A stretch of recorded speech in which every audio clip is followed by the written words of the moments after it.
They want war. Crime babies looking for food. Starvation, the recipe. People subdued.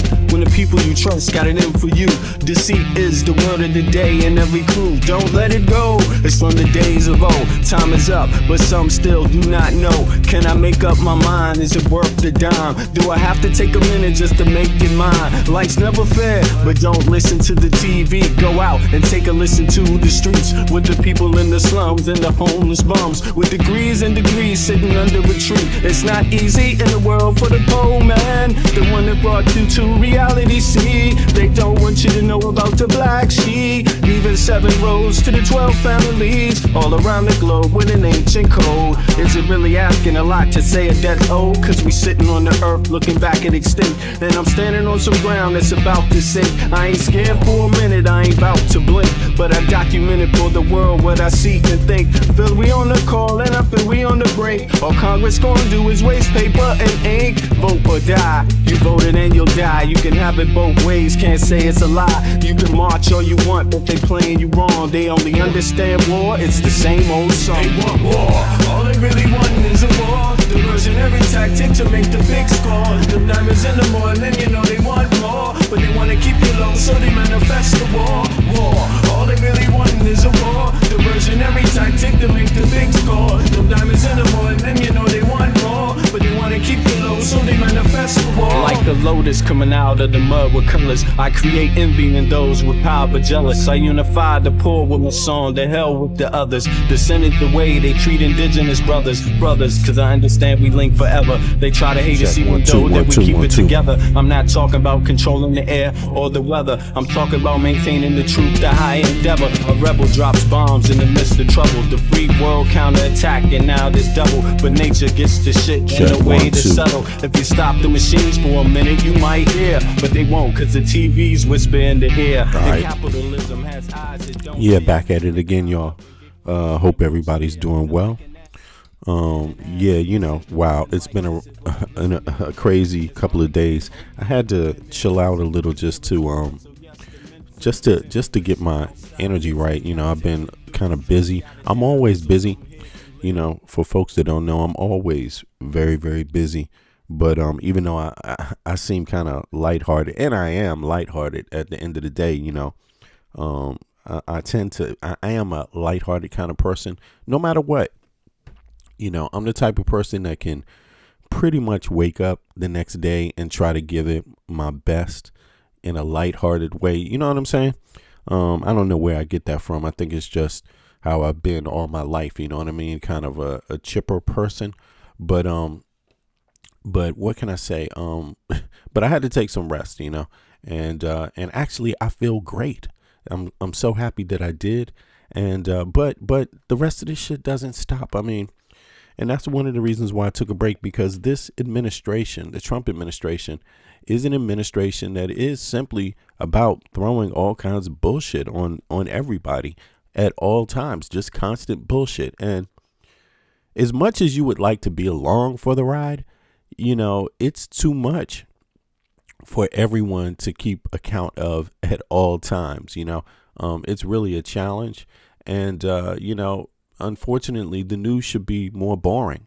The news should be more boring. You know, it shouldn't affect so many people's lives, you know, on the daily. One person shouldn't be able to do that. And of course, that is what comes along with being the president of what was the most powerful country on earth. You know, that's changing rapidly. You know, but when you have that much power comes responsibility. And you could see Trump doesn't know a damn thing about responsibility and has no plans on taking it, because his plan is literally to die and leave the mess for everyone else to fix. That's the problem with electing. You know, that's one of the problems with trusting people that are so, I guess you could say, at the end of their lifespan. You know, when you trust people at the end of their lifespan, you basically have no way of making them accountable. Jail is not a threat because they'll be dead or they'll be too old. Trial is not a threat because it won't matter. They go down with all their dirty, you know, with their dirty shit. Regardless of what you do, they won't even go to trial because they'll be seen as too sickly to go to trial. And Trump is too sickly. He's too sickly to go to trial, but he's not too sickly to be the president. That's ironic as hell, And it's really someone wrote who's close to being more powerful than us. Well, it's going to be a surprise. It's going to be a surprise to you, but it's becoming a surprise. I tell you who is. Everybody else against the United States is more powerful. When the United States walks around like it's alone and all it needs to do is think only about itself, you ain't more powerful than everybody else on earth together. That's for damn sure. So just always remember that whatever power you had as an individual country, the moment you fuck that up politically, that changes the dynamics, And so because of that, the U.S. it's still a powerful single nation, but nobody on earth operates alone. So only a fool operates alone. Only a dumbass operates alone. So right now, the United States is pretty much the dumbass of the universe.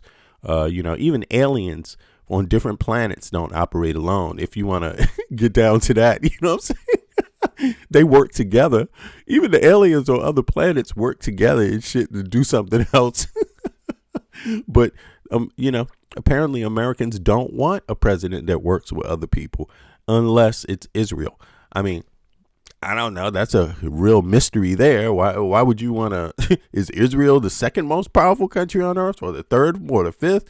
I mean, where does Israel rank in terms of power? And why does the U.S. seem to only work with Israel? I mean, when it comes to power, ruling the earth. I mean, I don't know. I'm not saying they only work with Israel, but in terms of this war, yeah. In terms of this war, they only working with Israel. I mean, they're not working with the other powerful people. You know what I'm saying? They don't need the other folks. You know what I'm saying? This is so funny. They're saying that Trump has dementia right now. I can't argue against that. I mean, he looks old and sickly. I wouldn't, and he's got a rotten attitude. I mean, see, everybody gets old, so you can't really come down on people for getting old. That's natural. That's part of nature. Everything. I mean, unless you're very antisocial, and you would be, if you were antisocial, yeah, you wouldn't be able to deal with the fact that people get old, animals get old, things in your life get old, man. You can have an appreciation for them. They still have value. But when they're crazy as fuck and don't give a fuck about other people, I mean, or other animals, Trump, don't forget, Trump was alleged to be an animal killer. Just an animal. He's alleged to have been an animal killer by Sasha Riley. I'm talking about an animal torturer, a person that just kills animals in your face, tosses them aside, and then wants to go have sex with little boys. Like, seriously, he's been alleged to be that type of person. So when you have an old man like that, who doesn't really have an appreciation for life of human beings or animals, you're not doing so well. No one wants to be around you. Nobody wants to hang around you. You're not invited to the club of other countries, and other countries had a club. They don't even, Trump can't even figure out if he wants to go to these clubs, these other meetings, or if he should just say, fuck it, the U.S. is not a part of it anymore because they don't want him, So that's the situation people are in. And I tell you what, the U.S. might be the most powerful country on earth still, but its people don't give a fuck, because what does that do for its people? Being the most powerful country on earth doesn't get your people health care. Being the most powerful country on earth doesn't guarantee that, regardless of how rich or poor you are, you have a fair shot at an education. It doesn't guarantee you that. It doesn't guarantee you housing, fair housing.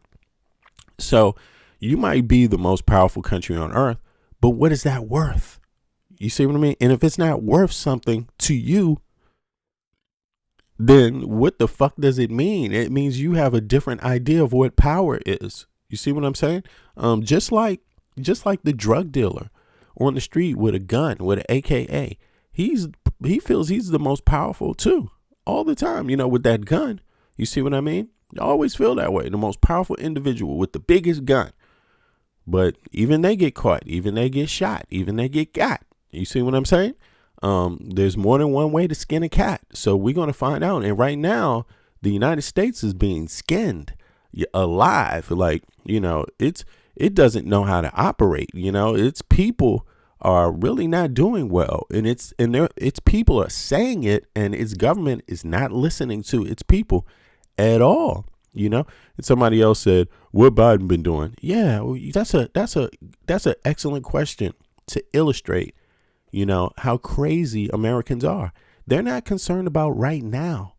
They're concerned about, instead of looking at what's going on in their country right now, they're concerned about Biden, who's on retirement. Interesting. They're concerned about Kamala Harris. She's not a government official. Yeah, well, that's like being concerned about Kermit the Frog and shit. You may as well be concerned about Barbie dolls. They shouldn't exist in your mind right now. But yet there are still Americans in the chat too that are like, where's Biden? when Trump is the actual president. Has no effects. You know what I'm saying? Where is Kent, the Barbie doll at? Where's Kent? Where's Bobby's husband? That's a good question to ask, right about now when the country is being ripped to shreds. And let me ask you something. What state do you live in if you're in the chat? And let me show y'all the chat too, because some people don't see what I'm responding to. So that's fair enough. Let me pull that up here so you can see. See, we got Herb says, ain't no aliens. Okay, yeah. Well, maybe not. But I tell you what, there's poverty. In the U.S., there are, I don't necessarily believe in aliens, but that was an illustration, But in any case, he said Israel is beginning to look a lot like Gaza now. Who said that, Matthew?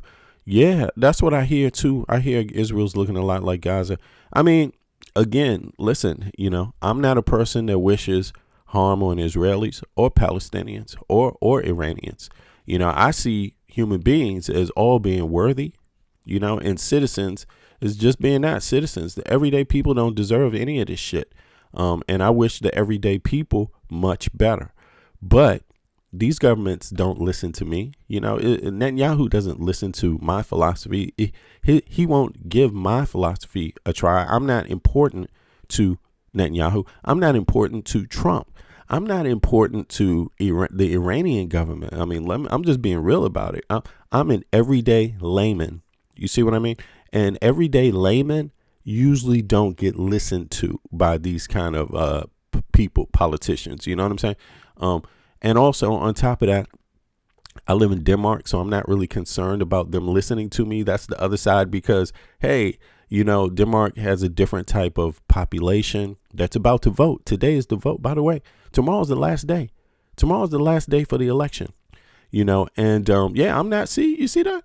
You're not important to anybody. Goofy. Yeah, that's what I'm saying. I'm not. I just said that. I'm not important. I'm not important to, see, it's a different philosophy though. See, I live in a country that puts emphasis differently on this war and other things. So I don't need to be important to have a good life. You see what I mean? Everybody in Denmark has a pretty much decent life.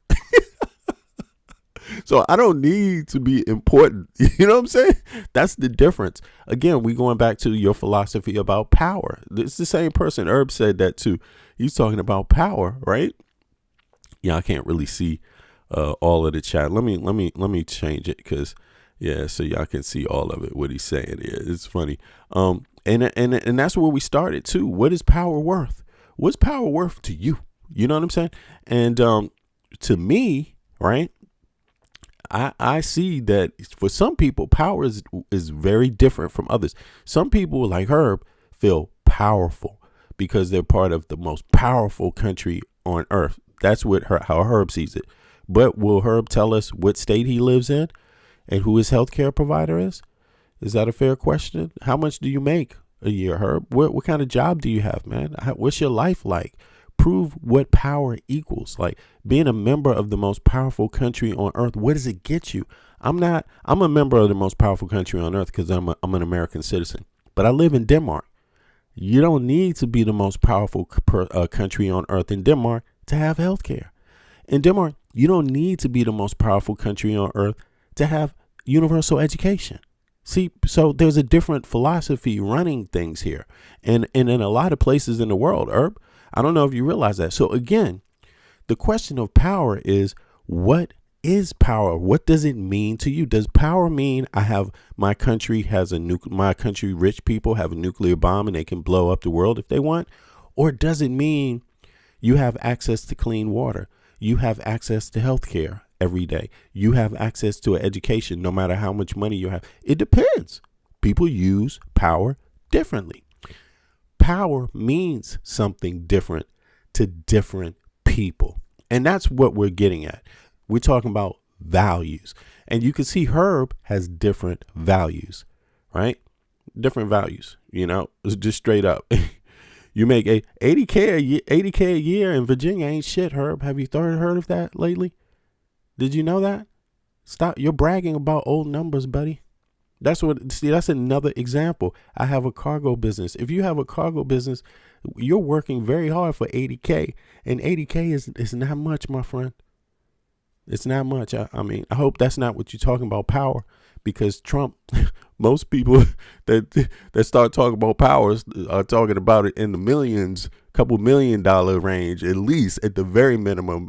A couple $1 million ain't even shit, So, but let's move on, because I think most intelligent people that know the data, understand where I'm going with this. So, but in any case, talk about powerful, and here we go. We got the most powerful country on earth on display, right? Thanks to Herb, we, reminding us of that. And these are the kind of things that's happening in the most powerful country on earth. Let's see. Just as a housekeeping matter, Secretary Sean Duffy here, along with FAA Administrator Brian Bedford, Port Authority Executive Director Catherine Garcia, Governor Kathy Hochul, and Mayor Mandami, all here with us. Each is going to speak in regard to this press conference.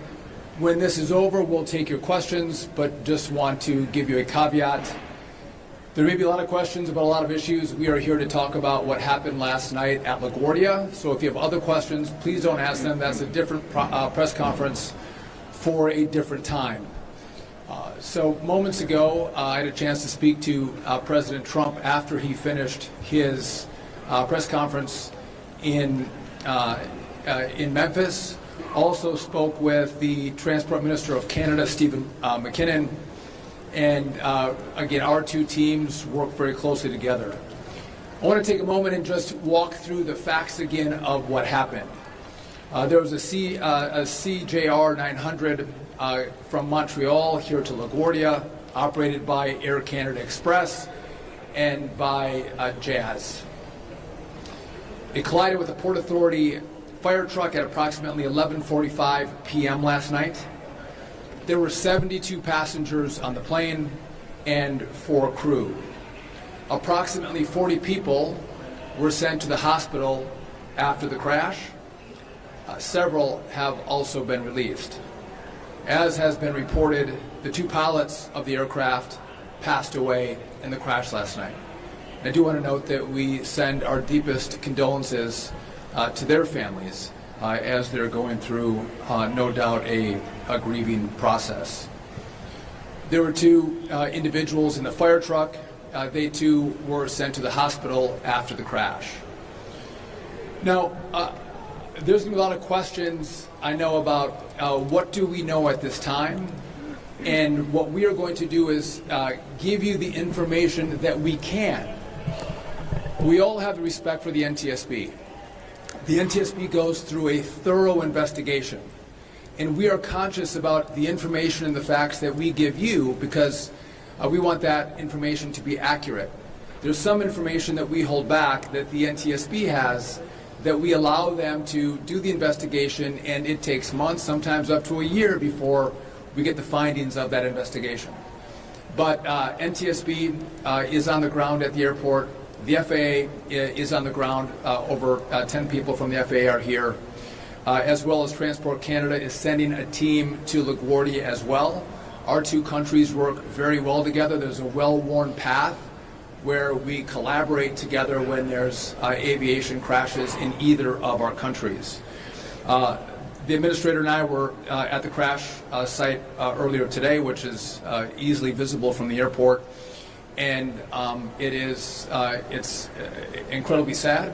It's troubling, and I just want to let America know that we are working our hearts out to make sure that when people travel, whether by rail or car or by air, that they travel safely. And we put in precautions and policies to make sure that you are safe when you travel. When I was at the crash site, it was just a reminder that when you're traveling by air, you should wear your seatbelt.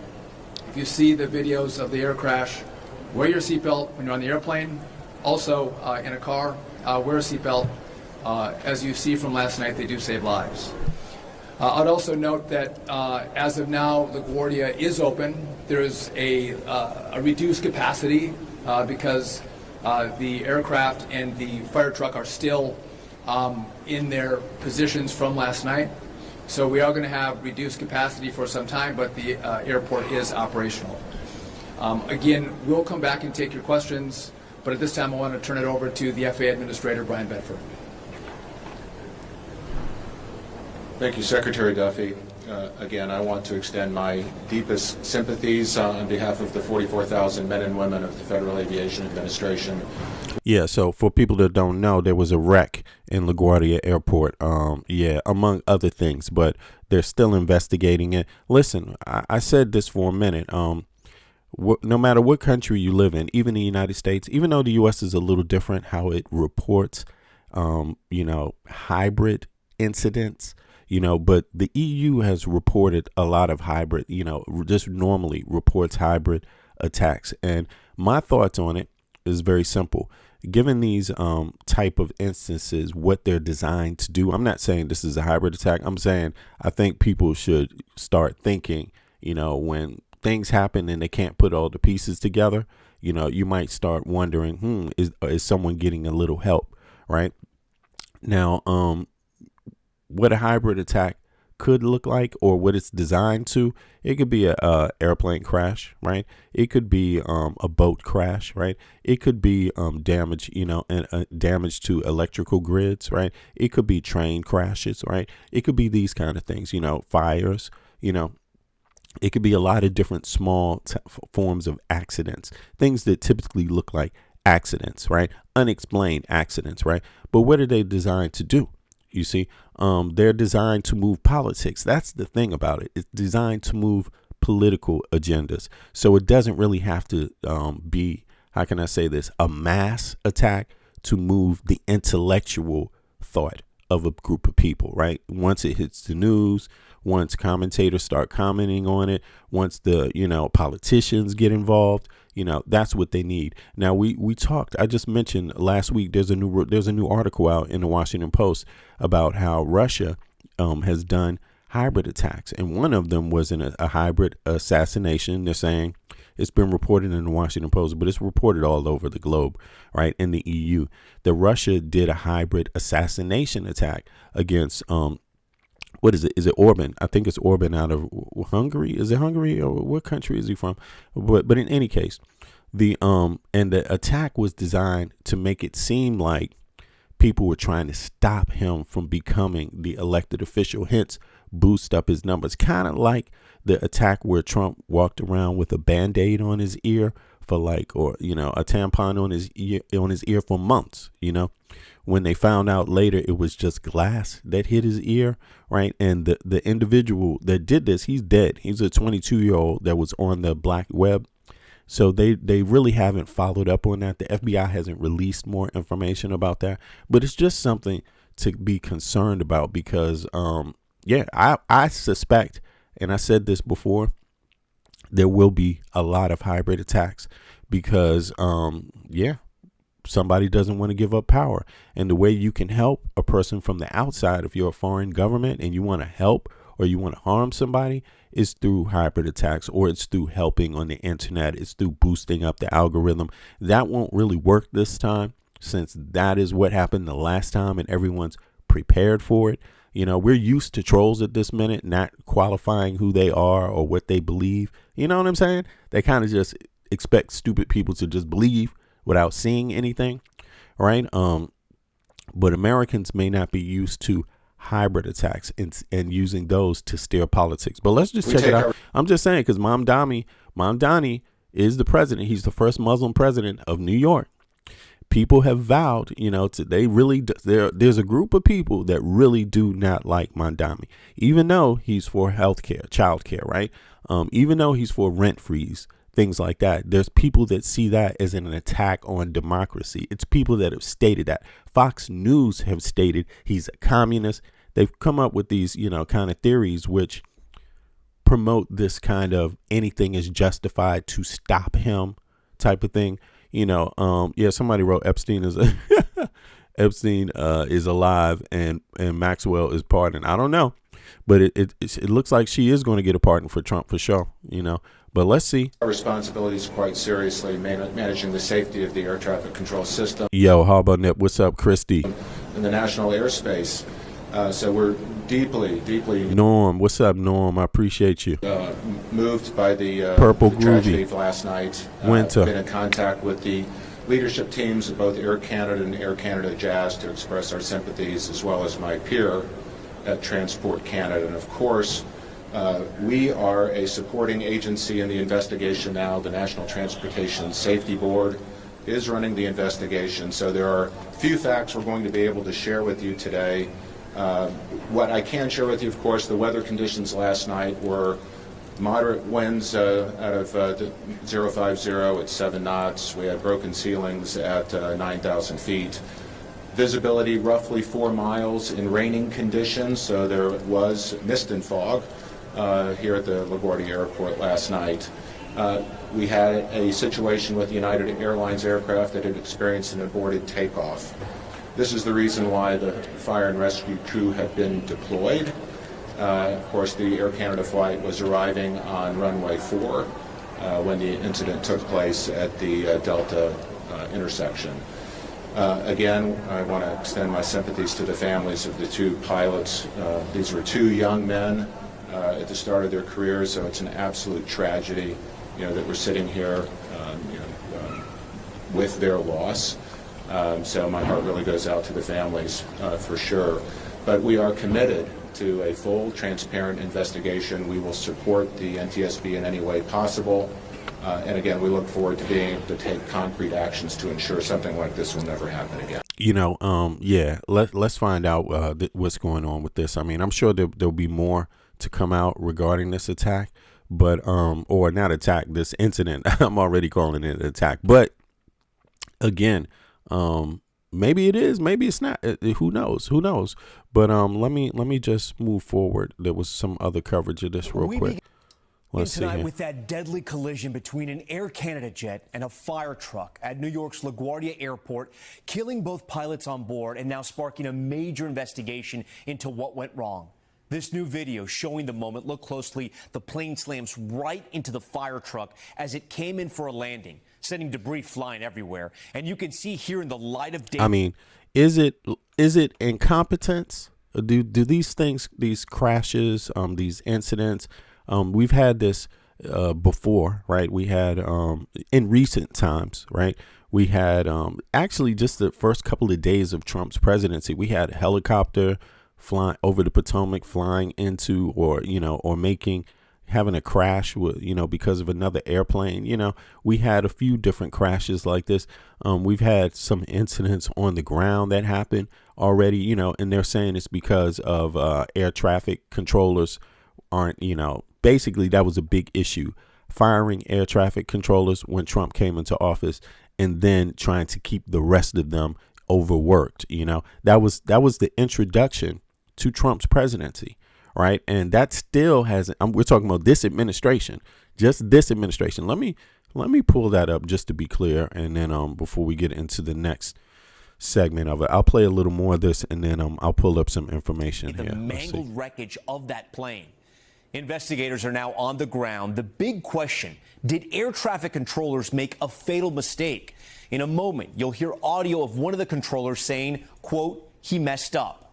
That crash impacting an air travel system already in disarray. You can see the cancellations across these boards. And there are still those brutally long lines at airports. The White House today surging ICE agents to airports. You can see them here at the terminals around the country to help the short-staffed TSA. But are they doing anything? And we're also tracking another deadly incident. This video showing the moment a Colombian military plane went down, and tonight dozens are now feared dead. We'll cover all of this tonight. We start with Sam Brock live at LaGuardia for us. Tonight, an excruciating first look at the collision at LaGuardia Airport. You can see this Air Canada Express regional jet coming down the runway, then about 2/3 of the way down, plowing into a Port Authority rescue and firefighting vehicle. Slamming into it so hard, it sheared off the aircraft's nose, killing the two pilots. So Trump started off, right? He started off with the issue with air traffic controllers, right? And he has said, people said that, hey, enough air traffic controllers weren't being hired, right? So here we have it. The relationship with air traffic controllers is defined by supercharged hiring push, a multi-billion-dollar technology modernization plan, significant friction over labor actions during the government shutdowns, right? So, which they blame on Democrats because obviously it's a highly politicized situation in the U.S. where things don't just happen. They also are usually blamed on the opposite political party, right? I mean, I'm just saying that's what it is. No matter what political party you are a member of, no matter who you support, you will notice that trend if you're being unbiased, right? Now, while the administration has moved away from the past talks of privatizing the system, that's what Trump wanted to do when he came into office. He wanted to privatize the air traffic controller system, right? And this is where the issue came into play, right? But air traffic controllers were already overworked, right? You could say. The dynamic remains a mix of aggressive investment and high tension oversight. The supercharged hiring initiative led by Transportation Secretary Sean Duffy, the FAA Administrator Brian Bedford. The administrator has made closing the controller shortage a top priority, right? So hiring goals, the FAA hit its FY 2025 goal by hiring 2,026 new controllers and aims, obviously it takes time to train controllers. And so that was the issue, right? Let me see here, that aims to bring a total of 8,900 through 2028. Streamline process, the administration reduced the FAA's 8-step hiring process to 5 steps. You see, so there was also an issue there, reportedly cutting 5 months of time to train and hire, right?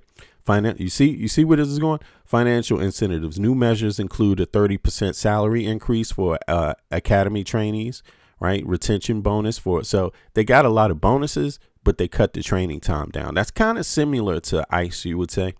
Let me see here. Retention bonuses for experienced controllers to delay retirement. Okay, so to stop people from going on retirement, they get retention bonuses and rewards for graduates who take jobs hard to staff facilities. Okay, at hard to staff facilities. Okay, so modernization over privatization. Unlike his first term, President Trump has largely shelved plans to privatize air traffic controlling. Okay, so let me see here. Let me let this a little more of this play, and then let's go into some more of this. Pilots. They just lifted in the air. About 40 people were taken to the hospital, including Joe and his fiancée Peyton. We're jolted forward, but immediately, maybe a second or two later, it felt like a crash.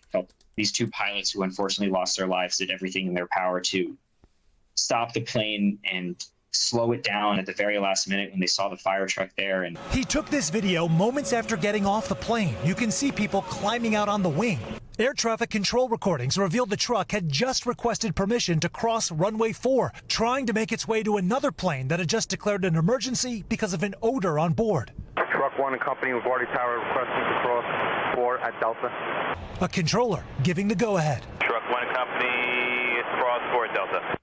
Truck 1 and Company crossing 4 at Delta. Then seconds later, this urgent plea. Stop. Truck 1, stop. And later in the recording, this. We were dealing with an emergency earlier. Nothing. No, man, you did the best you could.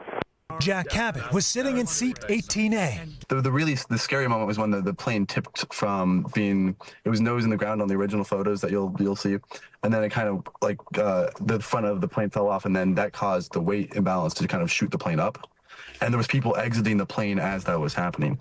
The NTSB and FAA both on the ground investigating. As two sources tell NBC News, the controller at LaGuardia was doing two positions at the time of the accident, managing aircraft in the rainy sky, as well as planes and vehicles on the ground, something that's common later at night with less traffic. They've been able to at least verify that the cockpit voice recorder was not damaged. LaGuardia reopening one of its two runways this afternoon, but the impact on air travel was massive. More than 700 flights canceled and a flight information board filled. I mean, this kind of looks like, according to the information that's out there, and a lot of people maybe forgot this. Don't get it wrong.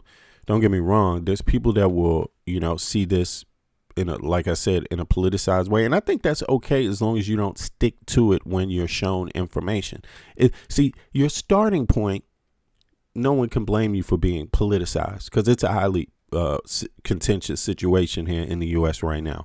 Highly politicized situation. Obviously, no matter if you're dealing with the Supreme Court, 6 Republican judges, no matter if you're dealing with the Congress, majority Republican, or Senate, majority Republican, or the fact that you got a president who's a Republican. Those things can't be ignored.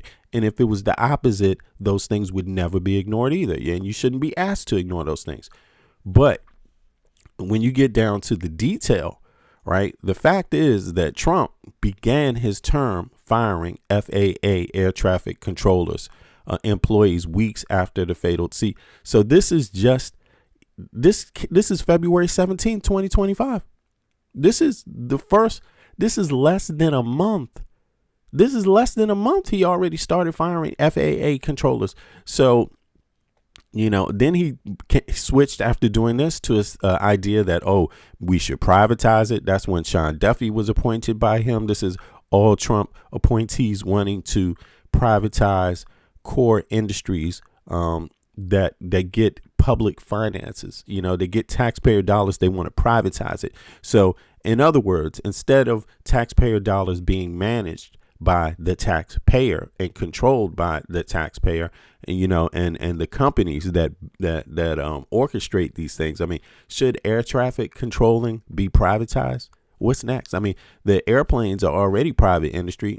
So what do we privatize the government agencies too? I mean, that's what this is about. So it says, look, this is according to, and just to be real, this is PBS.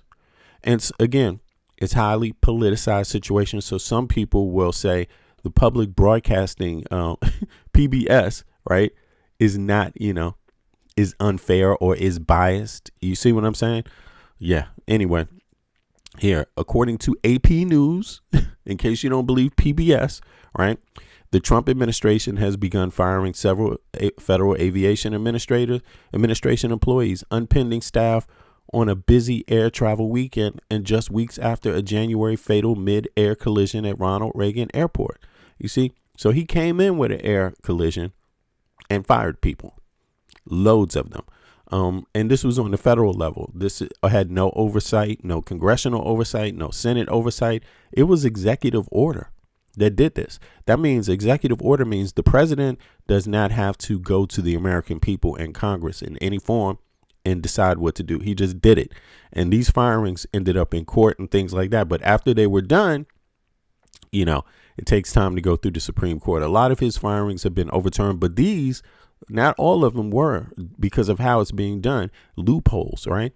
And I will put this, let me put this in the chat so people can read about the loopholes and how a lot of this happens anyway, right? And how the American people can actually do something about it if they want to in Congress, if they want to close the loopholes, if they don't want a government that's pretty much one man run and always pushing taxpayer dollars towards private individuals like Elon Musk or, Peter Thiel or others. There's a whole list of folks, right? Here's the article. I'm sorry. It's too long. The link is too long to put in the chat, but here you have it.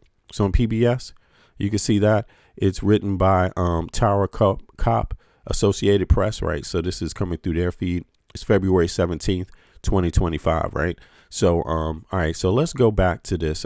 And that's just to give people some background in terms of what happened, some real background, because folks might be missing a little bit of it. It's been a eventful year with Trump, a year and a half with Trump. So a lot of things that didn't happen that long ago, just because of the sheer volume of acts of this administration, the executive branch, it's hard for people to follow up because they usually have never had a government that operates outside of Congress, you know, purely by executive pen, pretty much, you know. So, yeah, a lot gets done that way. Thread as incredible survivor stories surface, like the 2 Port Authority officers driving the fire truck who are expected to make a full recovery, and a flight attendant who was ejected from the plane and found in her jump seat about 300 feet away, according to her daughter. Damn. Incredible. Sam joins us now live from LaGuardia. So it sounds like incompetence, pretty much. 2 planes a month. Yeah, you know. You know, it's terrible. Yeah, it's just, I mean, you know, it's not normal. And this shouldn't be normal. I don't think anyone should see this as normal. But in any case, this is what we have in the Trump administration. And to me, it seems like incompetence. But, you know, is it incompetence on purpose? Is it incompetence by design? Again, Trump fired loads of TSA workers right immediately after a crash. When he came into office, he was like, a crash happened? Let's fire air traffic controllers. That is literally how Trump responded. That was his response. That was exactly how he responded, you know, and no one can debate it. That was his response to airplanes crashing, like fire air traffic controllers. So, you know, is it by design? Is it by design? Who knows? Design of stupidity, you know. But let's continue. There's some other stories. Let's see here. The Supreme Court, right? So, yeah, this is a new event that just happened, and it's a major breaking story. So, but I'm gonna revert over to Brian Cohen and Mark Elias because they're doing some real good reporting here. Just a few days ago, that is Democracy Watch with Mark, right? So let's check it out. As soon as arguments at the Supreme Court concluded for this big mail-in ballots case, right. So it's the mail-in ballots case, right? And so Trump is contesting the elections. He doesn't trust elections, but he's already gone out to make voting harder, right? Mail-in ballots is one of the things, and that's affected on a multiple. Just mail-in ballots has been affected on multiple levels, not just this one that they're talking about, because he was able to get some orders passed where it changes how the Postal Service even collects mail-in ballots, let alone just how you do the other aspects of mail-in ballots. So it's important to keep in mind. RNC versus Mississippi, that you would come on and explain what the update is. So we now have that update. Can you explain what just happened? Yeah, Brian, the Supreme Court today heard a blockbuster of a case that threatens the mail-in ballots of hundreds of thousands of American citizens this November. And boy, did it not disappoint. I mean, from start to finish, this was packed with a lot of argument from both sides. The conservative justices lined up immediately against the idea of counting ballots that are postmarked by Election Day but received afterwards. They lined up against it and went so far, Brian, as I predicted, to question whether early voting should be allowed or whether it also violates the federal law that's at issue here, which is the law that sets Election Day as the Tuesday following the first Monday in November. The liberal justices were having none of it. They pushed back. And Brian, they even asked about a point by me in our brief about how in 2000, the Republicans were all for counting these late received mail-in votes. And in fact, those votes were the difference between George Bush winning and Al Gore winning. And so what was the reaction to that particular point? You know, Paul Clement, who argued for the RNC, is as good a Supreme Court advocate as there is. I mean, he is unflappable, and he is smooth, and he speaks clearly and intelligently. The justices really trust him. He was arguing for the RNC. And when he got asked, all of a sudden, 45. It felt like I could see his blood pressure rising. Like he called it the reddest of herrings. How dare you? How dare we revisit the 2000. How many of you put a 1 in the chat if you actually heard the oral arguments from this like 2 months ago? This is a little bit of time ago when they did the oral arguments, right? All the justices got a chance to ask him questions, the rep for the RNC, right? And this was an RNC rep.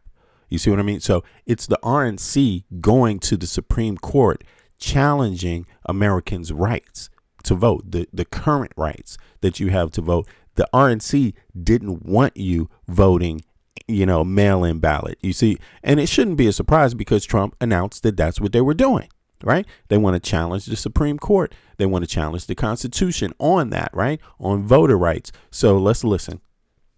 Put a 1 in the chat if you remember that, though.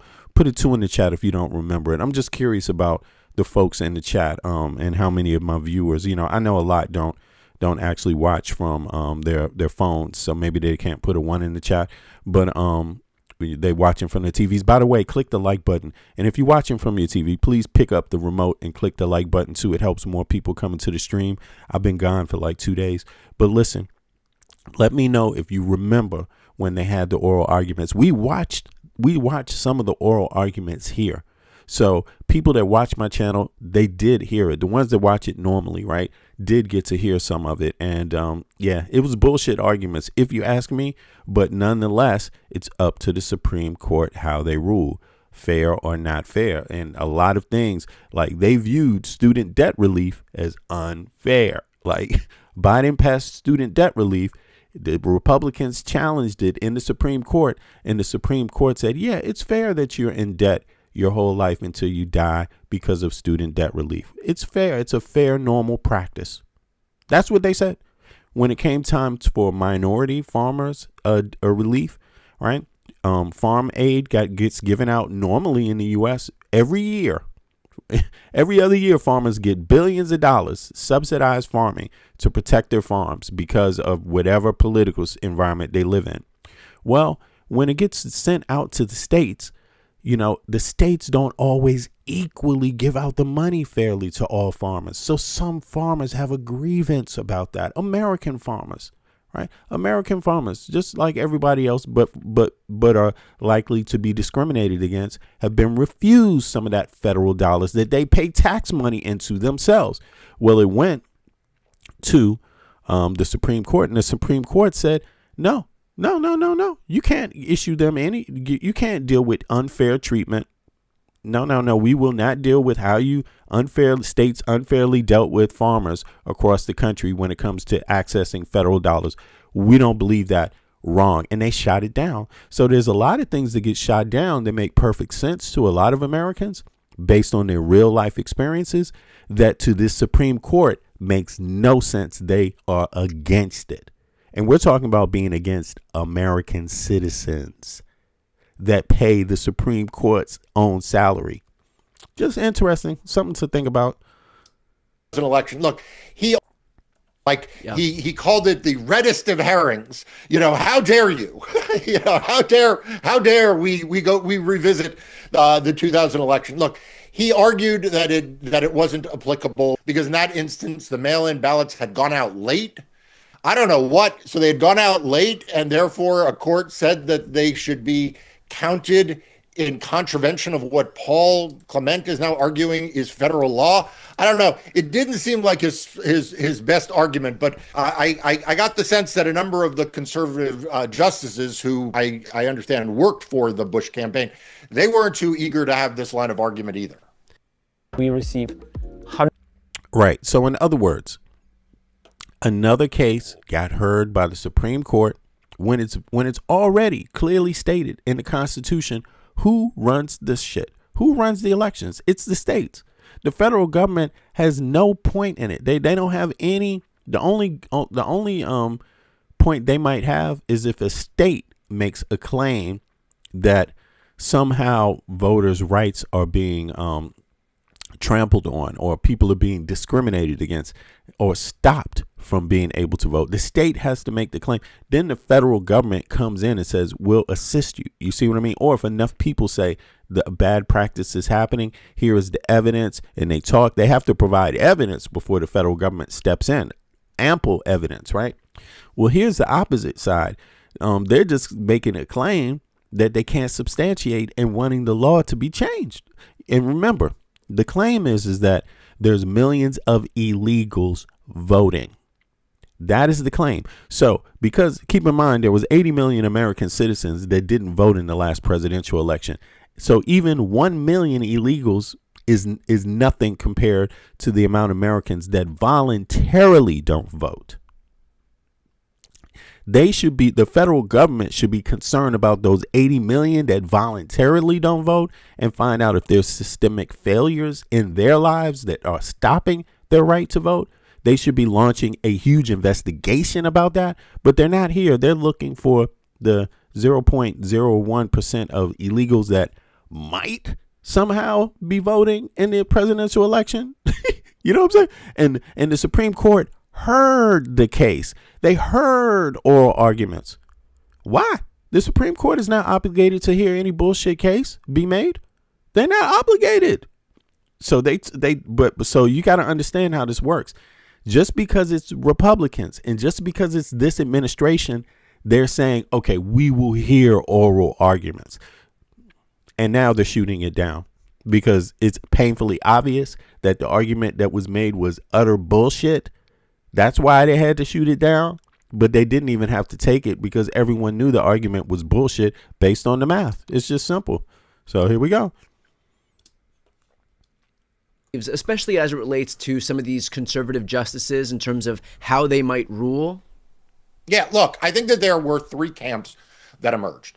There was one camp, the most conservative justices, I would say Justice Thomas, Justice Alito, and Justice Gorsuch, that were ready to say that, not only do ballots have to be received by Election Day by mail, but that, frankly, the whole idea of early voting is probably unconstitutional. That when Congress passed a law saying that Election Day is the Tuesday following first Monday in November, what they meant was that is the day that all votes need to be cast and received. And that's sort of the beginning and the end of the story. Now, they may not get that far because they may not feel like they need to go to that point about early voting. But I have been warning that this is not the last case the RNC is going to bring. That this is just the way that they get into attacking all absentee voting because they're cast before Election Day and attacking early voting. So there are three justices, I think, who indicated they were in that place. There are three justices, the three liberal justices, who I think thought that this was like all a bunch of made up nonsense, because after all, the Constitution gives the states the ability to set the time, place, and manner of elections. And yes, Congress can alter it, but there is no indication that Congress thought when they were saying that Election Day is the Tuesday following first Monday in November, that they were saying anything about postmarked ballots. And then the three justices in the middle, the chief said actually relatively little. If anything, he sounded more on the pro-voting side than the anti-voting side, but he was somewhat uncharacteristically quiet. I suspect he wanted to see where the camps shape up. Justice Barrett began coming really hot against the Solicitor General of Mississippi, who all of us have had to put our faith in. And she definitely came hot at him and shook him. But she also asked some hard questions of the other side as well. And Justice Kavanaugh, he was hard to read. He did, by the way, make sure that Paul Clement had an opportunity to give a fuller answer on the Bush versus Gore point. He also weirdly seemed to want to pin down the state of Mississippi, that they did not think that this would disenfranchise voters. Recall, Brian, I represented another set of voters and organizations as defendants in this case. When we petitioned for me to be able to argue this case, the Supreme Court majority decided they didn't want to hear from me. Suffice to say, Brian, I would have said it does disenfranchise voters, but Mississippi's Solicitor General said it didn't. So it was a little hard to say where he is. If I'd say that right now it felt to me like 4-4, with probably Barrett being the swingiest of them. but it would not shock me if this was 6-3 in either direction. Given the fact that this is going to have major implications on the next election, and that frankly Purcell should kick in anyway. All right, I'm just going to stop this. I see somebody put it's always like this, but sometimes it's worth reading. Somebody put in the chat, Ronnie, who seems to kind of be very antagonistic. Look at this. He says they agreed it's election day, not election days. So the math fool. So he adds fool in case you disagree. You must be a fool, right? But it's a misnomer. The Constitution, which I presume he's talking about, because that's what you're supposed to be following also in elections. Just for people to know, there's not a single mention. It's not one mention of how voting works in the Constitution. So when he says they agreed it's election day, not election days, he's missing the whole point. So let's go over it. It's a common misconception that the U.S. contains a single clause granting every citizen an affirmative right to vote. In reality, the Constitution is framed more as a series of prohibitions. It tells the states what they cannot do when it comes to restricting access to ballots. Now, taxation without representation. You see that? That is the underlying thing. It is illegal, Ronnie, also you, Ronnie, to tax people without allowing them a vote. Just understand that for any reason. Okay. Don't you understand that we had a war over that? That's literally how our country was founded. The fact that many people were stopped from voting, and not on election day and at all, period. You see what I mean? So they had to update that. And we had a war over that made sure that no matter what is happening in the United States of America, everyone is able to vote if they are being taxed. So in other words, it is unconstitutional to do one and not have the other. So if an American citizen is not able to vote, and that single American citizen says, due to whatever reason, the laws were changed, I was not able to vote, or because I picked up the phone and called the voting office and they gave me the wrong information and I was not able to vote, my view is you should give them their whole year of federal tax dollars back and state tax dollars. I believe if there's people that's not voting, give them their money back, and that's a fair exchange. But that's not what's going on here. You see, so here it tells states what they cannot do. Now, because the original 1787 text left voting qualifications almost entirely to the states, right? The history of you see that? It's left to the states. So you're talking about voting day. Where's that? Where's the mention of the voting day mention? It's not. It's so Ronnie's out here cold lying. You know what I'm saying? Where you from, Ronnie? Russia? Like somebody else said that. Who, or are you a China? I mean, I don't like to throw things around that, but let's talk about who really did fund online troll campaigns in election years. This is an election year. China did it against the U.S. Russia did it against the U.S. Iran did it against the U.S. And no matter how you feel about Iran and Israel, you might want to wonder why Iran would bother with a U.S. election. You know what I'm saying? That may not be smart because you got Trump elected because of that, fool. You know what I'm saying? Like Russia got Trump elected. China got Trump elected. And now Trump is bombing Iran. That might not be too smart, but you didn't want Kamala Harris. I guess you thought she was going to be worse, right? Because she's a woman and she has a period on every, presumably, I don't know, but presumably these kind of things is of the female. You see what I'm saying? This is misogyny. This is how they work. So they didn't want Kamala Harris because of her laugh or because she was a woman or because of her color. It had nothing to do with her record. Her record far outshines Trump's, obviously, and in a positive way, but they didn't want it. So they got what they want. Russia, you got Trump, deal with it. Iran, you got Trump, deal with it. China, you got Trump, deal with it. And everybody, and American citizens, Tariq Nasheed, deal with it. You got Trump, deal with it. Yeah, all the people that support you, I hope you enjoying what you voted for. MAGA, deal with it. You voted for this shit. You were out there spreading lies on the internet too. So, and these were some of the lies. Just like Ronnie said, they didn't say many days. They said a day. Duh. Hello. The Constitution has been updated several times. What an update means is that congressional members write and vote on updates, and they are now part of the Constitution. That's a constitution. Any kind of amendment, any kind of law, anything that's called constitutional law must be voted on and passed through the Congress and the Senate and then signed by the president. That pretty much that, unless it's 2/3 majority in both, that's how you can circumvent the president and it become law anyway. Otherwise, it has to be, done this way. It all comes down to the houses. It's the people's representatives outside of the president. The president pretty much has the least to do with it. It's more about House representatives, what they want in the law. So you don't need the president to sign a law. You don't. You just need the majority of House congressional members and Senate. So if you want universal health care, it's on the House and the Senate. If you want universal education, it's on the House and the Senate. If you want voting rights to be amended, it's on the House and the Senate. It's not the president is the last leg, is the last person being asked. OK, the key amendments. Constitution has been updated several times to prevent states from discriminating against specific groups. Right. One of those happened in 1870. I mean, you should look into this on your own so that you have an idea of who these people are, because some people think that it's just about color. No, it's also about gender. Gender too. Don't ever forget, if you are an American citizen, don't ever forget, women could not vote. Okay, for a long time, could not own property.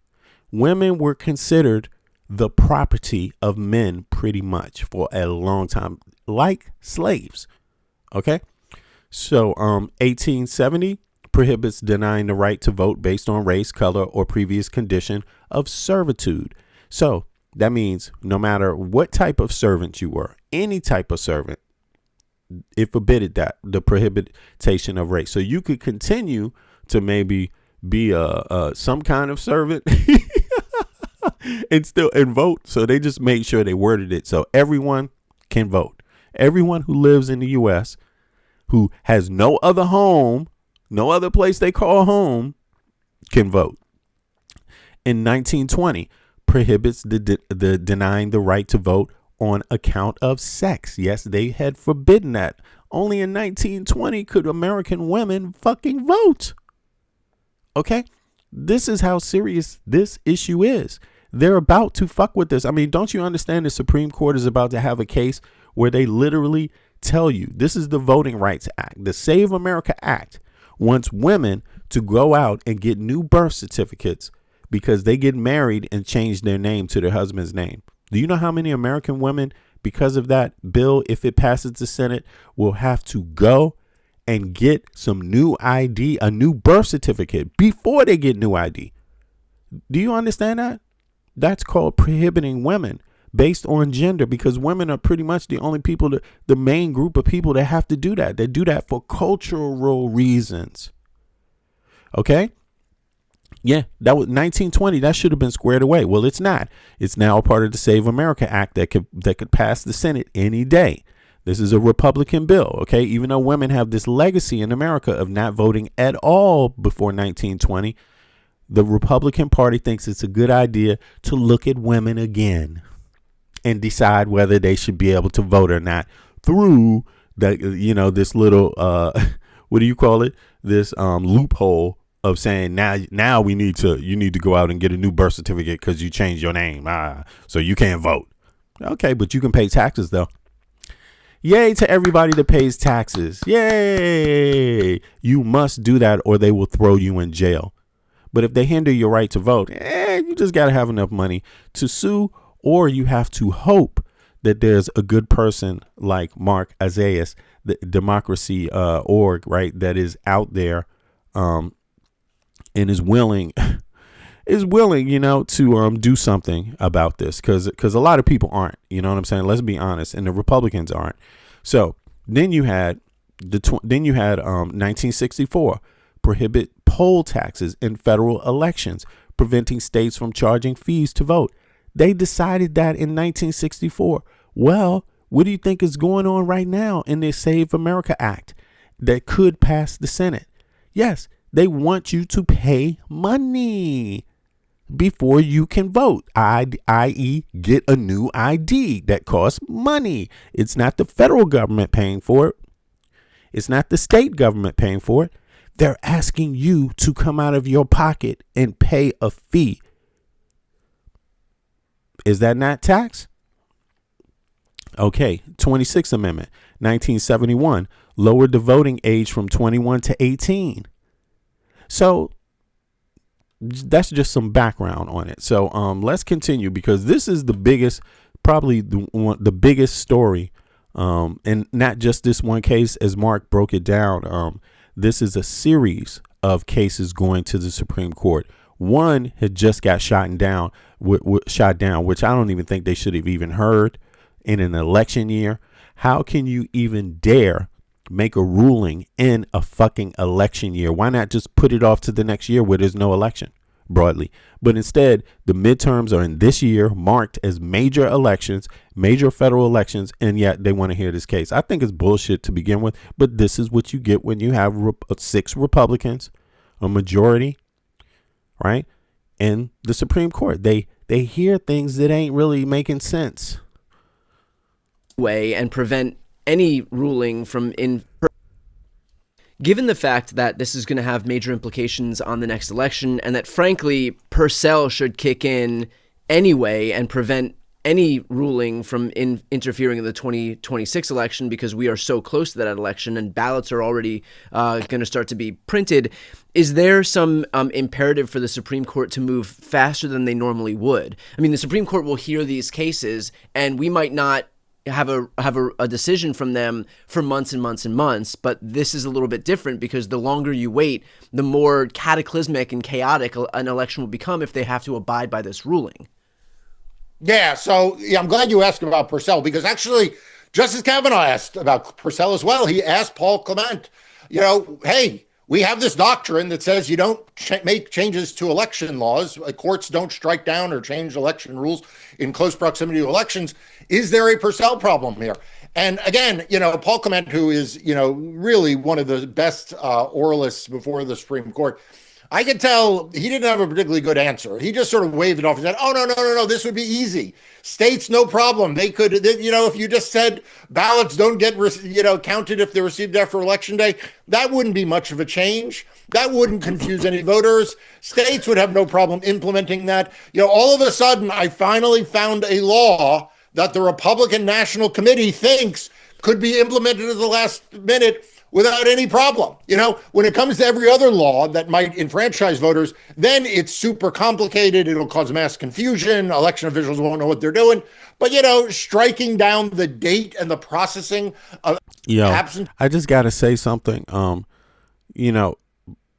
This is ridiculous. I'm reading some of the chat shit. It's ridiculous, but Ronnie, I'm not going to give you too much shine, but I just got to tell you, look, I don't mind you disagreeing. A million people do that every day. It's okay, right? 20,000 people, likely 10 to 20,000, are going to watch this video. I don't have an issue with that. I'm not here because I'm bothered by that. But just do me a favor. Don't call me bro. Really, I'm not your bro. I'm a 55-year-old man. I don't know how old you are. You see what I mean? I have kids. You see what I mean? You know what I'm saying? Like, don't call me bro, man. Give me a little bit of respect. You see what I'm saying? And when you say that, bro, it just makes you sound like a kid, man.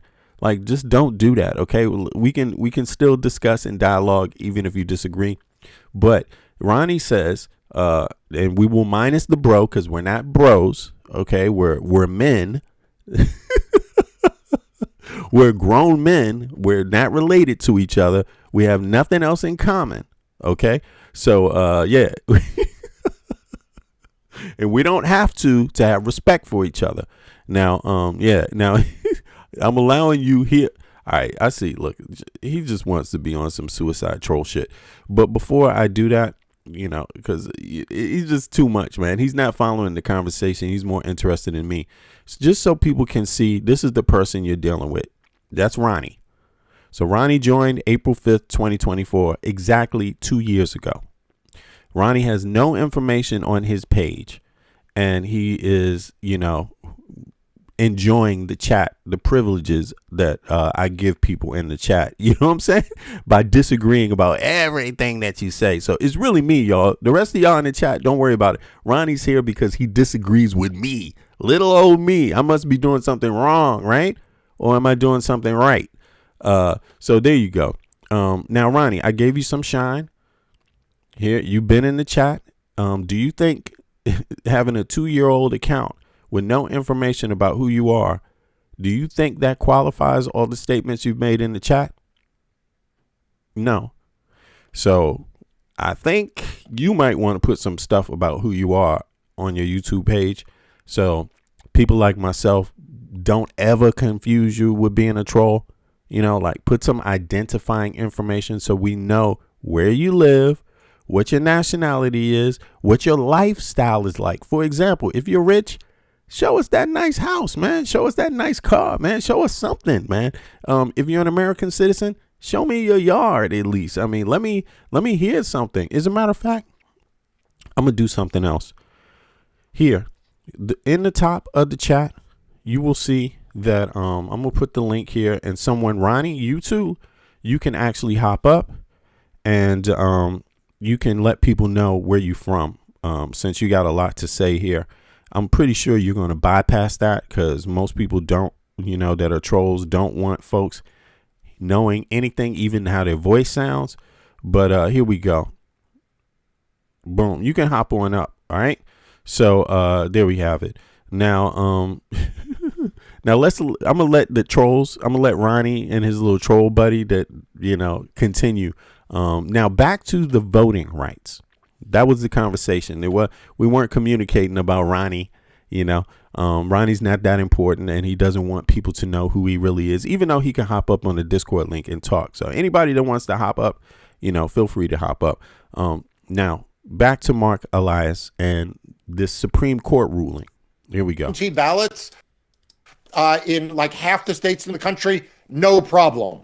Mark, at the top, you had also kind of warned about the fact that this doesn't just focus on ballots that were received after Election Day. This may also kind of catch in its crosshairs the idea of the entirety of early voting. Is there anything else that they seem to have a desire to attack here as they kind of put all their cards on the table? Yeah, Brian, when I argued before the Supreme Court in December, you and I did a video afterwards, and I talked about the fact that the Republicans in that case, which was a campaign finance case, were asked a series of questions along the following. If we agree with you here, does that mean you are not going to come back and argue that this next campaign finance provision is unconstitutional? And the Republican lawyers for the party were like, no, we're definitely not saying we won't come back. You see that? So that's another key point here. The questioning, I'm curious when they're going to, I want to review this. I remember they said this too, but let's hear this again. This is a key part of it, how the Republicans challenge citizens. Again, they're not challenging anybody else here because only citizens, there's no one saying that anyone who's not a citizen should be able to vote. There's no argument here for that.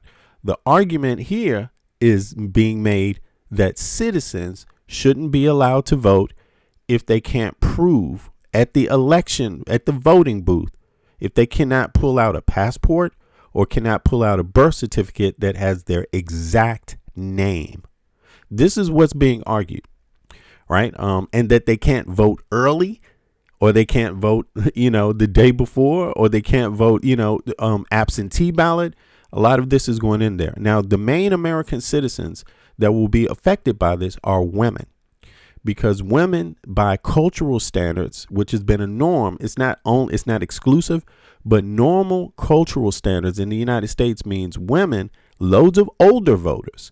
These are old ones. We're talking about, because the new generation doesn't typically do this unless they're Christian, specifically, right? but old ones do this. Young Christians don't do this. Young progressives don't typically change their name when they get married because they understand that why do that.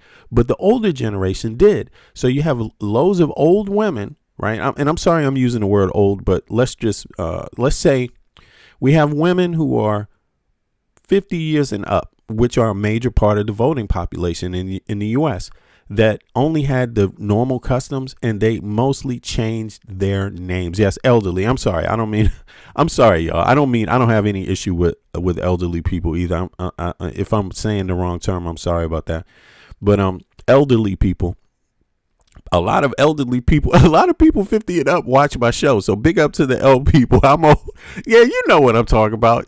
Don't worry about that shit. You good anyway, because this is about your mind, first of all, right? And but here's the thing. They will be denied a vote as citizens. Elderly women. Hold on. I'm sorry. Women who have changed their name because of the cultural standard, the norms and practices in the United States. It's not just old, but women who have changed their names, who have taken on their husband's name. Literally. Just women that said, I'm married to a guy with the last name of John now, and I'm going to change my name to John. I'm no longer Maria Roberts. I'm Maria Roberts John. They won't be able to vote. That's not stopping illegals. That's stopping citizens. Do you know how many millions of women will be affected? American citizen women, regardless of their color. Do you know how many? People call me old. Don't worry about it. Shit, my kids call my ass old every day. And I'm 55. You know what I'm saying? I got to live with it. But you know what I mean now. But serious, this is what's up for grabs. So there's nothing about any of these Supreme Court cases where no one in there is saying illegals. That's crazy. There's never even an argument by Republicans. They suggest to the public that the cases that they're bringing are about illegals. But in the text, there's nothing there. There's no place where they're stopping an illegal. The only people they're stopping and hindering is actual citizens. You see what I mean? So you need to understand that 99% of the people affected by this are only American citizens. 99%. 80 million didn't vote. 80 million citizens of voting age did not vote in the last election, and you're looking for more to not vote. Okay. Argue before the Supreme Court in December. You and I did a video afterwards. And I talked about the fact that the Republicans in that case, which was a campaign finance case, were asked a series of questions along the following. If we agree with you here, does that mean you are not going to come back and argue that this next campaign finance provision is unconstitutional? And the Republican lawyers for the party were like, no, we're definitely not saying we won't come back and argue. You hear that? So you see that? This is key right here. So they're not arguing in good faith. You need to understand this. Republicans are not arguing in good faith. That's very different, and the Supreme Court knows this. Listen, this is how they know. And argue that this next here we go case, which was a campaign finance case. This is the case that happened in December. They heard arguments on in December. Listen to this. Yeah, Brian, when I argued before the Supreme Court in December, you and I did a video afterwards. And I talked about the fact that the Republicans in that case, which was a campaign finance case, were asked a series of questions along the following. If we agree with you here, does that mean you are not going to come back and argue that this next campaign finance provision is unconstitutional? And the Republican lawyers for the party were like, no, we're definitely not saying we won't come back and argue that in the next case. So they're going to argue the opposite theory in the next case. You see? So they're arguing one theory in one case, and then the next exact case, they're going to argue the opposite is reality, just to win that particular case. So what they're saying is that they're going to screw up the heat on American citizens. That's what this is about. You see, and it's going to get screwed up here. And if it doesn't work there, then they're going to go, or even if it works here, they're going to proceed to the next one and screw it up here.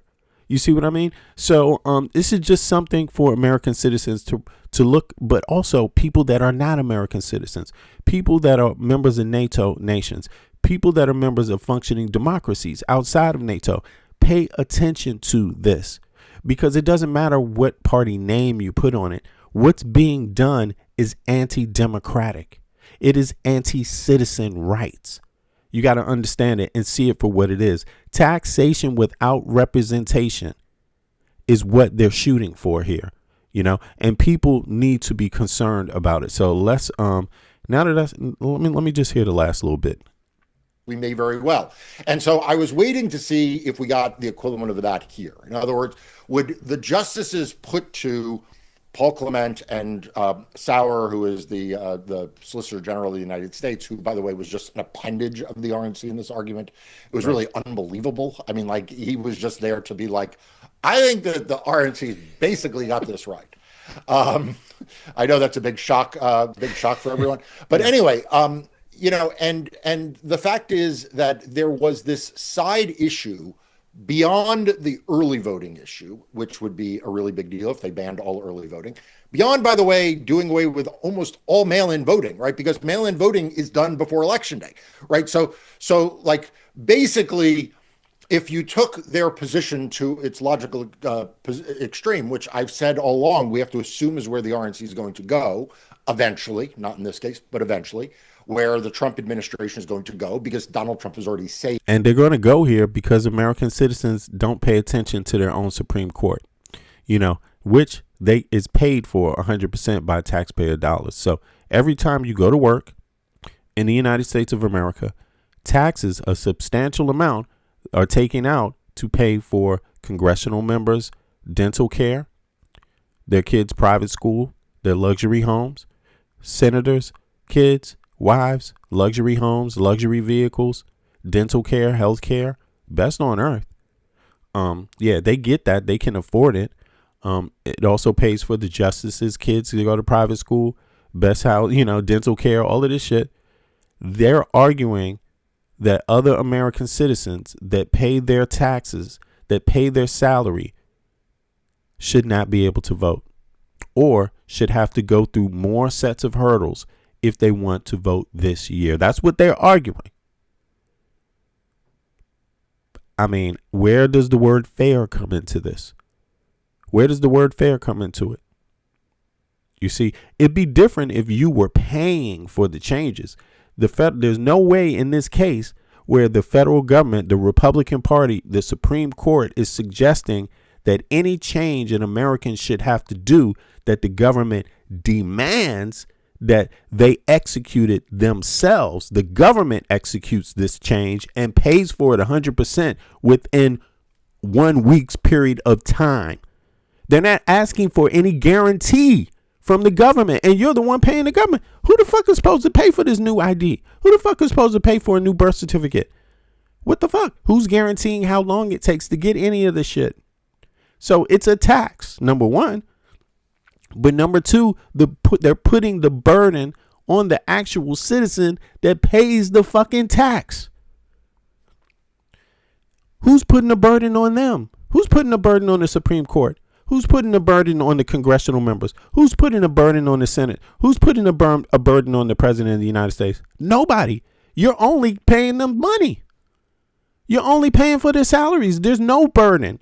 You're not telling them, you got to do this if you want to continue to be the president. You got to do this if you want to continue to be a congressional member. That ain't happening. You only get a chance to make that happen when you get to vote. You can say, fuck this person who I voted for, get me a new one. You get to do that every 2 years at the most. And for a president, only once in 4 years. One chance to say, fuck this. If you don't understand what the math says, it means you are at an extreme disadvantage and they're trying to make you more disadvantaged. The fucking citizen. Do me a favor, y'all. Click the like button if you're watching. If you got a TV, pick up the remote, click the like button on your remote. It helps more people come into the stream. If you're in the chat, click the like button. Sometimes people come in the chat and they get excited about the content and they want to share their opinions. And that's okay. I agree. I understand that. But I have to be reminded to remind people to click the like button too, because you do have rights to be here.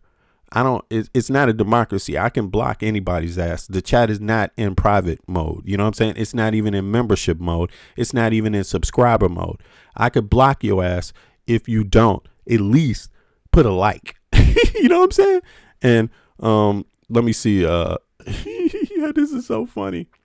And here, for example, let me just give you an example. No, actually, forget it. Just click the like button. Let me see how many likes I got before I continue. There's other stuff I want to cover. There's an election. Some people spend hours digging competitors' web. There's an election happening tomorrow. It's happening tomorrow in Denmark. And guess what? Nobody's sitting around trying to make it harder for citizens to fucking vote. Okay? Taxpayers in Denmark, they know that they're going to get a letter. They got it. You already got your letter in your mailbox that says you can vote. Okay? They know who you are already. You're already on the voter registration form. Who you are has already been verified. Okay? You know what I'm saying?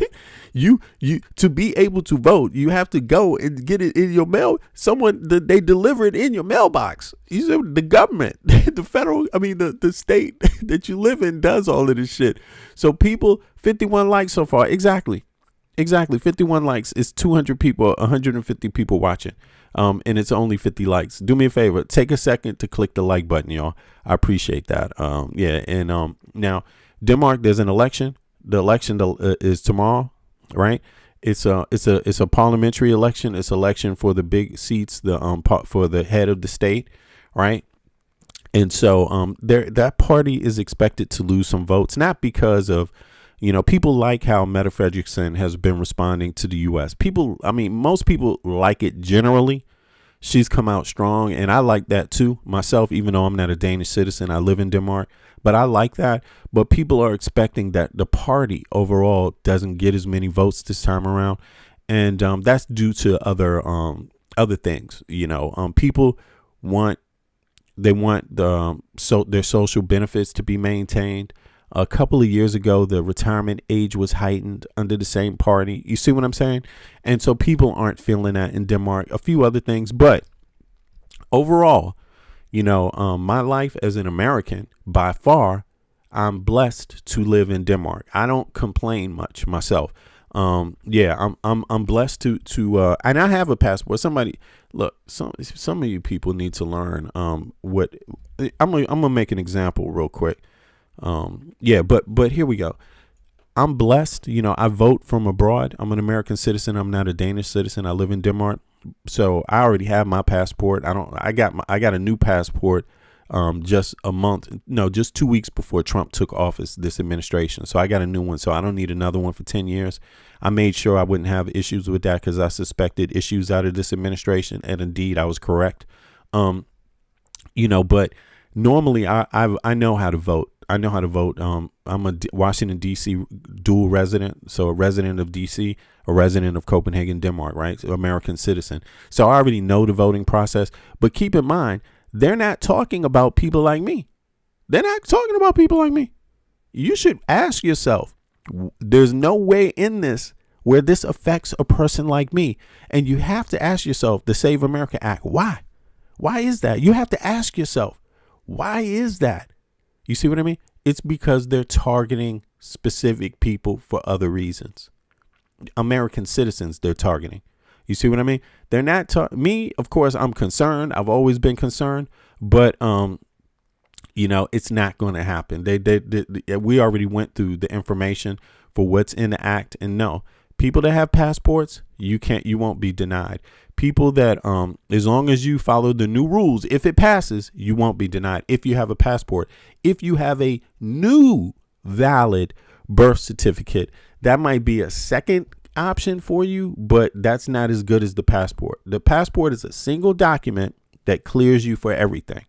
You see what I'm saying? But of course, how many Americans will be able to get that passport in one specific time? There's going to be a rush to get it. Don't you realize how that's going to back up the system? They've been firing people in the State Department. You're not going to get those passports that fast.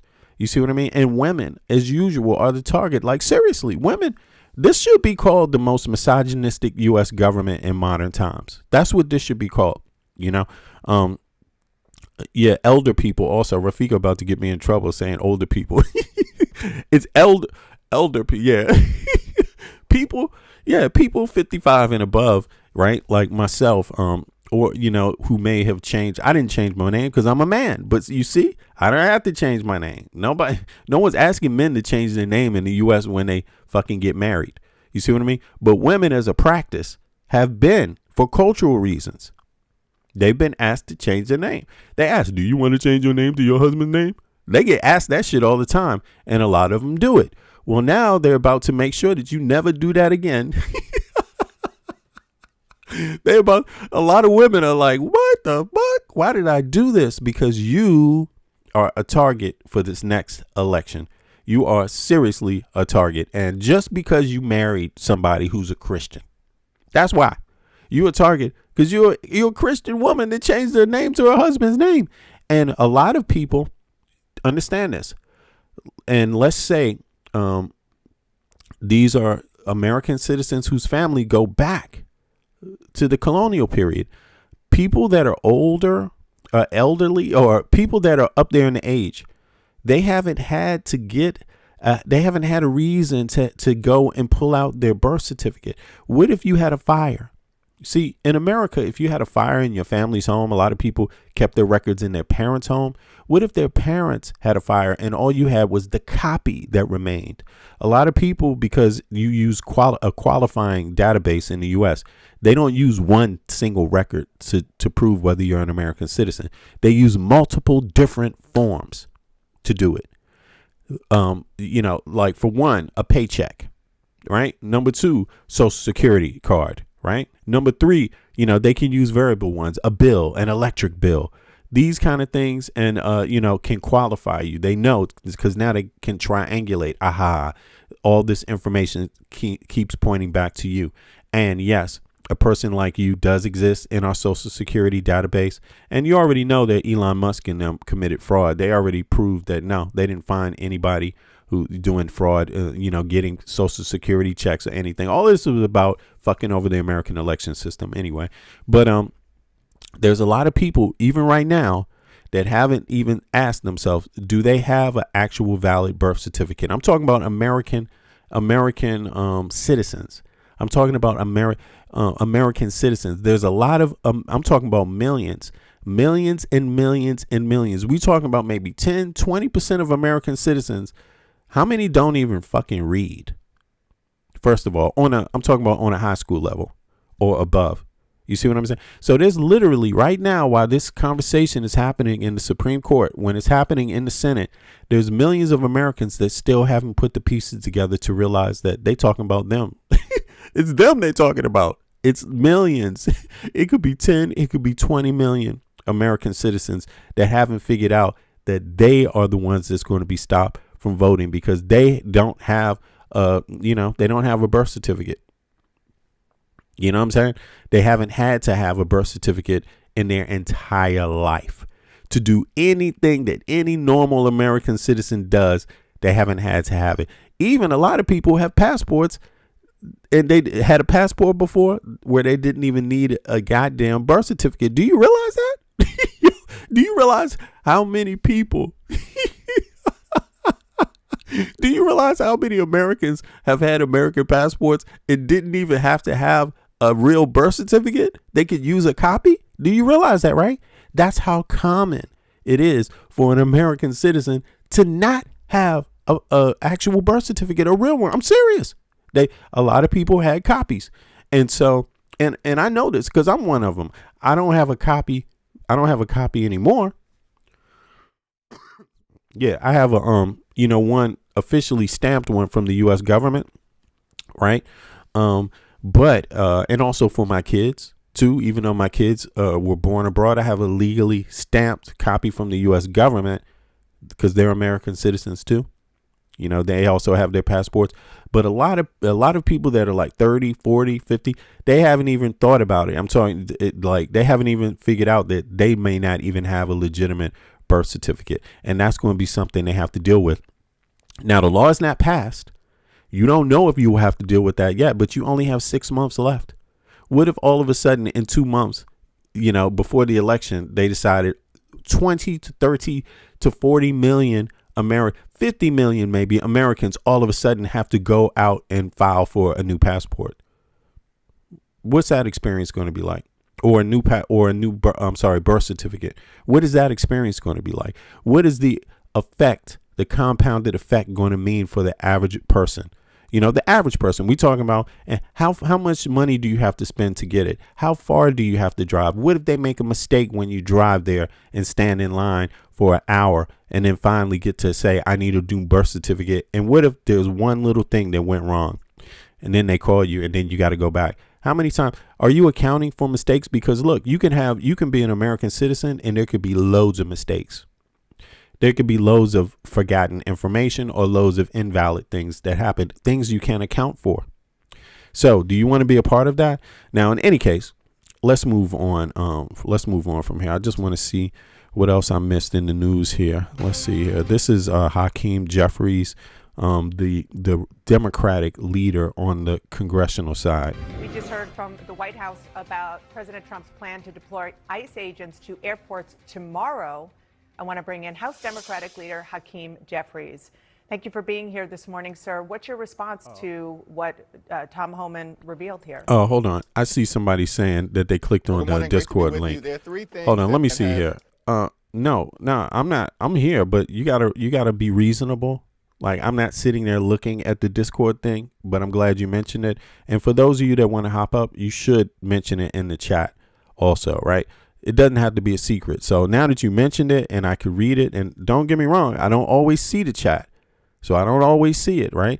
But I didn't get anything. So this person is lying. So now I'm going to show you what's there in the Discord side of it, right? And here we go. Let's just bring this up. See if people can see this. Where is it at? Boom. Oh, I'm on this one. Right, I'm on this. I'm going to bring this up real quick and just see if I can have it prepared. So if anybody wants to hop up, at least you will know Discord. I can easily revert to it and show you what I'm talking about. So let me see here. Where's the Discord at? Discord. Here we go. So here's the Discord. And as you can see, no, I only got a message from one person. So that's not the truth. Yeah. So just so you know that the person lied to you in the chat or is not aware of what it looks like when you get a message on Discord.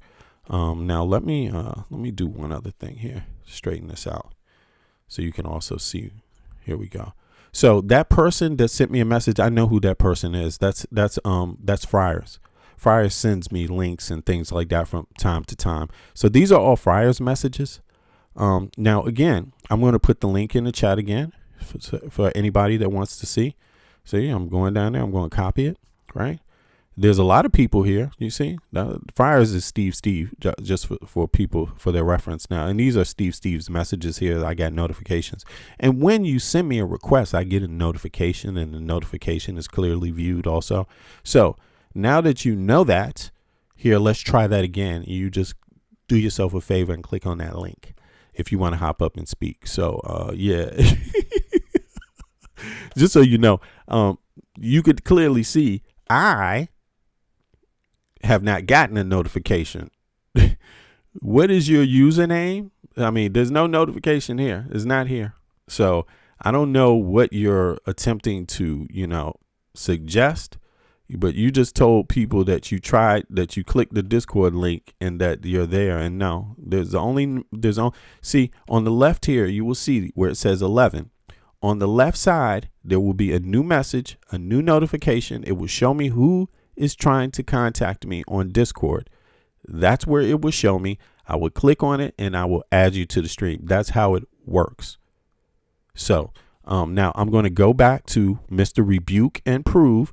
Now you want to show my YouTube account. No, I don't want to show it, but you should voluntarily put stuff up about it, about your life and who you are. So other people who read your comments will know that you're not just a troll. But I'm not saying I'm going to show your account. Sometimes I show people's accounts, but he goes on to say, let me put this up too. He goes on to say that Here it is. I clicked on his Discord link. He is no longer interested in bringing anyone on. LOLOL. That means laugh out, laugh out, laugh. We all know why my channel is open. Well, okay. Is that true what he's saying? It doesn't appear to be true, which wouldn't surprise me because now you have another person who doesn't. I'm guessing they don't have shit on their YouTube page about who they are. You know what I'm saying? You know, I'm guessing. There's a lot of trolls in the chat. You know, they don't want people to know who they are, what country they live in. They want to, you know, benefit from a open, you know, chat that's not in subscriber mode. They want to communicate with you, but they only want to communicate without their face being seen, without any qualifying information like something from their town, a video with them in it talking so we can hear their voice. This kind of stuff. You see what I'm saying? Stuff that I don't do. I'm bothering to show you who I am. I show that all on my page. So that qualifies it. So when people hear it, thinking people go, he's saying something. Maybe I agree. Maybe I don't agree. But that's okay. Let me see if he's even being real about who he is, though, because that will change how I see his statements, even if I agree or don't agree. An intelligent person would say that. They would say, at least you stand on what you say. But when you don't have information on your social media, no one can say you stand on what you say, even if they disagree or agree with you. That's the problem. It's called some qualifying information. Now, let's go back to somebody who's willing to show who they are, even if you agree or disagree. That's Hakeem Jeffries. Been true since Donald Trump and Republicans came back into power last January. Life is more expensive, life is more chaotic, and life is more extreme. The last thing that the American people need are for untrained ICE agents to be deployed at airports all across the country, potentially to brutalize or in some instances kill them. We've already seen how ICE conducts itself. These are untrained individuals when it comes to doing the current job that they have for the most part, let alone deploying them in close exposure and highly sensitive situations at airports across the country. But it seems like it's happening. Tom Homan is in charge of it, and he's working on a plan right now. Is there any chance that there could be some kind of deal done soon? I mean, obviously, what the president is trying to do is squeeze lawmakers to try to finally come up with a plan to fund DHS. Yeah, it's unfortunate that Republicans have decided that they would rather force TSA agents to work without pay, inconvenience millions of Americans all across the country, and now potentially expose them to untrained ICE agents and create chaos at airports throughout the land rather than get ICE agents under control. Our basic premise and value proposition from the very beginning has been simple. ICE should conduct itself like every other law enforcement agency in the country. But if Republicans are unwilling to get to an agreement in that regard, the one thing we can do immediately are to make sure that TSA agents are paid. And we know, Dana, there's bipartisan support for that. Senator Ted Cruz and Senator John Kennedy have recently indicated that they would support moving in that direction. Let's bring those bills to the floor in the House and the Senate tomorrow so we can get TSA agents paid. So now, here's the thing. You know, people can agree with any of these folks. See, look, I'll give you an example. Rebuke writes, Cory Booker, oh my, you know, but then again, Cory Booker shows his face every single day of the week. You can't confuse it. You won't be able to say, but was that really Cory Booker? But people can say, when they're talking about Rebuke's comments, they can say that. They can say, was that really an American citizen? Who was? Because they don't literally know, because these people don't show you anything. Nothing. So in the modern era where we at, we don't give trolls respect. You need to come. I understand a lot of people use YouTube and they may be afraid. Well, fuck being afraid. Fuck you. Fuck with your fear. What the fuck are you afraid of? Like, seriously. Like, what the fuck? What's wrong with you? You don't see, this comes down to not fear. It's not about whether you're afraid. It's about, do you stand on what the fuck you say and believe? That's what it's about. Otherwise, don't bring your ass out here and say it. That's really what it's about. Also with me. Why do you think I show people so much? Because I'm letting people know, I'm indicating I actually stand on this shit I'm saying. That's why. It has nothing to do with whether you fear. You don't know me at all. You don't know whether I've gotten death threats in my life. You don't know what is going on. But one thing you know for sure is I don't give a fuck. I stand on what I'm saying. These are my actual opinions, and I'm not fucking around making you have to guess about who the hell I am. You know, so I would say people that come, matter of fact, I'm going to do a little, I haven't changed this in a month or so, but I would suggest people subscribe right now to the channel, because I'm going to put it in subscriber mode. It's been in open chat for a few weeks and stuff like that, and I don't mind it, but here's the thing. You got to do something for somebody else for your opinion to matter, okay? Especially for me. And because, yeah, it's my channel, and I decide myself whose opinion matters. I do. I really do. And here, at least, right? And so what I'm going to do is I'm about to put the chat in subscriber mode. I'm going to save my subscribers a little bit of the bullshit, you know, just because it's annoying sometimes. So here we go. So on the count of 3, you know, you're going to have to subscribe now. It's not that bad. You will be able to enter the chat after a minute if you subscribe later. But 1, 2, 3, it's in subscriber mode now. And then let's continue it. I don't really have time for people that don't want to be taken serious. So let's continue. Let me ask you about that, because you are the whole reason, as you just laid out, that DHS is not funded right now is because you're trying to push the administration to enact some policy changes on how Border Patrol and ICE act when they are out looking for illegal immigrants. And now what you're saying is that you're okay with funding TSA, which has been, I think, the biggest point of leverage that you possibly had in order to get what you want on ICE, because ICE already has its money. So what was the point of this shutdown if you're okay with funding TSA? Well, we never approach these things that are in front of us with respect to government funding in the context of leverage. Our approach is, what is the appropriate use of taxpayer dollars? And we believe that taxpayer dollars should be used to make life more affordable for the American people, not brutalize or kill them or violently target law-abiding immigrant families, which is what we know ICE agents have been doing. And so at this point in time, more than 30 days in to the Trump Republican Department of Homeland Security shutdown, I think the most appropriate course of action is to fund TSA, fund FEMA, fund the Coast Guard, fund our cybersecurity professionals, so that, you know, Republicans stop holding the American people hostage and these hardworking civil servants because of the Republican unwillingness, at least to date, to get ICE under control. Listen, we believe that immigration enforcement in this country should be fair, just, and humane. And Donald Trump promised that he was going to go after the worst of the worst, violent felons who are here illegally. That's not what has been happening.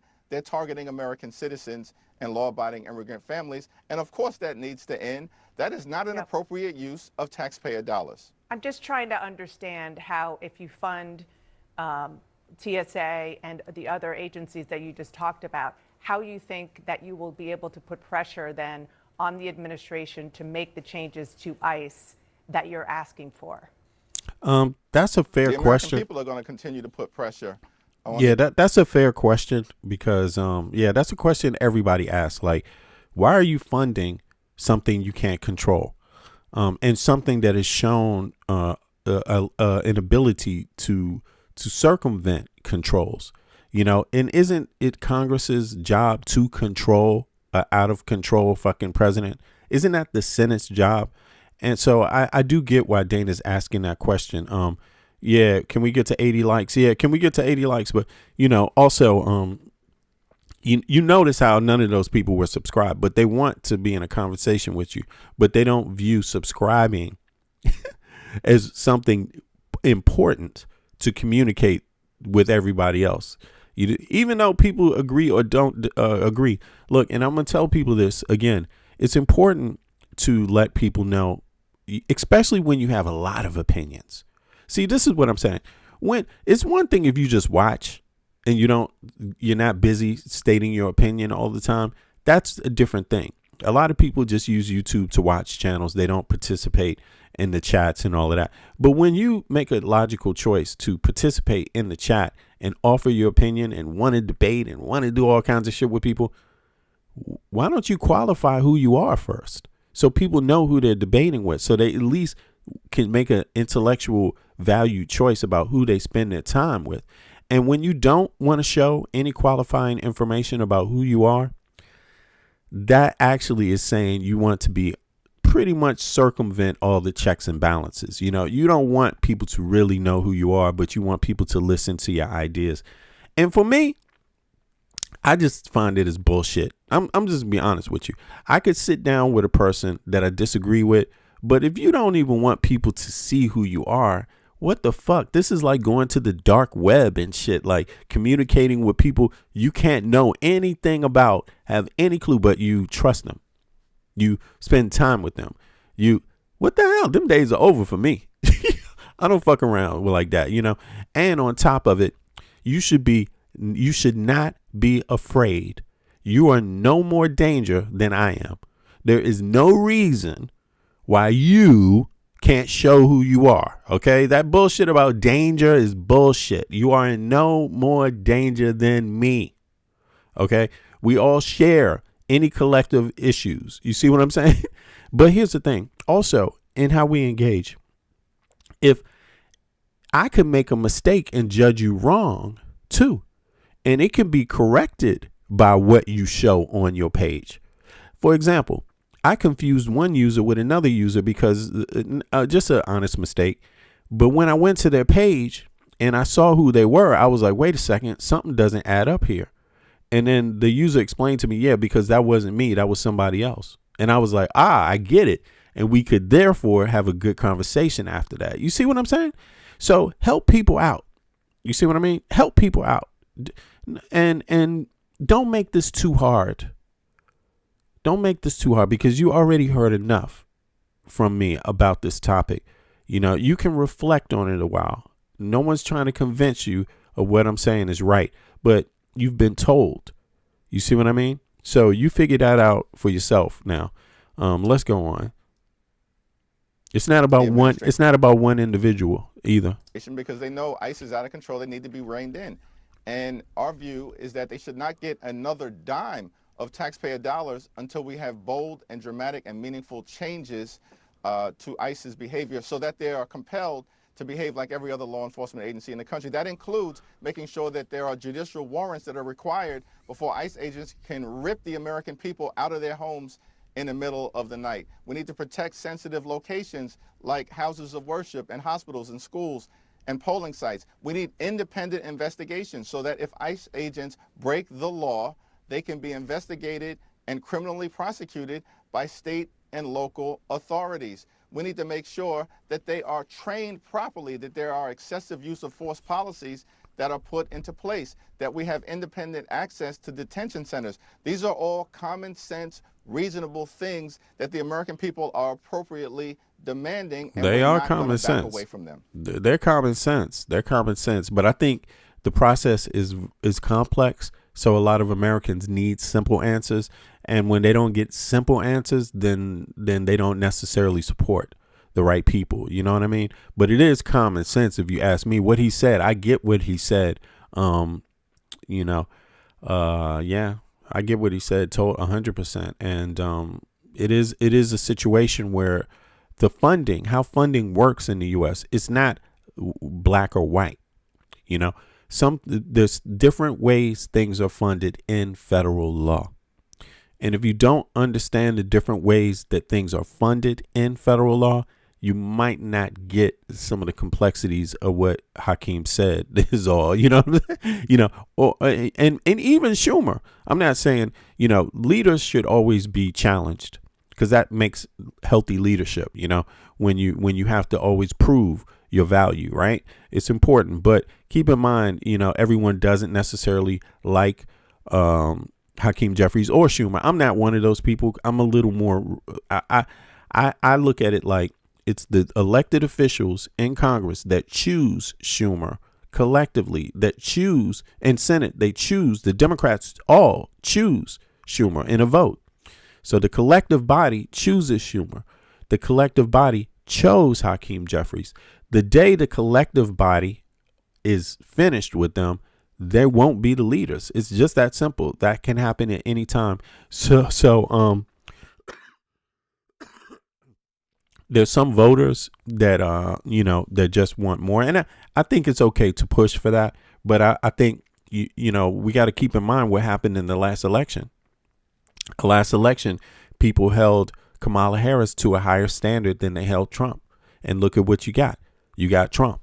So just be cautious about the criticisms and keep in mind what the practical outcomes can be. You see what I mean? That's all I'm saying. Well, with regard to the war in Iran, the Pentagon is talking about asking the White House to approve a request to ask Congress for over $200 billion to fund the Iran war. Now, this is two sources familiar with the matter that tell CNN this.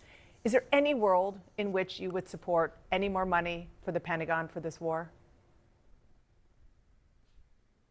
Listen, the Department of Defense, Donald Trump, and Republicans haven't even made the case for why we are in this reckless war of choice right now to the American people. They've got no vision, no plan, no exit strategy.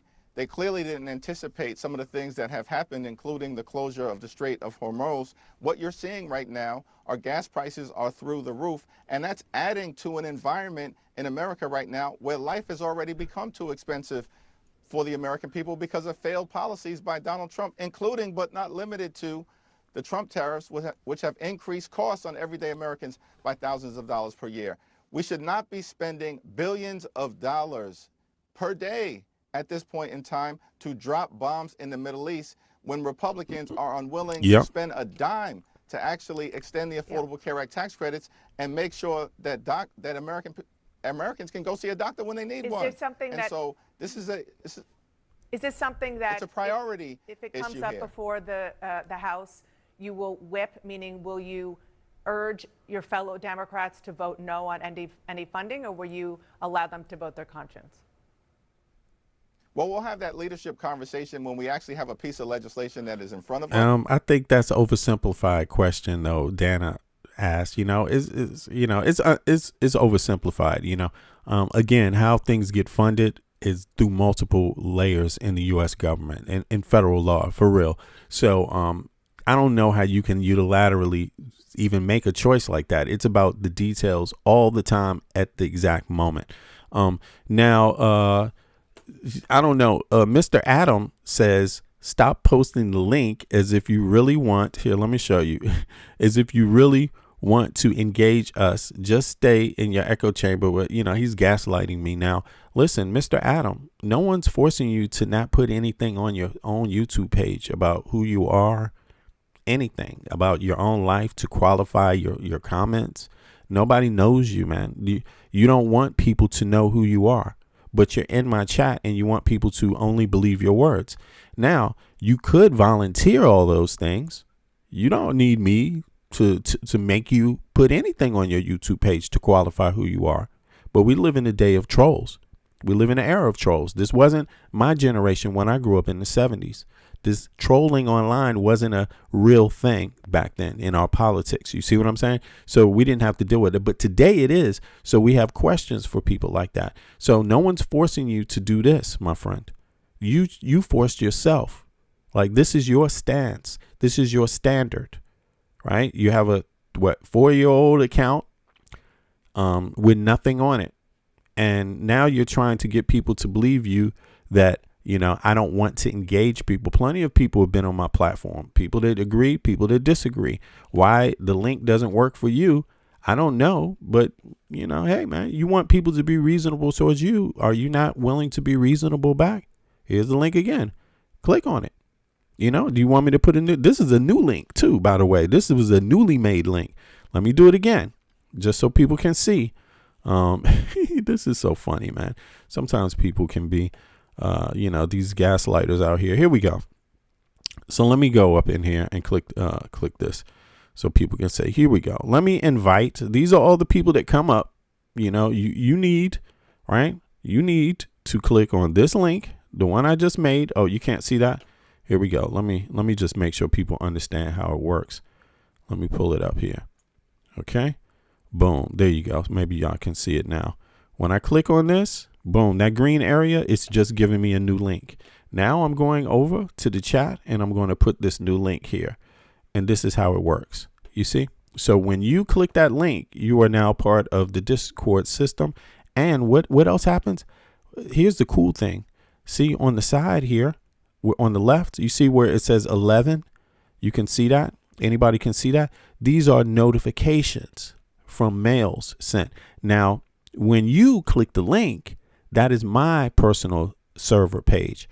Then I get an actual notification just like this, that there's activity from someone who clicked that link on my server.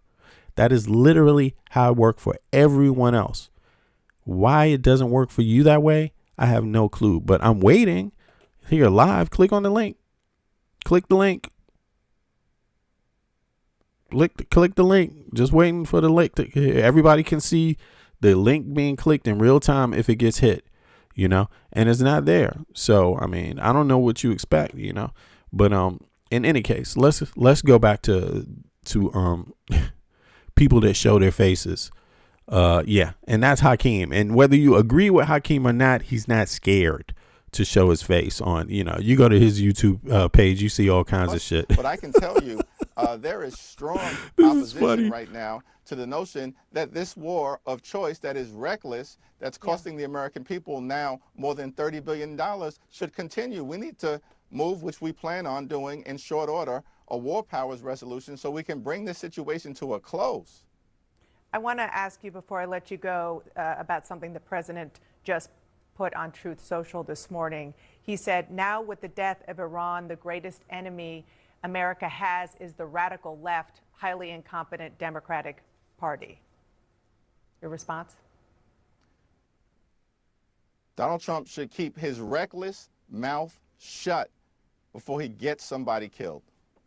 Damn, that was deep. Okay, so here's Peter Thiel. Let's see what they're talking about with Peter Thiel here. He's the guy the billionaire who gets tax dollars, your tax dollars, American citizens' tax dollars.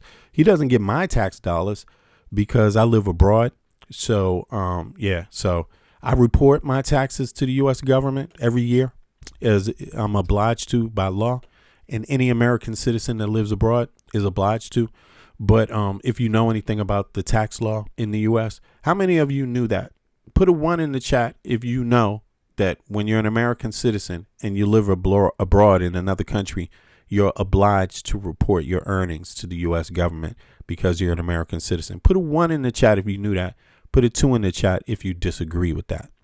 Now, I'm just curious about how many people are familiar with how this actually works. The reason why it works that way, because abroad services can be stopped based on that. So if they find out when you need a new passport and you go into the foreign consulate and they look at your request, they go to the secretary, to the government information about you, and they see you haven't filed your taxes, they could refuse you a new passport. They could refuse you services, period, if you didn't actually pay your taxes every year. That's why it works that way. So this is something, that another verifiable thing that everybody has to do. In fact, you should know that's how it works. If you're an American citizen, you should know that is literally how it works now. At one time, a lot of American citizens didn't file their taxes when they lived abroad because it wasn't really seen as necessary. But the government has gotten more stricter. And I think it started in, let me see here, in Obama's term, right? I believe it's Obama's term it was after Obama. It was during Obama's term. I remember that. And I got asked for a lot of information. All of a sudden, when I wanted to renew my passport, renew my kids' passports, all of this shit, I got hit with a litany of requests, right? And I actually had to provide information. So I had to contact people in the U.S., the government agencies in the U.S., local in D.C. for a lot of information. And that's where I actually got my it led to me later getting my newly printed birth certificate. It led to me later. I actually had to get a lot of school records sent from the U.S. You know, it's something called proof of presence and that could be so general they don't even have to explain to you. It's the burden is literally put on you to provide the proof of presence, each individual. So, you know, so that's how I found out. But in any case, so people like me, long story short, I file my taxes. You get to see how much money I make, but I don't pay anything. I don't owe the U.S. government any because all of my taxes are paid locally in Denmark, which, by the way, my taxes don't support weapons to Israel in Denmark. It actually supports aid to Palestinians, by the way, in case you didn't know that. Also, my taxes don't go to Peter Thiel, who's getting my private information, things like that. No, it doesn't go to Elon Musk, my tax dollars. When you live in the U.S., your tax dollars go to them. They make money off of it. You're benefiting their private corporations. Just for the people that don't know, right? They get government. They're part of government programs, and Elon Musk is looking to further that. You got to understand something. The United States government has, or not government, the country has 350 million people paying into one pool. 350 million, or potentially, right? Citizens. That's a big citizen block paying into one thing. That's what makes the U.S. strong. That's what makes the U.S. powerful. Russia only has 150 million people paying into one thing. Canada has less people paying into one thing. We're talking about harnessing energy, right? That can be used to produce something of value, right? Now, when you look at that, that is what attracts the billionaires. See, that's what attracts them, because this is the best hit. If you want to rob a bank, this is the bank you could get the biggest payoff on. You see? So that's what attracts the billionaires, the tax deductions, the government contracts that they can get, because they can get more government contracts potentially here than they can from any other country. Once they leave the U.S., it goes down. Their life gets worse. In terms of government welfare money that they get, they will get less. You see what I'm saying? So they don't want to go anywhere else. They know if they don't keep this scam going, life gets worse for them. Literally. And it's the American people that have the ability to stop that government sponsored money from going in their pocket or continuing it. And that happens with a vote. But hence Peter Thiel here, he gets your private information. He's part of, you could say, the military industrial complex, and not on a huge level, but he's the one behind J.D. Vance. So when you see Elon Musk push Trump, Peter Thiel push Vance as the second in there because they know Trump is old, so they would need someone to further the thing. But J.D. Vance is a hypocrite. J.D. Vance shows you he's going for the money. And why is he going for the money? Because what he said before he was vice president, before he signed on, everything he said was the opposite. You see what I mean? Everything he said was the opposite. You see what I'm saying? And then as soon as he hooked the opportunity to become president, he changed all his values. Why? Because you're dealing with the billionaires right now. So, they paying the bills. Conflicts so let's go around the world are not the only challenge for Pope Leo. He also faces global challenges from big Peter Thiel visited the Pope. tech. The Vatican has been working on a set of moral principles to guide the development of artificial intelligence and other emerging technology. And that has received pushback from some major players, including Peter Thiel. The Silicon Valley billionaire is not a Catholic, but grew up in an evangelical Christian household and has strong views about the intersection of technology and religion. As a reminder, if you don't know, Thiel founded the payments app PayPal, helped launch a company called Palantir, a tech company that has contracts with the U.S. military and with ICE, the U.S. Immigration and Customs Enforcement Agency, at the center of America's currently unpopular immigration enforcement. And Thiel has been a key advisor and donor to President Donald Trump and Vice President J.D. Vance. So you can imagine the attention and concern when Thiel decided to hold a series of lectures on the Antichrist in Rome on the Vatican's doorstep. So I want to bring in, Massimo is here. I also want to bring in Fritz Espenlaub, who is a journalist and co-author of Deutschlandfunk's podcast series here in Germany. It's a multi-part series on Peter Thiel, including one episode examining Thiel's theory of the Antichrist. So welcome, Fritz. Welcome. Hello. It's a pleasure to be here. Yes. I'm going to start by, like, Peter Thiel holding these Antichrist lectures in Rome was definitely, surely a choice of two questions. Why did he do this in Rome? And what are his views of the Antichrist? I'm going to go to Fritz first and Massimo. For people that don't know, Peter Thiel, right, he literally has 3 different citizenships. So he's an American citizen that is part of the industrial complex, right? Military industrial complex. And he gets taxpayer funded money. When you go to work, every time you clock in, anytime you make a penny, he gets part of that. But he has 3 different citizenships. So I want to ask MAGA people, how do you feel about that? How do you feel about Americans that have 3 different citizenships in the United States of America getting taxpayer dollars? Put a 1 in the chat if you like that idea. Put a 2 in the chat if you think that idea presents some challenges to loyalty. Okay, I'm going to say it presents some challenges to loyalty because you never know what country you favor in any particular situation. Like if the world is coming to an end and this is just a logical question, since we want to talk about immigrants and all this shit, why the fuck does he have 3 different citizenships? I mean, he's creating the technology that's chasing around immigrants, and what do you call when you have 3 citizenships? Are you not called a fucking immigrant of any country? Even if you're in your home country, aren't you still a fucking immigrant to one? It's crazy, but in any case, let's listen to what he had to say with the Vatican and the Pope. And this is interesting because you could argue, and the Pope has argued that the Trump administration is fucking anti-Jesus, right? Is against the principles of Jesus Christ. The Pope literally said this. Let me look this up before we go on here. Hold on. Let me pull this up real quick.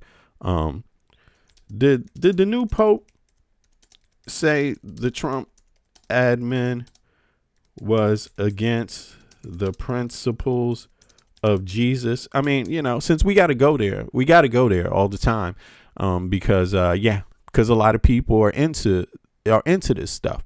Okay. Right. Hold on. Let me see here.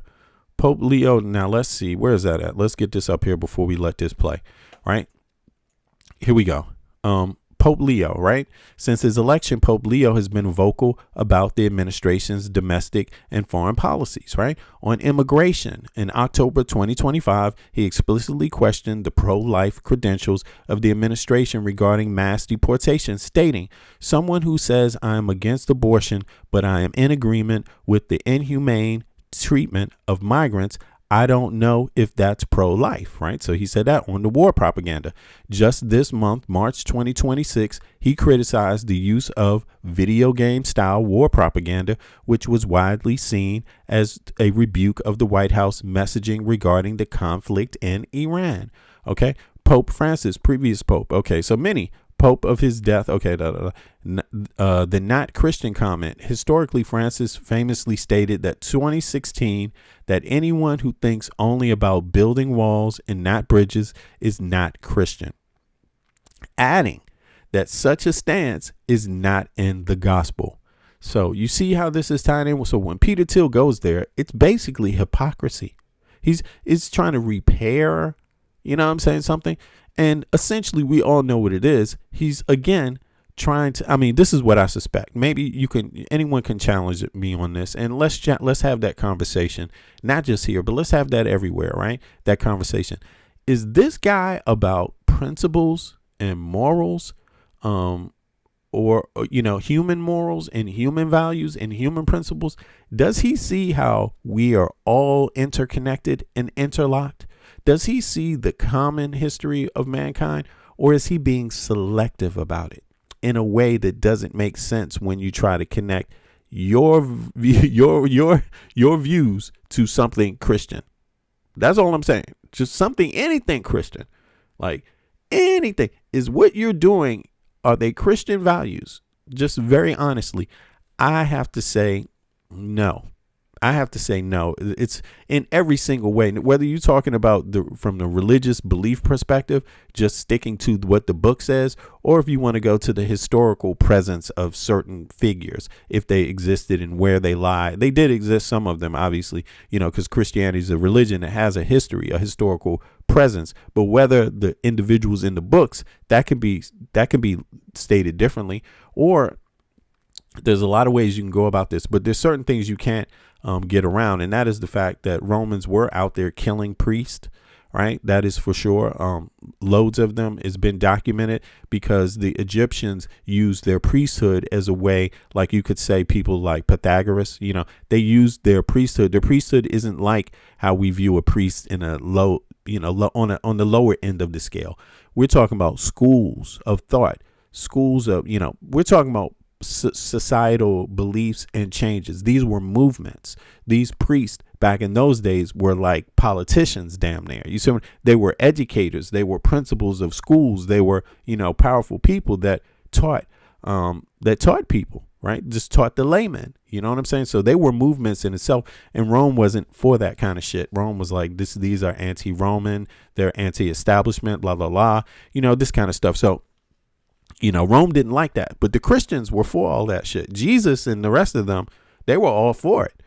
Pythagoras wasn't even a Christian, but this is pre-Christian, right? But that leans over into the same things when you look at the life, when you look at what they claim the life and times of Jesus was, right? He grew up in Egypt, right? He went abroad and brought his teachings. Well, that's basically parallel to Pythagoras and a lot of the Greeks too. Early, that were also going through this dynamic of Rome. You see what I mean? Hunted down and killed and hated by Rome. So in any case, I don't want to take people too far, but I would encourage people to read about Pythagoras. If you I'm not saying they're the same people or anything like that. I'm just saying, just take a glimpse at the life and times of Pythagoras, and then keep the story of Jesus in mind. My personal belief is that there was hundreds of priests like Jesus, not one. Right. You know what I'm saying? But the context has been preserved in the Bible. Just a sneak peek of what reality was. So let's go on. Let's see. Ask you a question and a follow up. Imagine being able to build an app with your name. Sorry about that. Let me go back here to the other view also. The smaller view. Let's see here. Boom. All right. Yeah, so Peter Thiel's fascination with the Antichrist has to be seen in the context of sort of his whole intellectual persona or his whole intellectual journey. He's always he's got a fascination with the what? The Antichrist. Oh my God. The Antichrist has to be seen in the context of sort of his whole intellectual persona or his whole intellectual journey. He's always painted himself as a contrarian. He likes to provoke. He likes to raise eyebrows. So that I think is at least a part of the explanation why he did it, particularly in Rome. He has held Antichrist lectures before in the Bay Area, I think also in Paris, if I remember correctly. And if you look at what exactly he says, like these are private lectures, these are not open to the public, but he's been on the record what he means by the Antichrist, and there have been reports of people participating in these lectures. So if you look under the hood, it's not, I think, that special. So it's not that he really wants to kind of like establish some sort of like serious theology there. In the end, it's him kind of like ranting against regulation a little bit, because at the end of the day, he's a venture capitalist, he's a tech person. Regulation is something that always is bizarre. It's even bizarre that this man is even having anything closely, remotely sounding like some Antichrist shit. This is crazy. Like, I'm sorry. And also keep in mind, this guy is an associate of Jeffrey Epstein. Like, what was going on? What were the practices? and I have to say this, and not to it's not to I don't want to, it's not to say that this particularly has any say, you know, but this guy you know, is the idea behind Peter Thiel and Jeffrey Epstein's relationship is one of sharing, you know, economic data, secrets, state, you know, espionage stuff, secrets inside U.S. government secrets to position Peter Thiel. But it's also about the relationship with little boys. You see what I mean? And Peter Thiel, or men, right? Peter Thiel is, I don't know how you would describe him, because it's not to say that he would be considered gay is not really enough to the conversation, because it's not that should be troubling to people. It's his practices beyond that. You know what I mean? And again, Jeffrey Epstein and little boys and little girls, you might have to wonder, is there more to that with Peter Thiel? Like, is Peter Thiel a person that was being blackmailed? You have to wonder that. And again, he is in this administration, and this administration has not released the Epstein files. They are withholding more than basically half of the files. You see what I mean? So you have to wonder, I mean, this and this Antichrist shit, I mean, you just have to wonder what the fuck is going on, man. Like, what's going on here? That's all I'm saying. And is this what MAGA people vote for? Is this what fucking MAGA people vote for? Is this what y'all consider MAGA? Is this what you consider what conservative Americans should be involved in?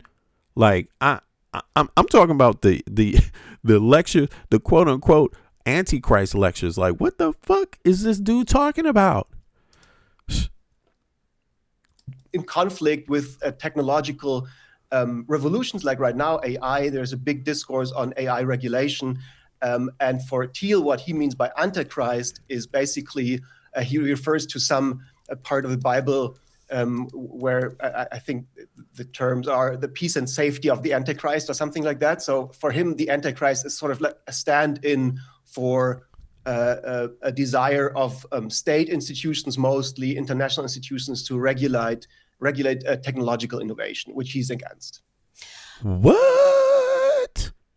It says, oh my God. I mean, yo, this is how vast the looniness is. I mean, you can just stumble across, you thought this administration was kooky, and you can easily stumble across something else by happenstance, just by chance, something that's even more crazier. But let's, just to make sure we're getting this right, or I'm getting this right, you know, because obviously, hey, y'all, I'm on the ride with you all. I don't know everything. I'm willing to learn things and to have people enlighten me.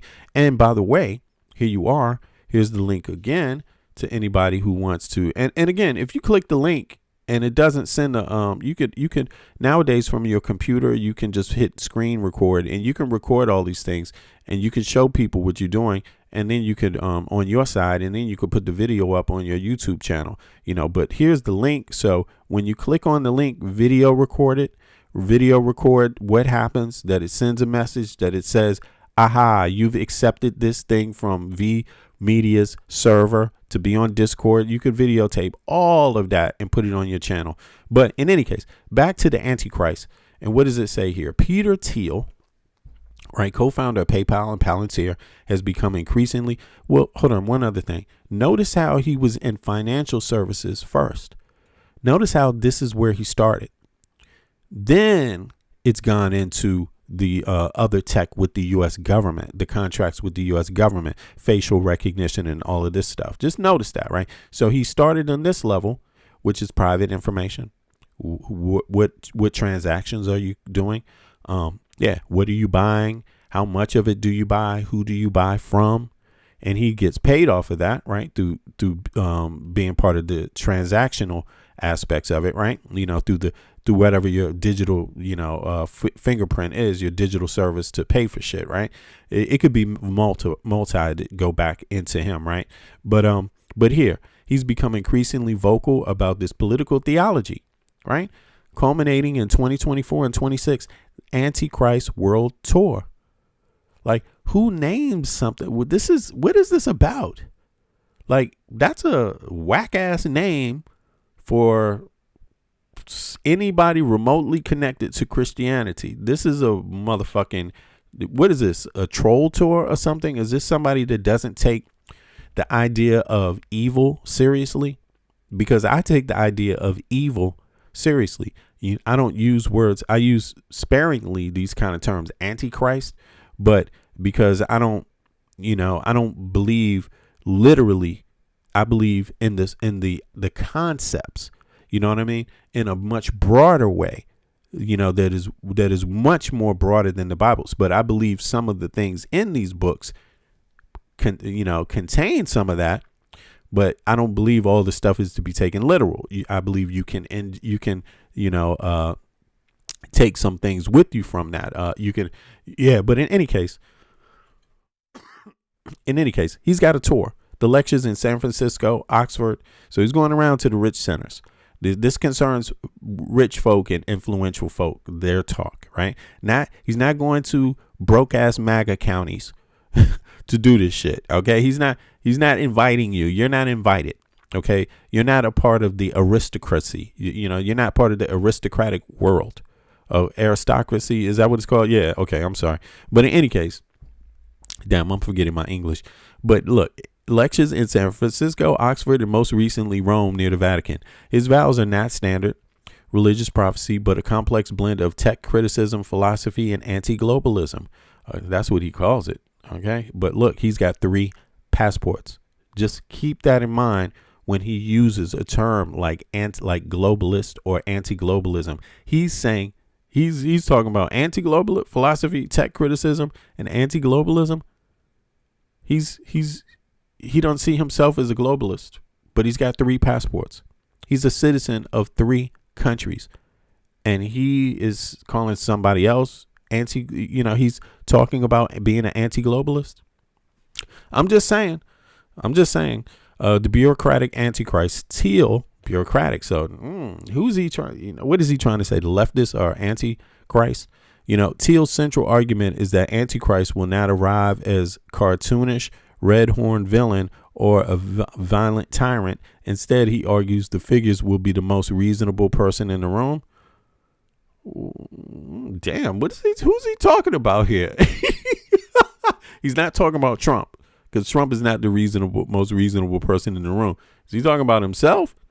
The problem of peace and safety. Thiel frequently quotes Thessalonians, right? So he quotes the Bible. He quotes part of the Bible. When they say peace and safety, then sudden destruction comes upon them. He argues that the Antichrist's primary slogan is the promise of total safety and the end of all risk. Okay, the global technocrats. In Thiel's view, the Antichrist is a high-level bureaucrat or technocrat who uses the genuine fear of Armageddon, climate change, and nuclear war, AI, or pandemics to justify the creation of the one world totalitarian state. If this ain't the pot calling the kettle black, this is exactly what this Trump administration does. You see what I mean? And then they gaslight people. You see what I mean? Like, this is gaslighting. This is huge, because they literally do this. Listen, Democrats, lefties weren't against AI. Lefties weren't against any, they were like saying, hey, you should get help for COVID. Trump should do better, right? We can do better than Trump dealing with COVID and pandemics, right? They also said, what is this? Armageddon. Look, this administration constantly pumps fear of Armageddon. This is literally what they do. What do you think this anti-Muslim thing is? It's all a fixation on that Armageddon. Literally, no bullshit. Obviously, in the Bible, they're talking about the Pharisees and shit, They're not talking about Iran. Interestingly enough, they're not talking about, they're actually talking about Egyptians there, right? Being afraid of the Egyptians, Armageddon. And then he's connecting it, Armageddon, what is this? Come on now. The town, in any case, I don't want to get lost in, Bible, historical Bible stuff. Okay. But in any case, the one world totalitarian order, again, Peter Thiel has 3 passports. Who the hell is he to talk about one world order? He has 3 passports. He's a part of different worlds. He's inside of different worlds, literally. Okay. Now, then he says the enemy of progress. He identifies Antichrist with forces that want to regulate or stop science and technology in the name of safety. So he's feeling he got powerful. This is what I hear. He got powerful. He wants in. And so he's going to start arguing against people that get in his way. This is just an argument out of convenience. Trust him.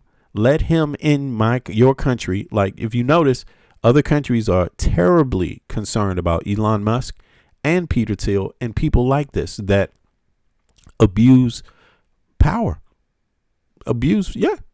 States. If you don't know, these 2 things, just to go back here, you got to understand this is exactly what the EU is dealing with. Let me see here. If you go back to this guy's profile, this is key to it. And then I'm going to get back to this video, but this is key to it. Look, it says, hold on. Damn, did I go too far? Peter Thiel.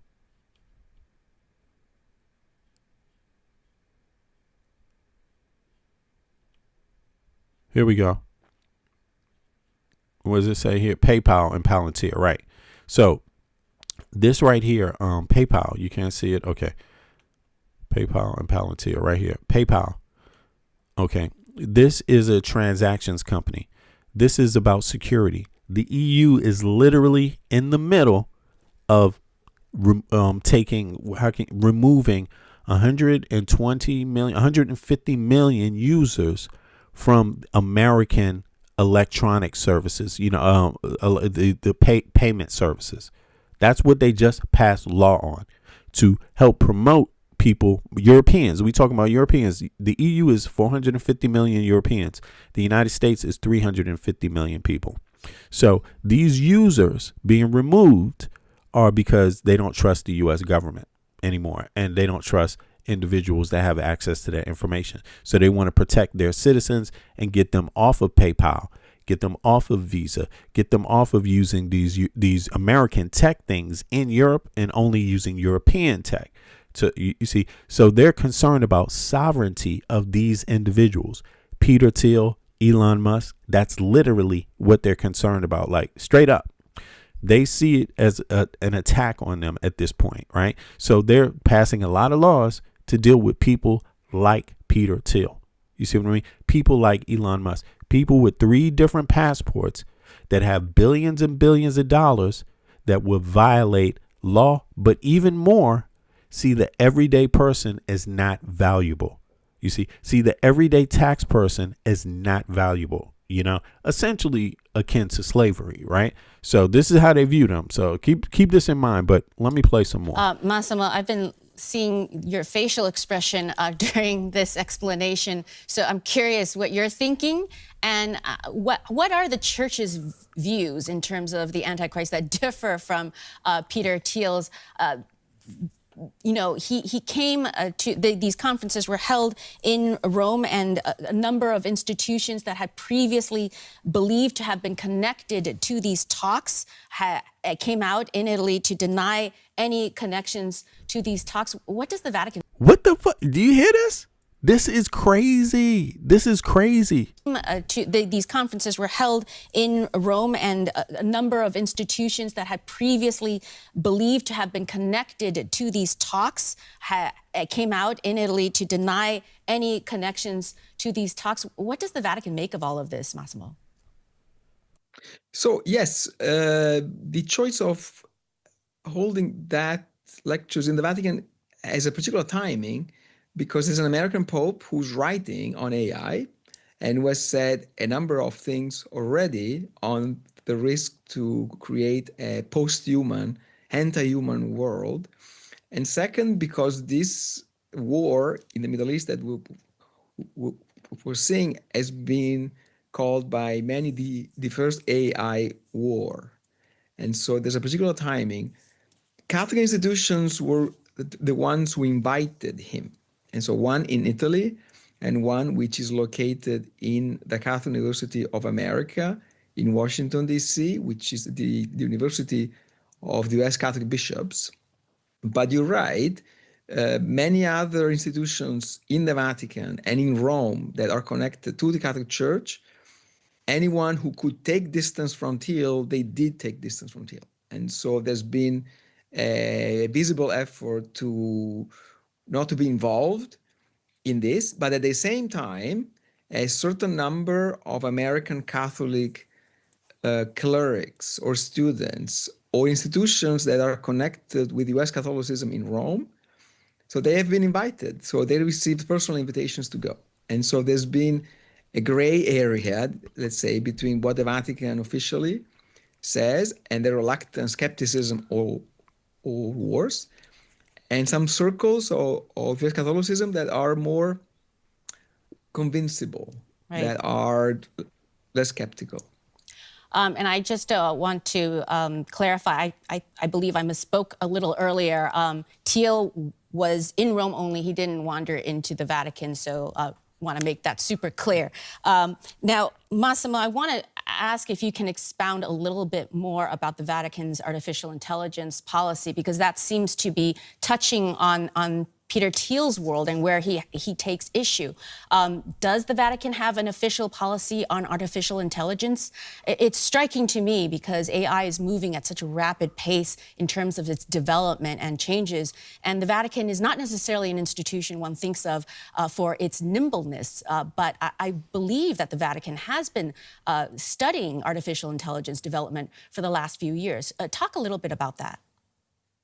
Sure, they are studying this also because they were contacted by Silicon Valley in 2015. Silicon Valley told the Vatican, we're not going necessarily to follow your advice, but we want to know what you in the Vatican think about this. And so there is a reflection going on there.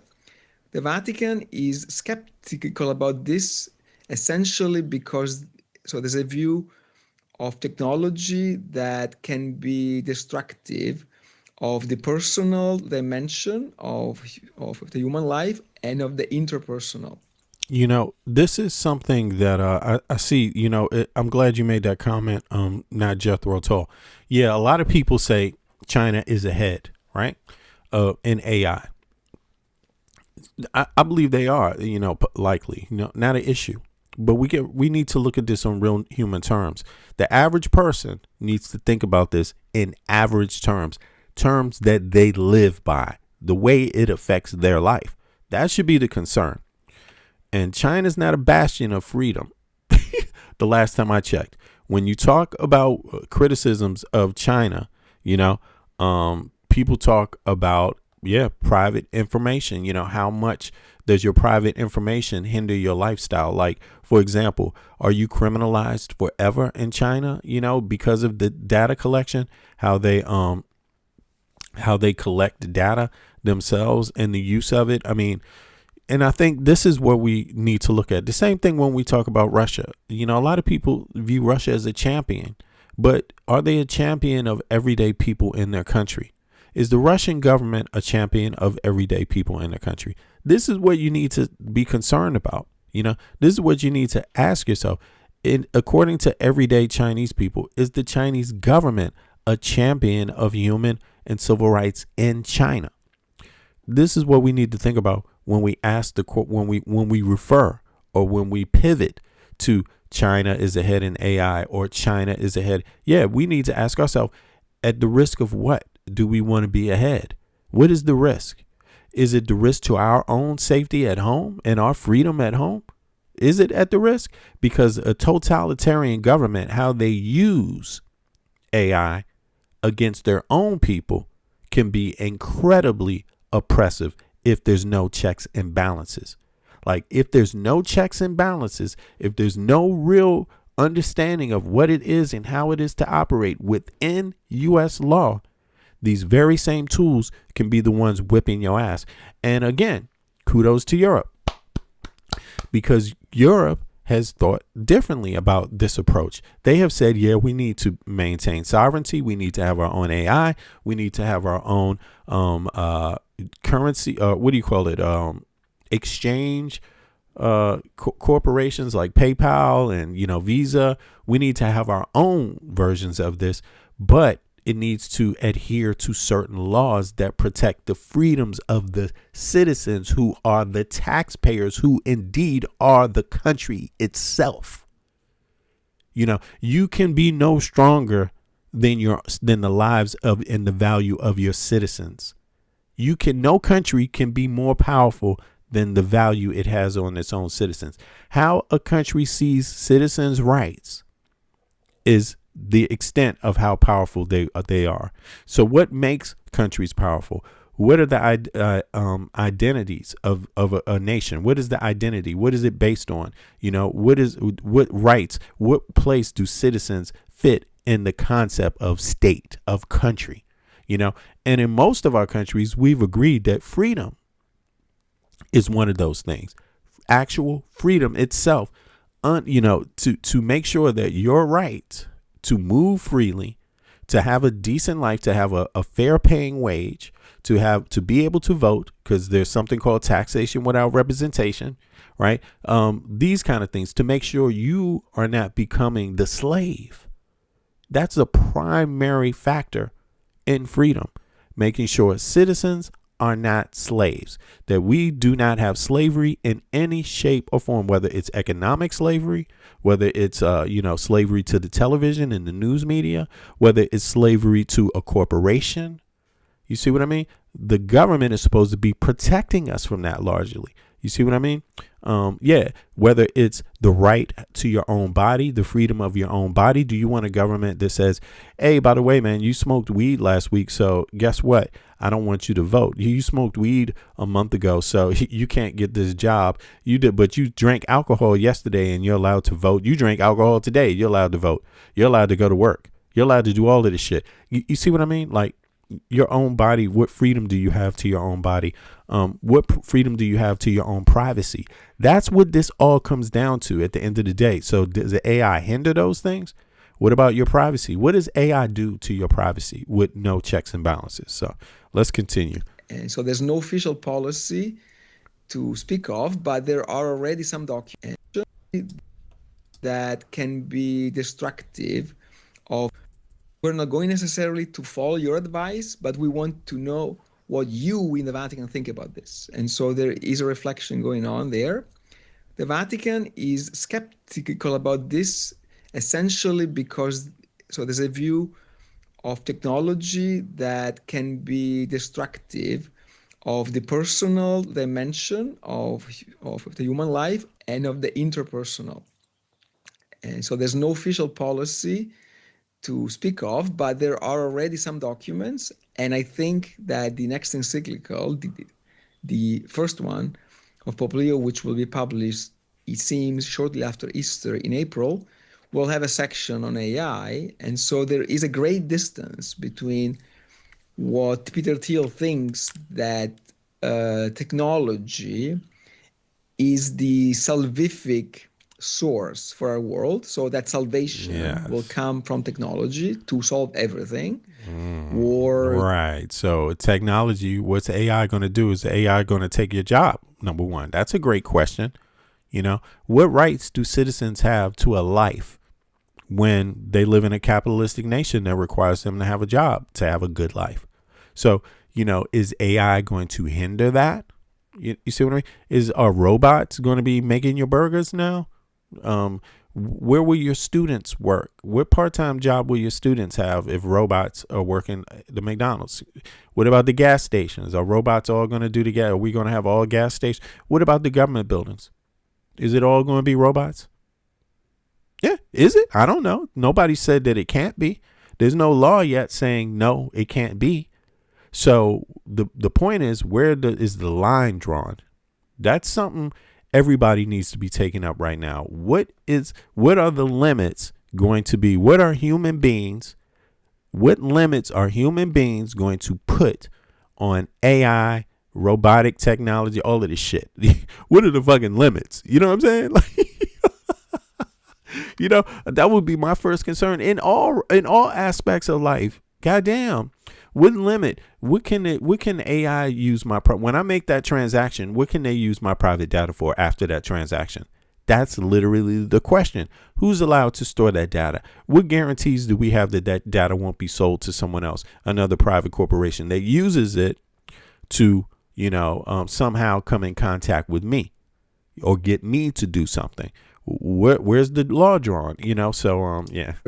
Environment, medicine, and the Vatican that has a deeply skeptical view about this godlike view of technology. So there is a real clash of visions about. It sound to me like Peter Thiel and them. They're calling people with basic values antichrist. Like, to me, it sounds like that. Like they're trying to paint themselves as the good people. The technocrats are the good folks saving society. That is what Peter Thiel's saying. Essentially, that's been a part of his belief. His ideas that he spreads out, for quite some time. The idea that the technocrats know better than the average person and therefore should have more rights, and shouldn't be hindered. That's essentially what it comes down to. What is the role of technology in our world, in our humanity? And these are impossible to reconcile, I think. Right.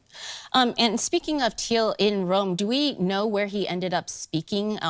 Which venue was willing to actually host them? I don't know if either of you guys know and want to say something about it. Okay, a shake from the head from Fritz and Massimo. Do you know? Yes. He spoke, in a Baroque palace in the city center, but Rome is very small, so you can see the Vatican from every window of an important Roman palace if you want to.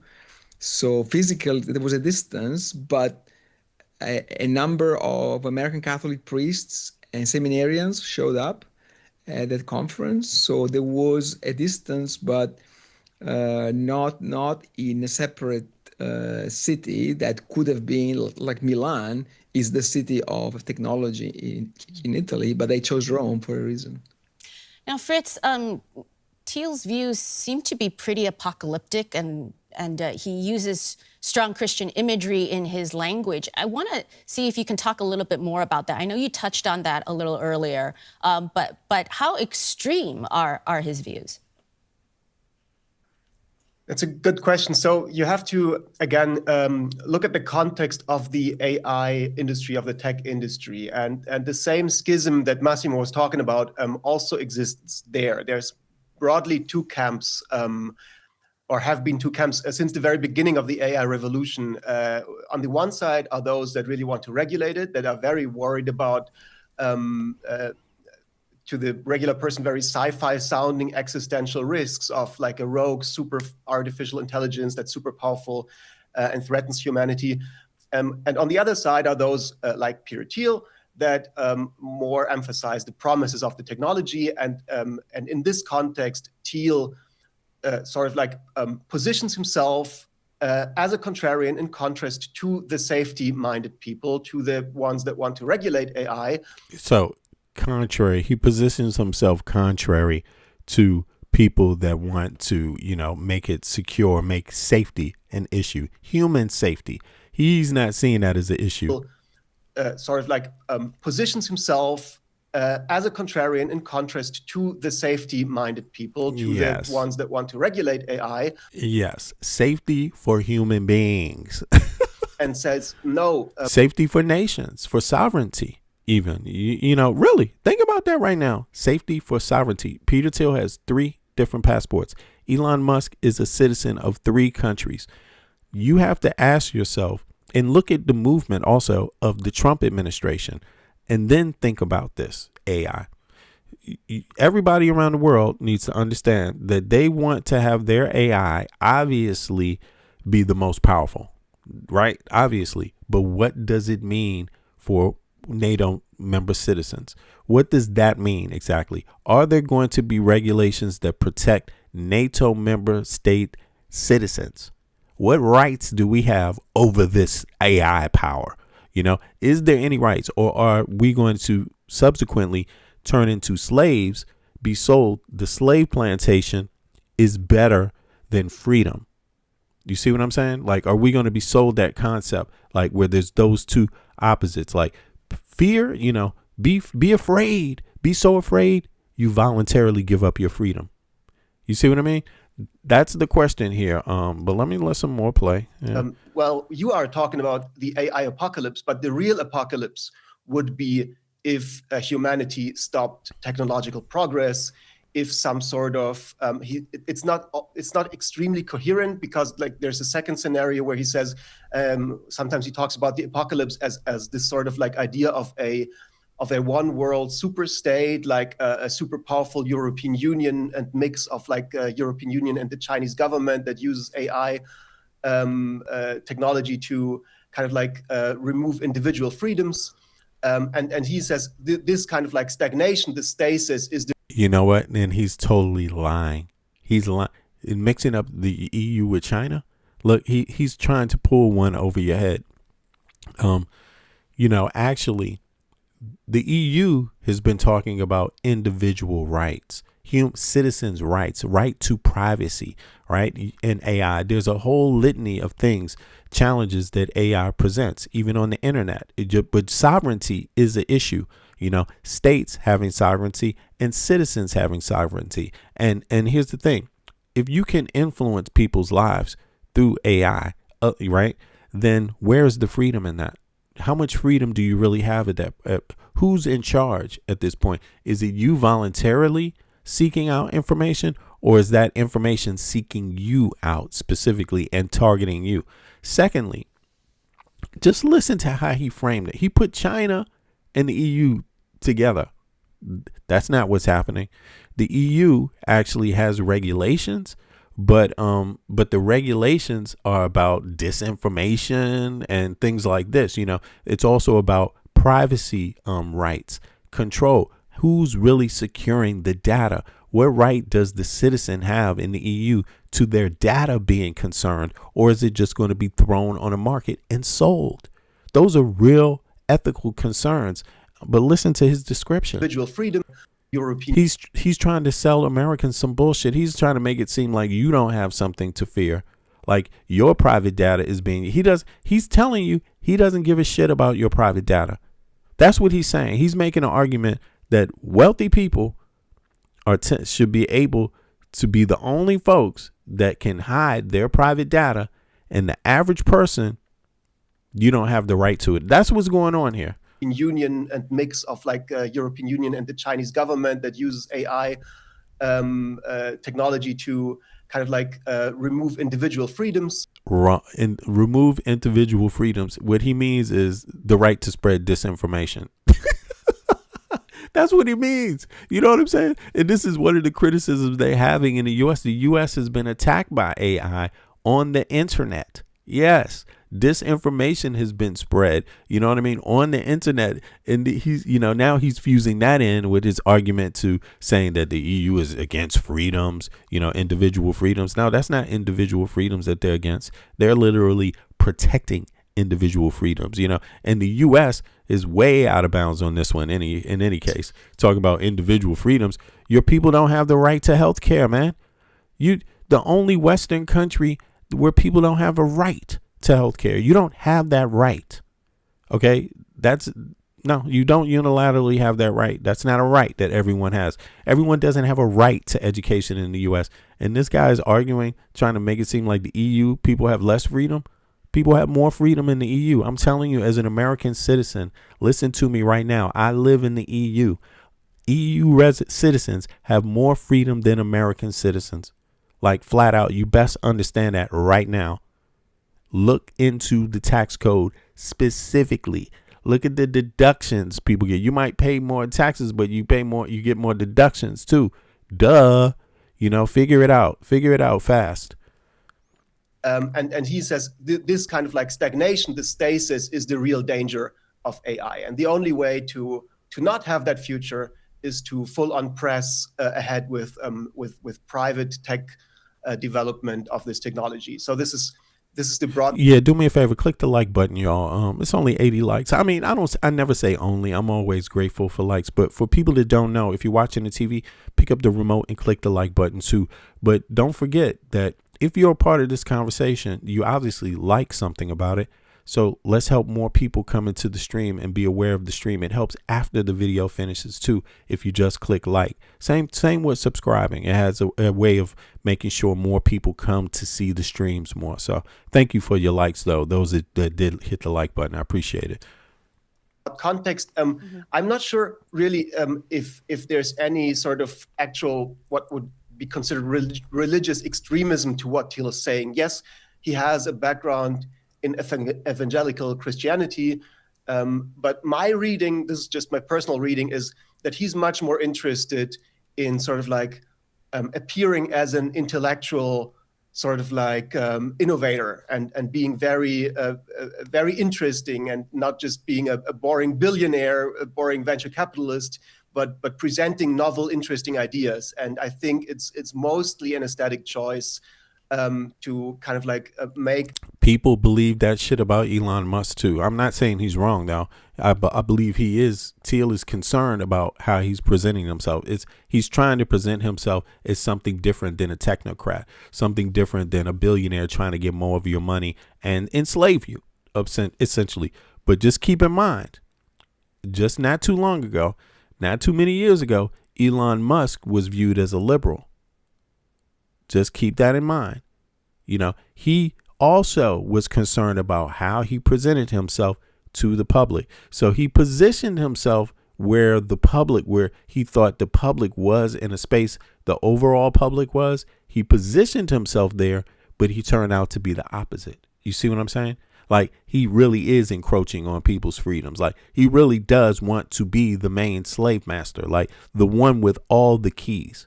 And he wants you to give him your tax dollars to do that. Like, he wants you to give him carte blanche, and he got that carte blanche behavior. And he's about to be he's the richest man on earth. He's about to be the first trillionaire. This man was allowed access to sensitive aspects of the U.S. government just because he fucking had money and he has 3 citizenships. Like, straight up. Who goes for that? Who goes for that? That is insane. And the man violated election laws. He committed fraud. The man is, that's anti-democratic. With his money, he's shown a tendency to be willing to break the law.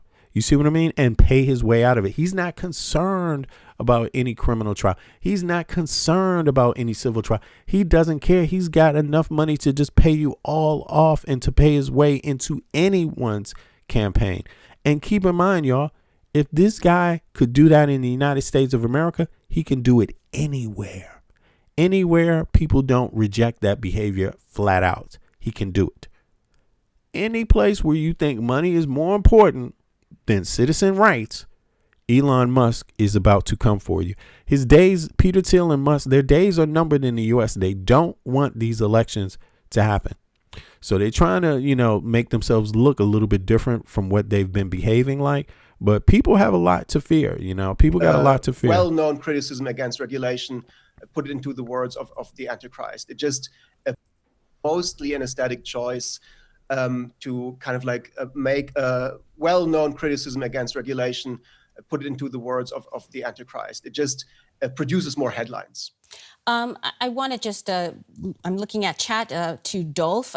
This is a comment. This is their takeaway quote for people like Thiel and Trump. Money and power are their gods. Very provocative statement there. But speaking of provocative concepts and thinking, I think we're dancing around something that I want to ask the both of you, and I don't know who's comfortable to weigh in, but does, to a certain extent, if Thiel views technology in this positive light and views any institution that tries to create parameters around it as a negative, is he obliquely suggesting that institutions like the Catholic Church are kind of the Antichrist? I know that sounds pretty extreme. And Fritz, you've just said that he's much more of a tech entrepreneur and innovator. But I think that is something that we are dancing around. So Fritz, I don't know if you have anything to say. Massimo, I see a small smile on your face. So perhaps we go to Massimo and then we can go to Fritz for that second.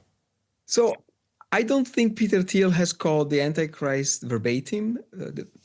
But if we look at these last 15 years, more or less, there has been kind coming from the United States, from Catholics and non-Catholics, really an ultra-futurist, postmodernist view of the Vatican, of the papacy, and of Pope Francis, but indirectly of Pope Leo, as people who are a danger to the future as they see it. And so there is so I agree that there is a weak theology there by Peter Thiel and so on, but there is a religious idea of technology, of industry, of the technical dimension. So it is anti-Christian, but it is religious.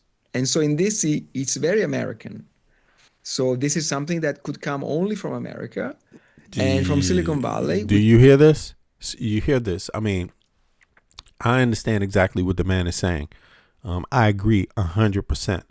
But alarm bells should be ringing loud, like fire alarms, ding, ding, ding, ding, woo, woo, woo, in the United States of America, because what you are witnessing right now are the effects of people like that having access to power. Like that's what you're getting, unfettered. And it is only going to get worse with people like this in proximity to power. I mean, he's not in proximity to power, Peter Thiel. They have power. Power, 99% of any of you Americans definitely don't have anything like it. You know, your lifestyle is nothing like Peter Thiel's. Like, you can't afford it, and you can barely afford a bath. You know, it's like, I'm serious. I hate to say it, but that's how bad it is. You know, it's like there's loads of people that are going to be out of jobs because of Peter Thiel and Elon Musk. Why? Because that's just how it's going to work. They know this only lasts a certain amount of time in one country and that it's over. They know that. Why? Because they're sucking the blood. They're literally campaigning on sucking your blood. That's what they're doing. This is like the Matrix. You have to see it that way. That's a, science fiction tale, the Matrix, right? Where, the machines are using the baby blood to fuel them, Yeah. Hello. That's where this is going. And this is what is being discussed here, basically. What are your rights to not be one of those human beings the machines are sucking the blood from? Like you just being in a test tube, being kept alive just so they can use your blood. That's like literally what's being discussed here. So, let's hear some more. Which is in some sense the new center. So it is anti-Christian, but it is religious. And so in this, it's very American. So this is something that could come only from America and from Silicon Valley, which is in some sense the new center of to understand the future, not just about technology, but also about religion. And so this fusion between religious expectations from salvation that can come only from technology, yes, indirectly is an indictment of the Vatican, of the church, of church leaders, of academic theology, of the whole world, I think.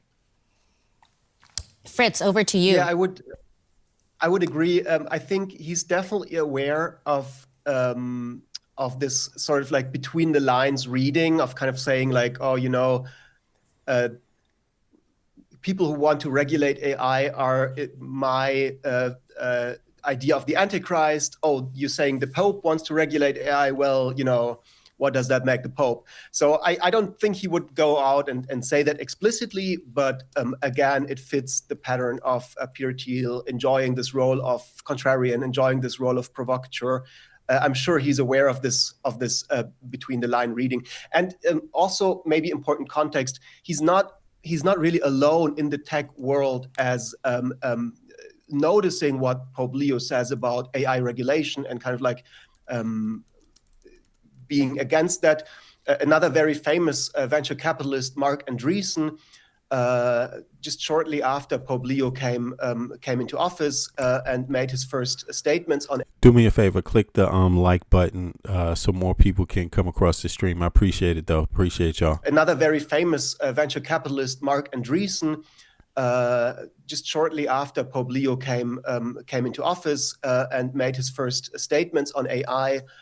He went very publicly on Twitter, on X, and made basically fun of the Pope, ridiculed him, put him sort of like in a line with Greta Thunberg and other people that are regular subject of ridicule by some of these tech figures. So they definitely notice the Pope speaking about AI. And again, there is these two camps in the AI world. There's the AI safety crew, the people that want to really regulate AI very, very thoroughly. Those are I imagine the ones that reached out to the Vatican some years earlier, as Massimo has told. And then there's the other ones that position themselves directly against these people that want to regulate AI, and that felt sort of like rising waters after Trump came into office, after the new government was much more pro AI acceleration as opposed to AI regulation, which was the vibe just a couple of years earlier. And I think in this context, they also kind of like felt they have some sort of like cultural momentum to also be able to ridicule the Pope if he wants to regulate AI. Yeah, this might be the best deal for music. Let me just make people aware. I'm about to get out of here. There's a couple other things I wanted to review, but listen, I just want people to see what kind of stuff every once in a while in the chat. There's a user here, I don't know, that has a problem with the Nightbot, and the Nightbot's job is it cuts out certain inflammatory terms. It also, and maybe inflammatory statements, but it also stops people from posting links too. And so this is the first time I've seen a person have an issue with the Nightbot. You know, it's crazy. But keep in mind, YouTube also blocks certain things too in phrases, right? So don't make an assumption. Just use the same rules. Everybody, nobody's special. Same, everyone that is normally in the chat, is able to express their views freely. So you might want to consider you doing the same. Hashtag it might see that. Exactly. That's exactly right. So, don't blame it on something like this just happens in the system. You know what I'm saying? Yeah, hashtags could do that. Hashtags could do it. It's a number of things that could do it, but that it might confuse as a link. It could be a hashtag. I can't say it is. It could be a term you used with a hashtag. It could be anything. But the point is this. You shouldn't take it too personal. That's the point. It's not you. It's something you're doing. So just, try to consider that because nobody else is having the issue. You see what I'm saying? So just take accountability and think about it and don't take it personal. It is the internet and we do have certain restraints. And I'm going to tell you the words that get blocked. A lot of words and a lot of misogynistic stuff gets blocked. Everything doesn't, but then we have mods, real human mods too. So that's all. You know what I'm saying? Let me see here. Now, that was enough about Peter Thiel. I mean, I think it's interesting to follow that story because Peter Thiel often doesn't take the front since we have Elon Musk. But I think if you look and you go into Peter Thiel's background and his activities also, it's very concerning. Just as concerning as Epstein and Elon Musk on Epstein Island and Trump in these parties. It's every bit of interesting, especially when you think about the agreement, the consensus that a lot of these individuals seem to have is money over lives. Like, this is okay. These people generally agree that for profit, it's okay to make American citizens' lives, how can I say this? Difficult. Yeah. Like, they don't care about how difficult it is for American people. They don't care about the hardship that American people, that average people, and it's not just Americans, it's people in general. You see what I mean? This is a philosophy that people should be very concerned about. It's not just the technology, it's how they use technology, and they use it in a way that shows no concern over everyday people. That should always be a concern.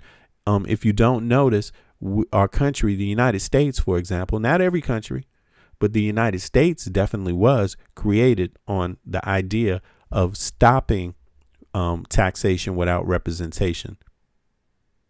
That was the founding idea, and that people are in control, not oligarchs, not rich technocrats, not all of these people, that the everyday person it has the most say, has equal say. One poor ass homeless U.S. citizen has the equal say as the richest individual, most powerful individual in the country. That's what our society was based on, fundamentally, on the foundational level. So just keep that in mind when we have these conversations here. Now, let me see. There was one other story I wanted to get through real quick, and then I'm going to be out of here. Let me see. Is it this right here? Right. I think as a matter of fact, it's here. Here we go. It's not Iran. I mean, Iran and Israel. I'm going to close out on that, but there's some it's not going anywhere anytime soon. It's moving too slow. If you ask me, Trump has promised all kinds of stuff, promised troops on the ground. And it's like, I'm not stupid. I know it doesn't take this long. And I know he didn't plan it the same way. Even no matter what you think about the invasion of Iraq, it was planned differently. They had 200,000 troops, NATO troops on the ground on the border of Iraq before they launched. And this is nothing like that. This is Trump just deciding willy-nilly to send 5,000 or 10,000 troops, and the plan constantly changing and shifting. I decided, Iran has the upper hand. And it's not because of the machinery. It's because of the strategy. See, machines don't replace a brain and strategy and intelligence. So Iran has outmaneuvered the United States. And that's just a lost game. It's finished now. So the U.S. could tear up a lot of lives and bomb a lot of people, but it won't change the math. Iran has outsmarted Donald Trump. It's just that simple. And this has nothing to do with me favoring Iran. No, I don't. I can't speak for Iranians, though. I'm not an Iranian. I don't live in Iran. So I would never expect my word to replace what they want for themselves, any Iranian. But it appears to me that people's civil rights are challenged in Iran largely. And so that's not what I'm for. You see what I mean? So I'm not pro Iranian government, but I'm definitely not for the attack. I don't think the attack helped. I don't think it was wise. I don't think it was intelligent for future relations with Iran or helpful for relations in the region for all the people. Again, when you attack this regime this way, you also get other people see it differently and become allies with them. Our allies are against us attacking them this way. That's not good. The fact that the way we did it, it's not the tools we used, it's what we did, how we did it, how we utilized the tools. The United States of America and Netanyahu did not have enough respect for the citizens of the rest of these countries that have to pay for the mess. Yeah. That's not good. That's not a good sign of respect. That's not a good sign when you don't consult your allies first. And it's an election year. So you could see this is who's this benefiting? Who is this? What is this about? So they chose this year to have an oil thing, which is going to be political.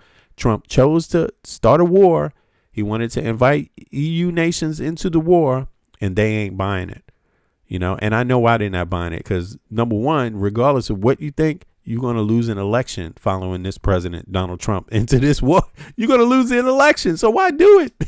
Let alone all the other bad things connected to it. Now, over to Elon Musk. Let me hear what they got to say about not Elon Musk, Jeffrey Epstein. Let's see here. Attorney General Pam Bondi will be forced to testify before Congress over her handling of the Jeffrey Epstein investigation. Some Oversight Committee Republicans who voted to subpoena Bondi are now indicating that they're open to changing that position after Democrats stormed out of a briefing with the Attorney General this week. Democrats say that they will not back down from forcing Bondi to appear before the committee on April 14th. What? So wait a second. So the Republicans did what? They're saying they don't want to subpoena her because Democrats walked out. Why would you change your view about that? Why not just subpoena her regardless of what the Democrats do? Don't you want to hear what's going on with the Epstein files? That's the only way you're gonna know. Investigation. Some oversight committee Republicans who voted to subpoena Bondi are now indicating that they're open to changing that position after Democrats stormed out of a briefing with the Attorney General this week. Democrats say that they will not back down from forcing Bondi to appear before the committee on April 14th. It's a lawfully issued subpoena, and we expect her to testify. So that's sort of the next point of contact. And we'll have to refer to the courts if she refuses to testify. What happened with the Clintons is that they were actually held in criminal contempt. And so if we're going to be consistent, then we're going to follow our rules, and we're going to hold her in contempt as well if she doesn't show up for her deposition. We've already sent her the subpoena. So people are asking, didn't she already show up? Yeah, but she wasn't under oath. That's the difference. And when you go under oath, then you're now liable for criminal charges to also be, filed if they find out you lie. So that's what this is all about. They want her not private. They want her public. And they also, if they can't get her public, they at the very least want her under oath. And Republicans are not supporting her being under oath. What's so bad with her being under oath? Why wouldn't you want that? The law has not been followed. Why don't you want the law to release the Epstein files? Why don't you want Pam Bondi under oath to explain why she has not released it? Why don't you want that? That doesn't make any sense, She knows the date, she knows the time, and so she can continue to try to avoid that. But what is she trying to hide? Joining me now is Virginia Congressman James Walkinshaw. He serves on the House Oversight and I want her in jail also. Homeland Security Committees.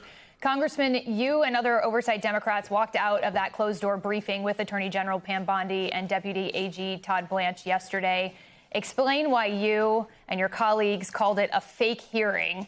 How concerned are you that Republicans are going to block this testimony from Pam Bondi under oath? Well, it became very clear during the private secret briefing that Attorney General Bondi showed up for that it was an effort to create a pretext for her to avoid sitting down under oath on video for the American people to see in a deposition in response to the subpoena. So I was very uncomfortable participating in a closed door private briefing around her inability or unwillingness to follow the law and release the Epstein files. I want to see her answer those questions under oath. And I think that's what the American people deserve. American people are sick and tired of secrecy around the Epstein files. They want transparency. To get that, she needs to show up in response to the subpoena for the deposition. How likely are you and your colleagues to pursue criminal contempt against Pam Bondi if she refuses? Well, look, I think Chairman Comer set a very crystal clear precedent with the Clintons when they didn't show up for the deposition on the date and time and under the conditions that he dictated. He immediately moved to criminal contempt. And if he's going to be consistent, we'll have to do the same here. Whether Republicans will have the courage to do that, I don't know. They haven't demonstrated the kind of courage to take on the Trump administration that this would require. But I know this, whether it's in this Congress or in a future Congress, Attorney General Bondi will be answering questions under oath about her failure to comply with the laws with respect to the Epstein files. So bear with me, Congressman. I'm going to run. What did they say? Hold on. What did he say here? Attorney General Bondi will be answering questions under oath about her failure to comply with the laws with respect to the Epstein file. Courage to do that, I don't know. They haven't demonstrated the kind of courage to take on the Trump administration that this would require. But I know this, whether it's in this Congress or in a future Congress, Attorney General Bondi will be answering questions under oath about her failure to comply. So whether it's in a future Congress or this Congress, yeah, that's true. And that makes this election even more relevant. I mean, this is everything centered around this election. I talked to a friend of mine, by the way, not too long ago about the situation in the U.S., somebody that lives in the U.S., right? And obviously I talk to people all the time, but I don't always talk about it. But a good friend of mine was telling me the situation where they're located and what's going on day to day, how it looks on the ground, a reality check there, a person that's born and raised in the U.S. also, and family like mine, both sides go back to the colonial period, both sides of the family, you know. So this person was talking about how things have changed in the U.S. and how they are confronted with those changes, right? And they're pretty upset.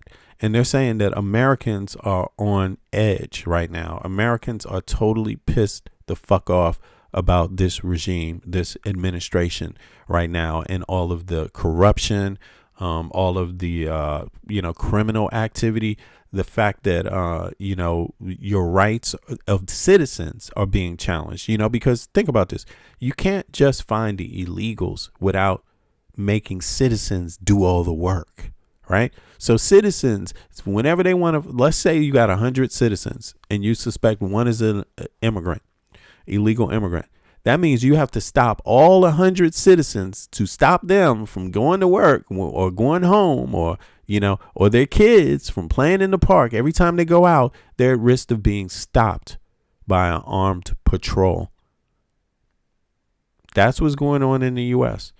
And Americans are fucking pissed about it, But let's continue here. This is Bonnie and the Epstein files, Let's see. Laws with respect to the Epstein files. It doesn't look good regarding this election coming up for this administration. But then again, they're looking to change the voting rules right now, too. Coincidence? Anybody? This Congress or in a future Congress, Attorney General Bondi will be answering questions under oath about her failure to comply with the laws with respect to the Epstein files. So bear with me, Congressman. I'm going to run through sort of one of the latest revelations here. The Miami Herald has new reporting based on documents released by the DOJ. What the hell is this sleechy dumbass talking about? Funny how neither you, me, or V are from the U.S. What are you talking about, man? I'm from the U.S. I'm born and raised in the United States of America. Both sides of my family go back to the colonial period. I just happen as a grown-ass man to live in Copenhagen in the country of Denmark. I've been talking about that on every live that I've done, over 2,000 lives. Even more, maybe. If you don't know where I'm from, it means you don't watch my channel enough. I would advise you to watch the channel more so you could really understand what this is, what my channel's about. But I'm not hiding it, where I'm from or who I am. By the way, if you don't have this book about Washington, D.C. subculture in the 80s, 90s, right? 80s and 90s, really, but it starts in the 80s. You should pick it up. It's called Pump Me Up.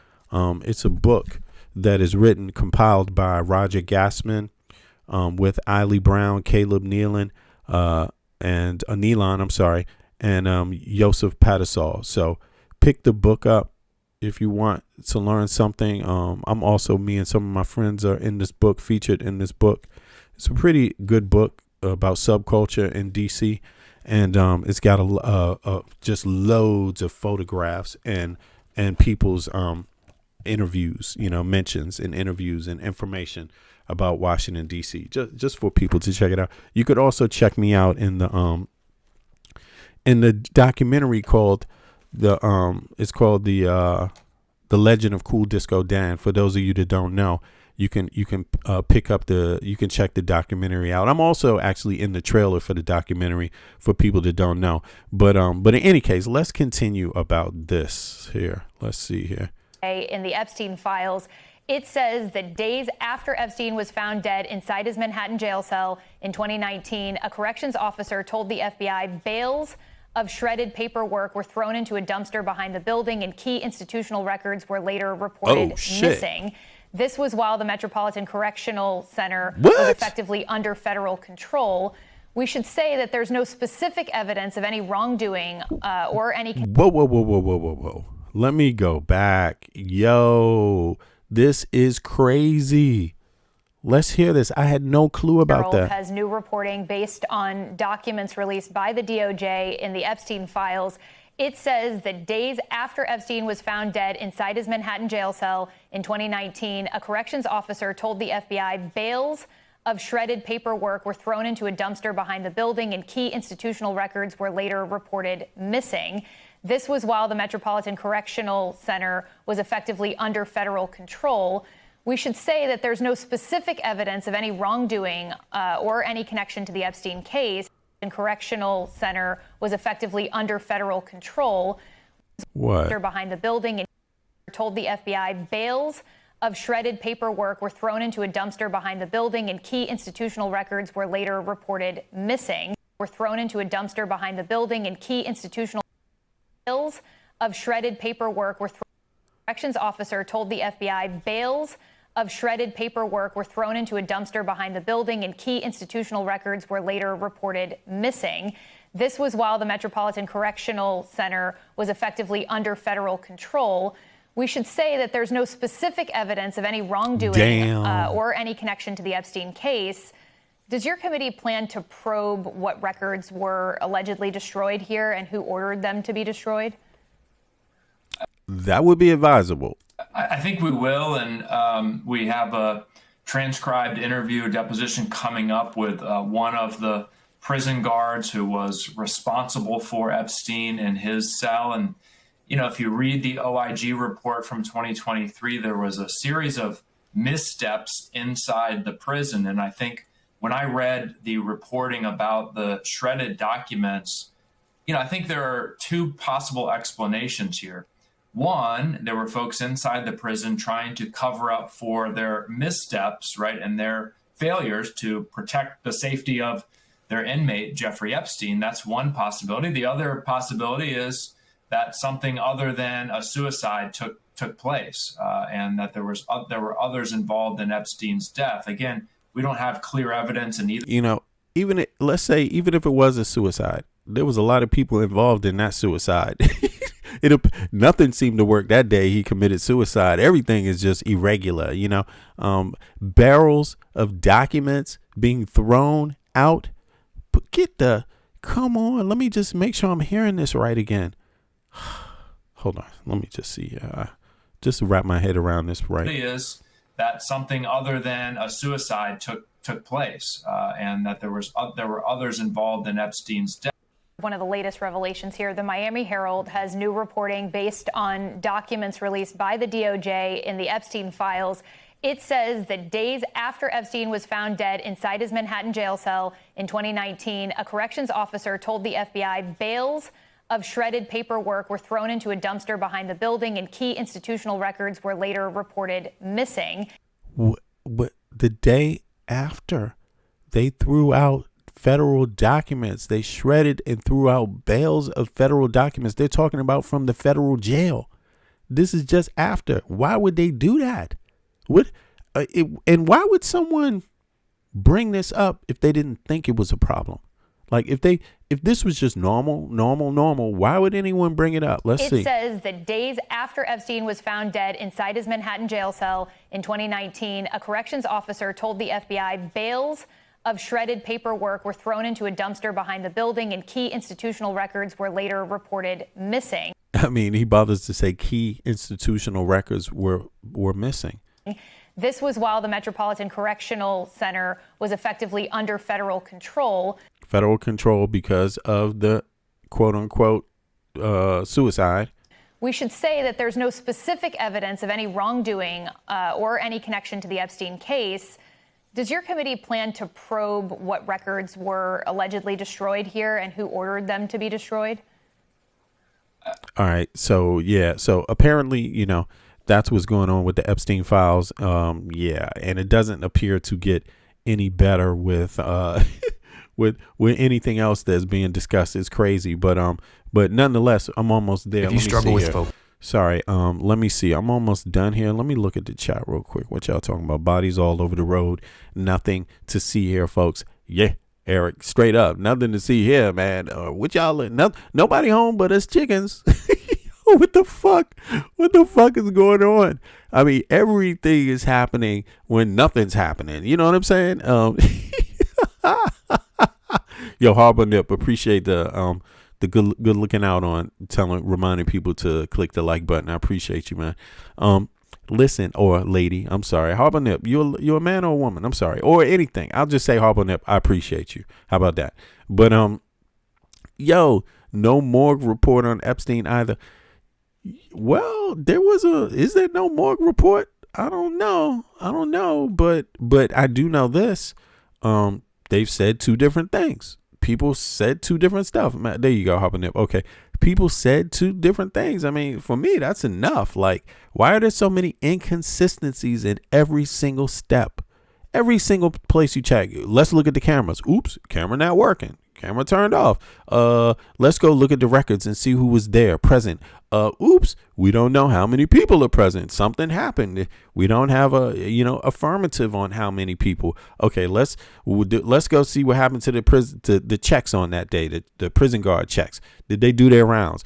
Oops, they didn't happen to do their rounds at this particular time on that day. It's like every single fucking thing connected to this quote unquote suicide ain't happening normal. So, it seems to me like a lot of people were working on this suicide. That's all I'm saying. Like, a lot of things not accounted for on this suicide that normally you need accounted for. But in any case, let's get over to another favorite figure. Also happened. This dude right FBI here. FBI Director Kash Patel getting grilled this week after firing a team of counterintelligence experts just days before the U.S. attacked Iran. Each of the fire. Hello? Are you hearing this? And look, listen to this. Iran is going to get on this. They're going to jump on this information. They're going to point this out, as they should point it out. And it has nothing to do with, do you agree with the regime or administration in Iran, the government? It has everything to do with you knowing anybody is going to jump all over this and say, look at what your government is doing. Does that make this attack on us seem valid? Does it make it legit? This is the question.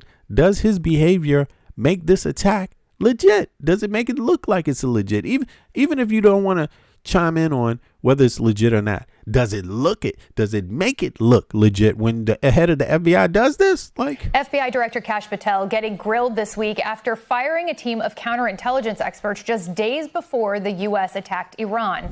Each of the fired agents. Is just a bad timing or a coincidence or what? Agents also happened to work on Donald Trump's classified documents case, raising new concerns of political retaliation. Why did you fire at least a dozen agents? Listen, a lot of people that prosecuted or investigated Donald Trump are people that worked for him. That's crazy. So now that you have a new administration, this administration is going back at the people that worked for Donald Trump before and firing them. The people, I'll give you an example.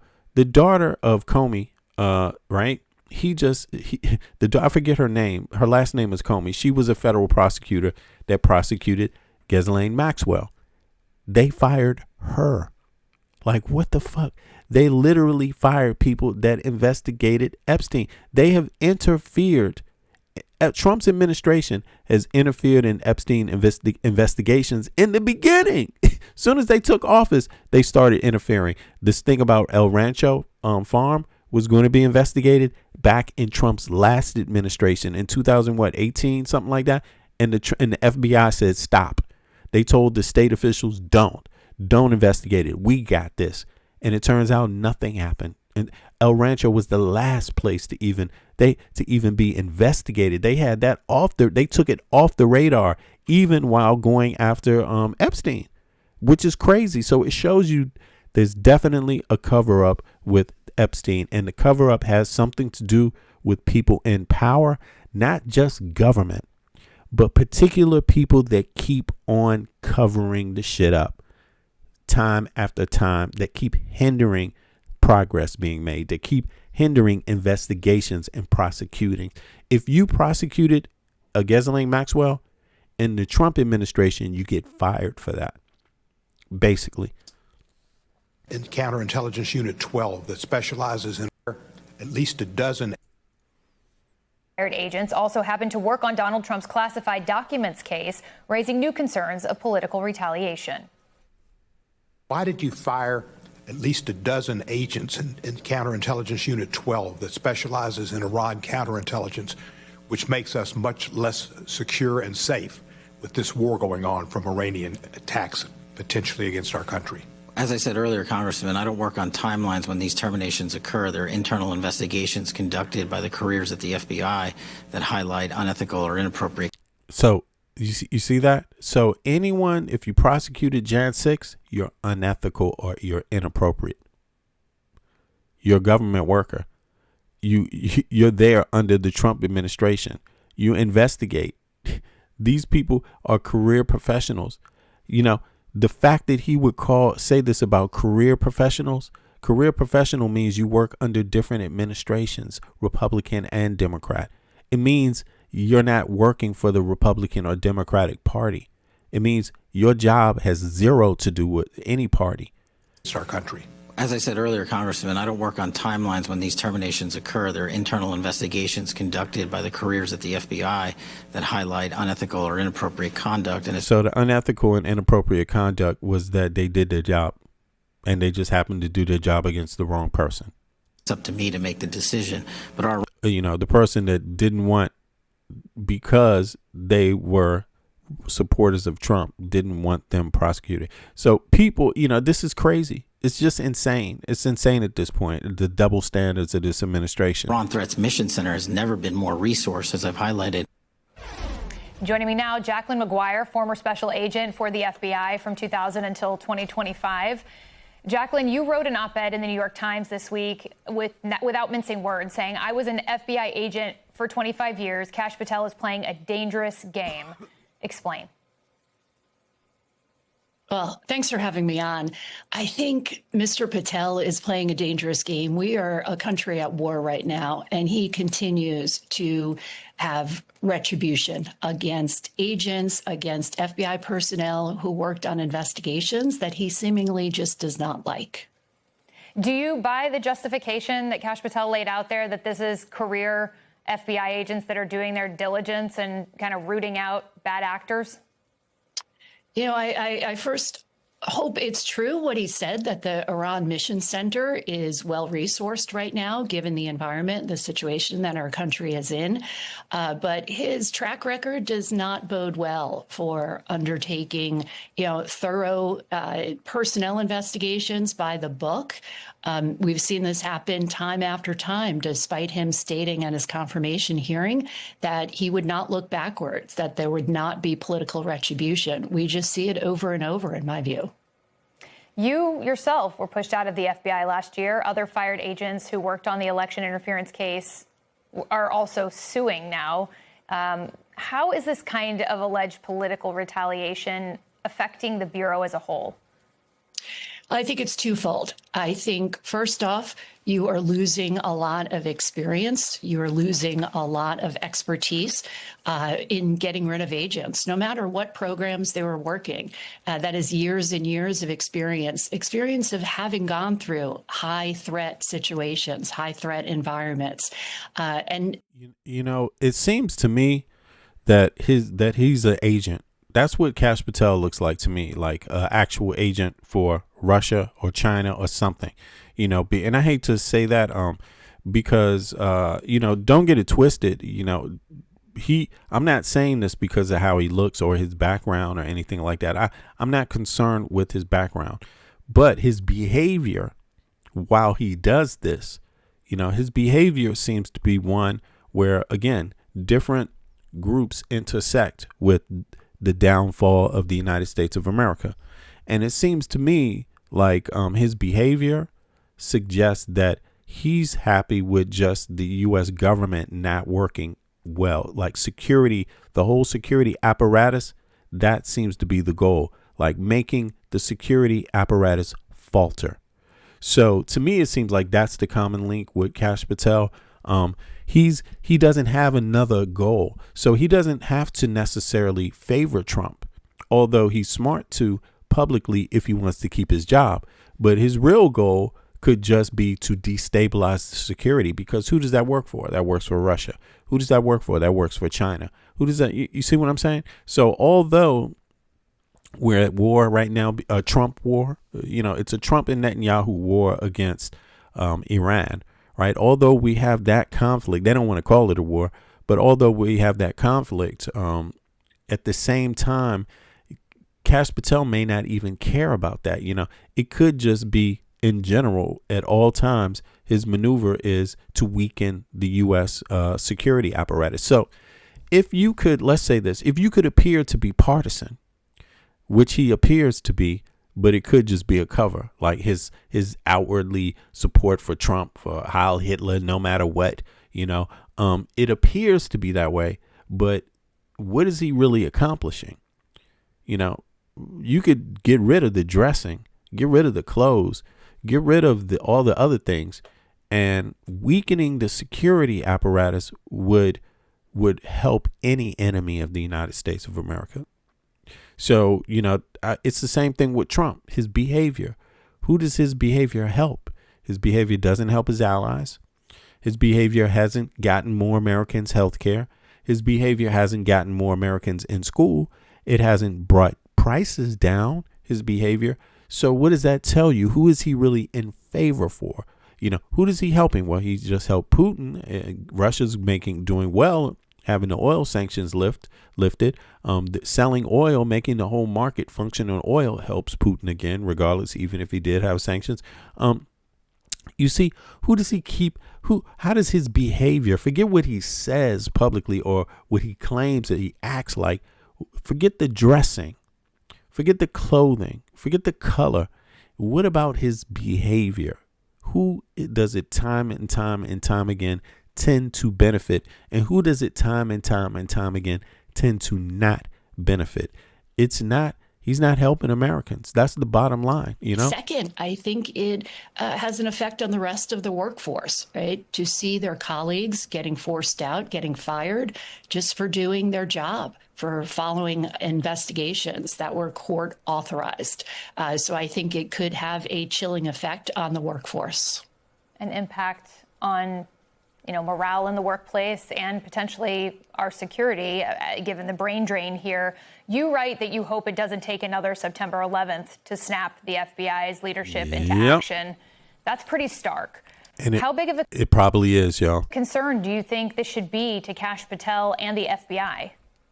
Well, I want to say first off, I still have immense trust in the workforce of the FBI, in the men and women who remain there as agents, as intelligence analysts, as professional staff. But I sure hope that Mr. Patel and the rest of our leaders in government have their eye on the ball, that they know that the biggest threat to us is our national security, especially given the wartime environment that we're at. And I hope that the resources of the FBI are appropriately used against that threat. In your conversations with your former colleagues who are still...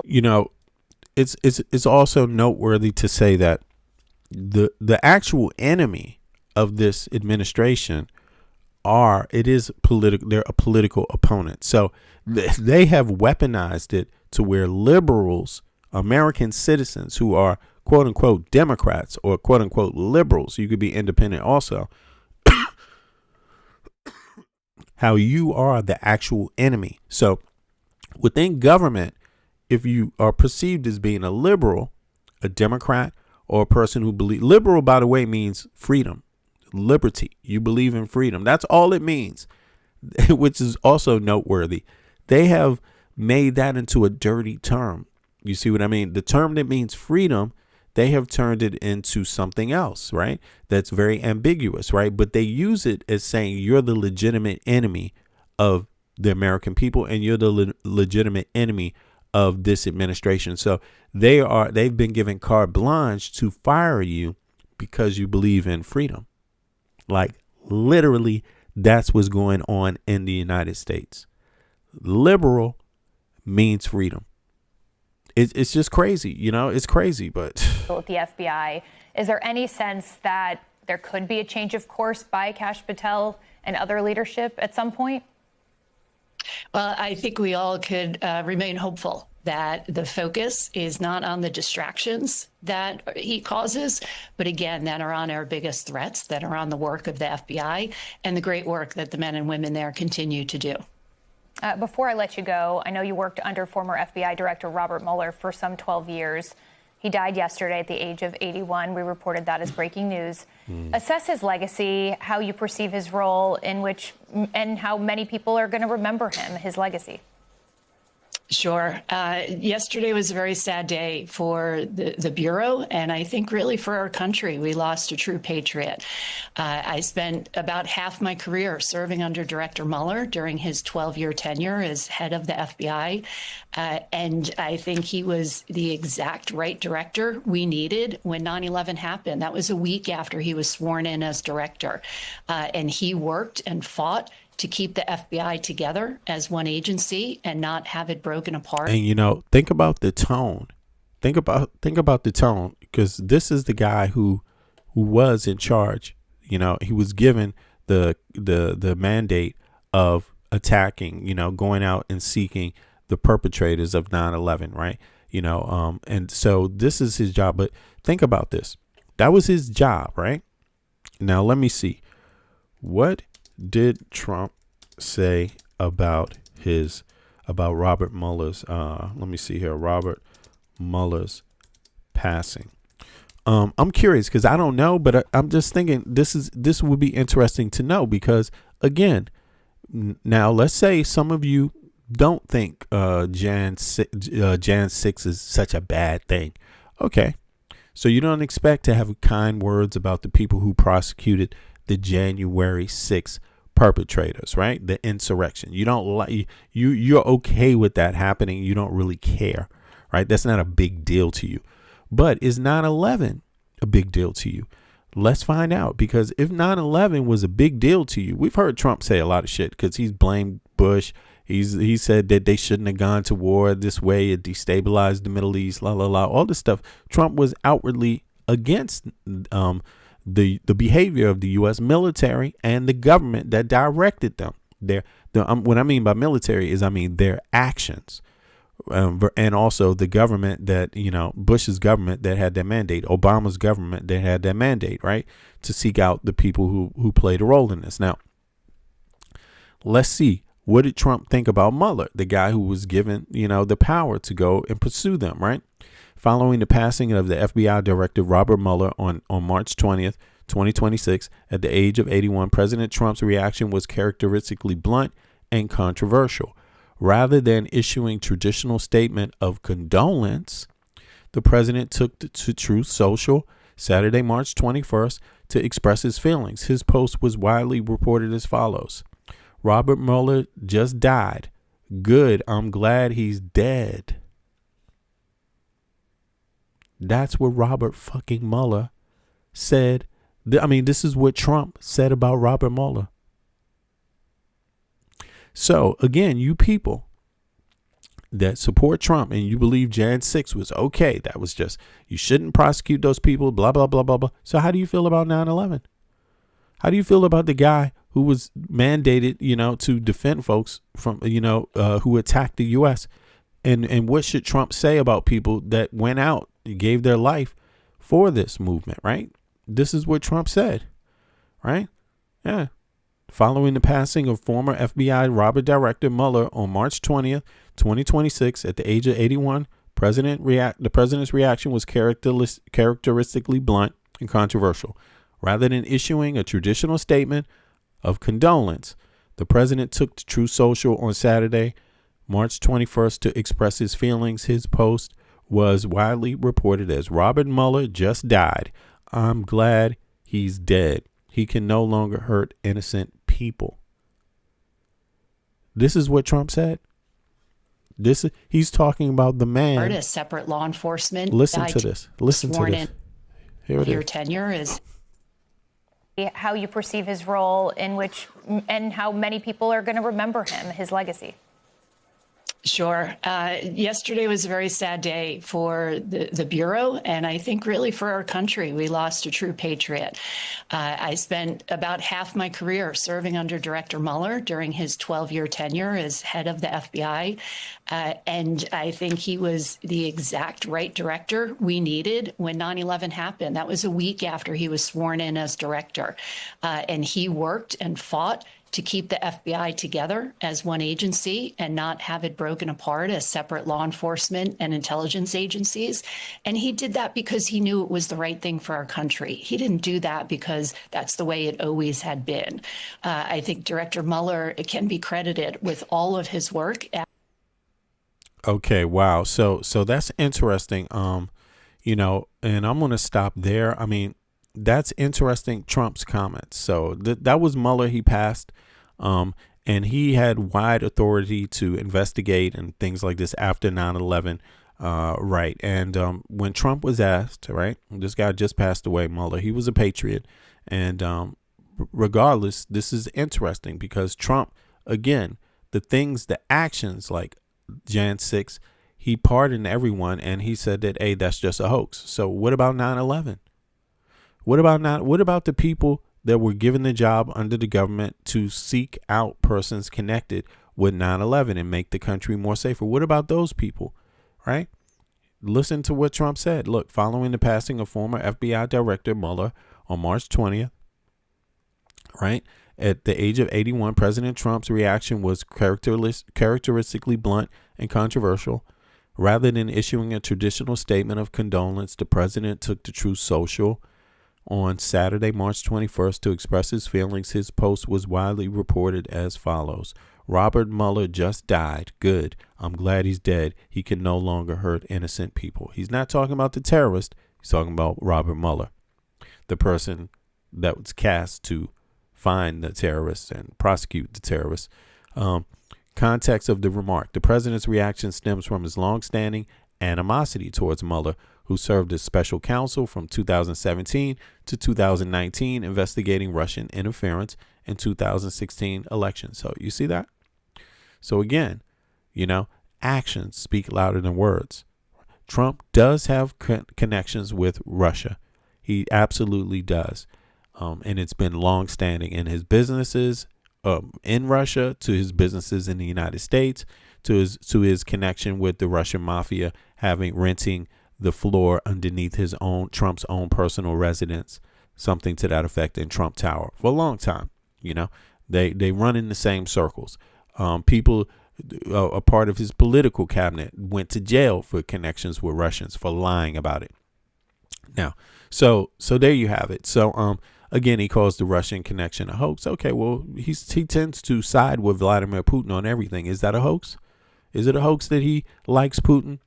Put a 1 in the chat if it's a hoax that Trump likes Putin, that's not real, that they don't have a good friendship, that Trump doesn't give Putin red carpet treatment, that everything Trump does, you know, is, you know what I'm saying? Like, enough of this, man. You know, what's been said is that Trump and Putin have a very close relationship, and that Trump has had Russian associates for the last 2 decades. You know what I'm saying? Like 3 decades, maybe 4 decades, 40 years, right? Business, personal, and otherwise, right? And it's also been said that essentially Trump is a spy, basically being used by Putin, right? Because of not just blackmail, not just the Epstein files, but just because of other things, you know, washing money, you know, things like this in his business. The allegation is that Trump was washing Russian money. He was laundering their money, the Russian mob's money, to build his buildings, to finance his you know, real estate empire, quote unquote, right? That's the allegation. And because of that, the allegation is that the Russians have been protecting him, murdering people that go against him, doing a lot of his bidding, dirty work along the way to his path to the presidency. So now they've also alleged to have supported Trump in the election using trolls, online trolls and other stuff, disinformation networks, also having proximity and connection to his cabinet members, and, you know, this kind of stuff. And also his political views of Russia. Like, he invited Putin, which is not normal to the U.S. He finally did that. So he broke that standing no. He gave him the red carpet treatment. You know, he's recently dropped the tariffs on Russia, right? Also the thing on the oil, you know, he's released that so Russia can now freely sell it. The U.S. won't stop Russia from moving its oil around on the globe. Other people will have to do that. Sanctions, he removed that, this kind of stuff. So these are all things that help Putin. Putin can seem to do anything that he wants, and Trump doesn't have a problem with it. When Trump arrested Maduro, before that, the same day he talked with Putin. He was asked, did you discuss these things with Putin? And he said it didn't come up. The thing about Maduro never came up in the conversation. So that kind of shows you that Putin is also down with that. Like they have a secret, it appears. I'm just saying it's my opinion, though. Secret relationship behind the scenes, off camera, about what is allowed to happen and what is not allowed to happen. So I trade you Ukraine for Venezuela type of swap. You see what I mean? The deal, this deal about Iran. Did Putin really care about the Ayatollah, or is that a bucket list? Like, yeah, get rid of the Ayatollah. He hasn't done enough for us lately. So get rid of him. The new country will need us even more. Donald Trump will help us achieve that. He will knock some buildings down. He will do this. And then it will have the Iranians, beholden to Russia and China for the next 100 years. Is that what this is about? You tell me. You tell me. But in any case, folks, I appreciate everybody for coming out as usual. I got to go now. I got to get on to other things the rest of the day. But it's been a good conversation. Now, let me look at the chat real quick and see what you all are talking about before I'm out of here. Let me see here. Let me go back. And I appreciate everybody that came out. Harbo Nip, appreciate you. Sleechy, okay, appreciate you. April, appreciate you also. Thanks a lot, Eric, as usual, man. Thanks for modding. 6 Cents Amelia, appreciate you also. What's up with you also? I haven't seen we haven't had a chance to talk. You should hop up sometime, by the way. Even if you don't normally use Discord, here's the link. Any of you all can prior to this next live, you can just put it out there. You can add it to your phone so you're ready. So when the stream starts later at some point, when I have people up, you can hop up and you won't have to do all the technical stuff at the last minute. Let me see. Who else was up in this house? Groovy Purple. Edward. What's up, Edward? Appreciate you, man. Who else is there? Karina. How you doing, ma'am? Karina. No Jethro Tull was in the house. Let me see. And who else was there? Zepster. That's Thiel we're talking about. Yep. Zepster. That was right. And everybody else. I appreciate everybody for coming out. I meant to say in the U.S., not from. Oh, okay. Let me read that comment. Let me see what you were talking about here. No. Yeah, we discussed that. Never Under Pressure, yeah. The cuts to the critical department like FAA. Yeah, exactly. We touched on that. But this is it. It's a lot. People don't remember what happened last year because the Trump administration has been busy dismantling the U.S. So it is a lot to follow. You talking about voting rights. You talking about, FAA employees. The fact that he dismantled it just when he came into office this time. He just got rid of loads of FAA workers just a day after a crash. He was like, fuck it. We don't have enough and I'm going to fire some more. Republicans don't hold him accountable for that. Nothing. The Republican voters don't hold him accountable for that. So Europeans, watch. Canadians, watch. Other people that are in NATO nations, watch. Clap for yourself. You have a better functioning democracy. You do. And you should be proud of that, no matter who you vote for. Also in Denmark, no matter who you vote for in this upcoming election tomorrow, it'll be done tomorrow. Early voting has started. The parliamentary elections in Denmark, but tomorrow will be the last day for the vote, the big day, right? So no matter who you vote for, if you're listening and you're from Denmark, if you live in Denmark like myself, no matter who you vote for, understand this: you have a better functioning democracy than the United States of America has. I'm an American citizen, born and raised in Washington D.C. Family goes back to the colonial period, both sides of my family. And I'm telling you this as an immigrant into Denmark. I'm telling you, you have a better functioning democracy across the board. Across the board. We're not talking about just let's keep immigrants out of this. And let's just talk about you've always had universal health care this generation. This generation has always had universal education, no matter what. The strong unions, all of this stuff. We don't have to use immigration as the one magic tool to get you to forget about everything else like they do in the United States of America.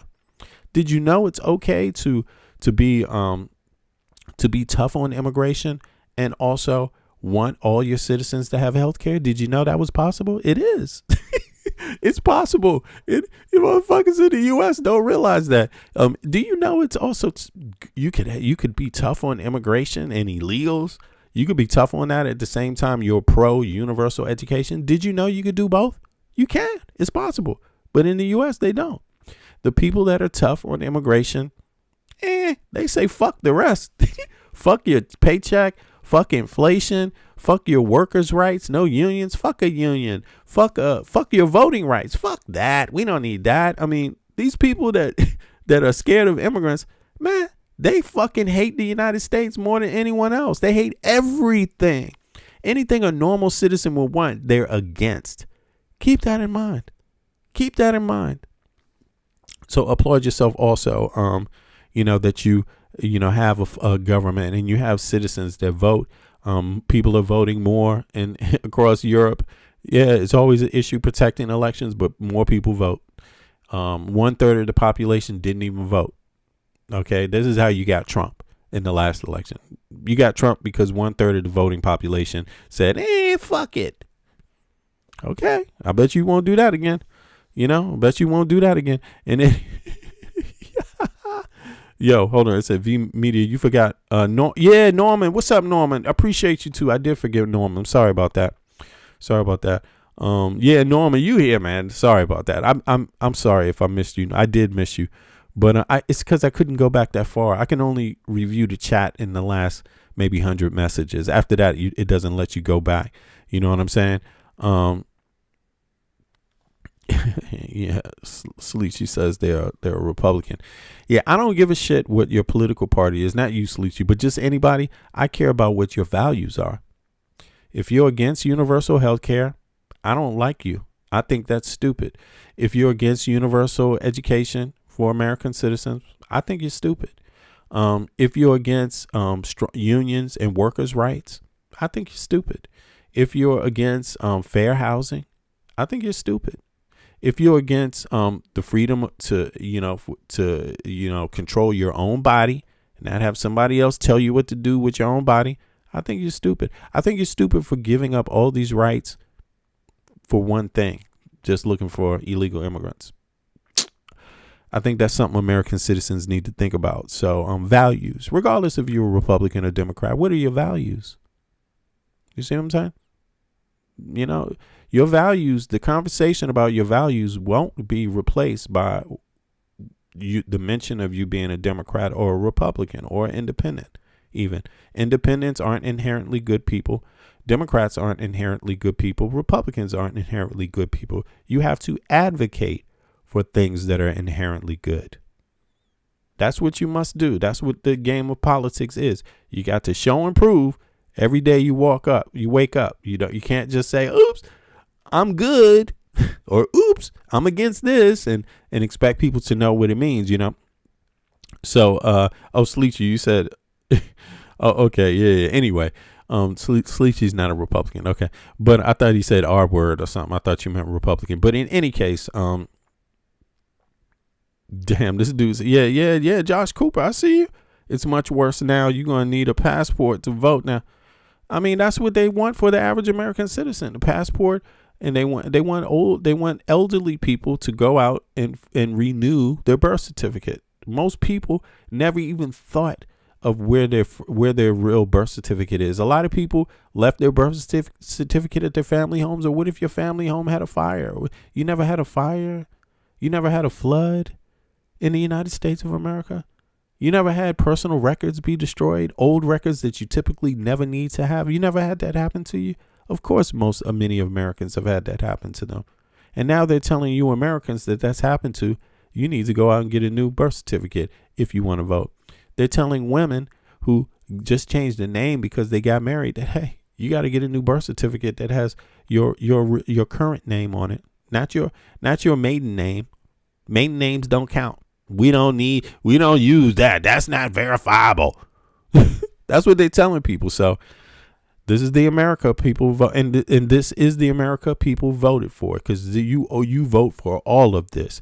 And if you're not voting against it, and if you're not voting for people that are going to oppose this, then you are okay with it also. So that shouldn't be the case now. So in any case, I appreciate everybody coming out. I will catch up with you all in the next 24 hours. Thanks a lot for the appreciation.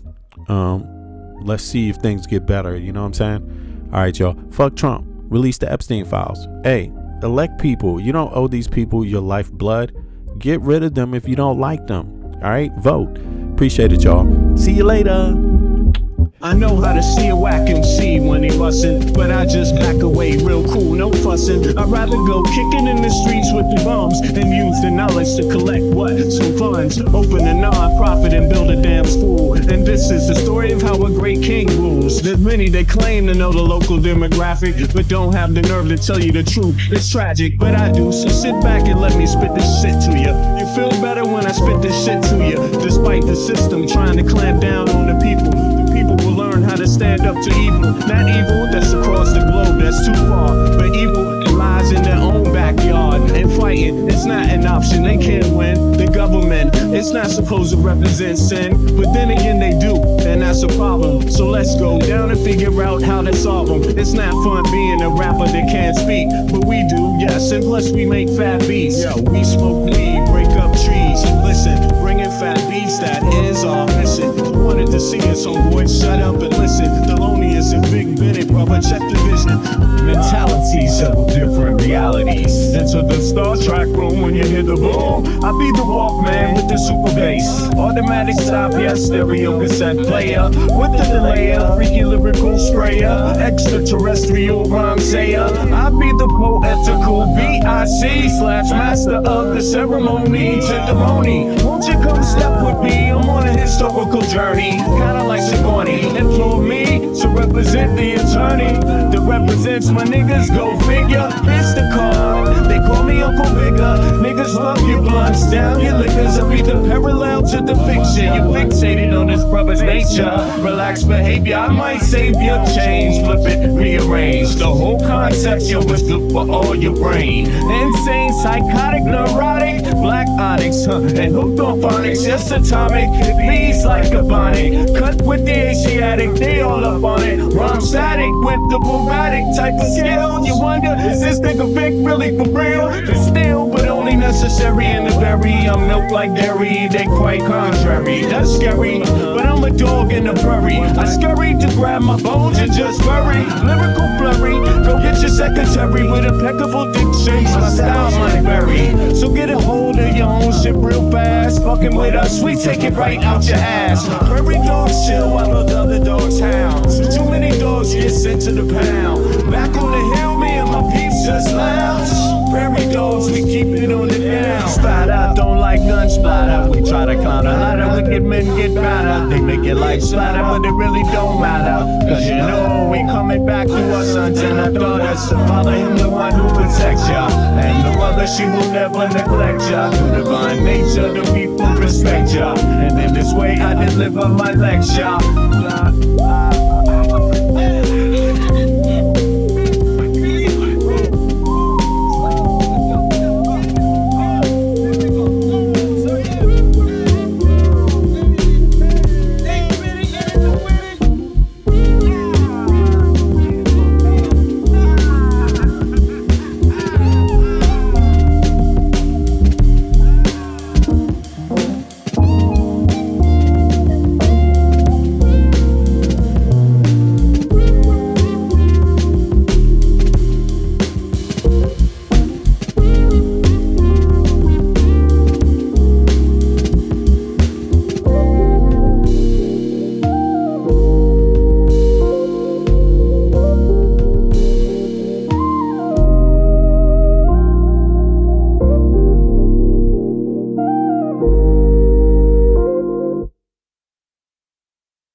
Can you feel it? nothing can save ya, cause this is the season of funky behavior. I came to relax your mind, you can recline. On what? On this here rhyme. I like the style, I'm staying for a while. It helps me show cats that I'm versatile. I'll touch your dial, turn your frown to a smile. I'll make you feel like you're having a child. So relax and open up, child. I'm about to make you walk what? Pimp style or pimped out style. You don't understand the logic. See, if you don't have it all, I'll take a deposit. I got shit for you, it's alright indeed. It's like going to the garden and planting the seed. It might tickle for a second, but it won't bleed.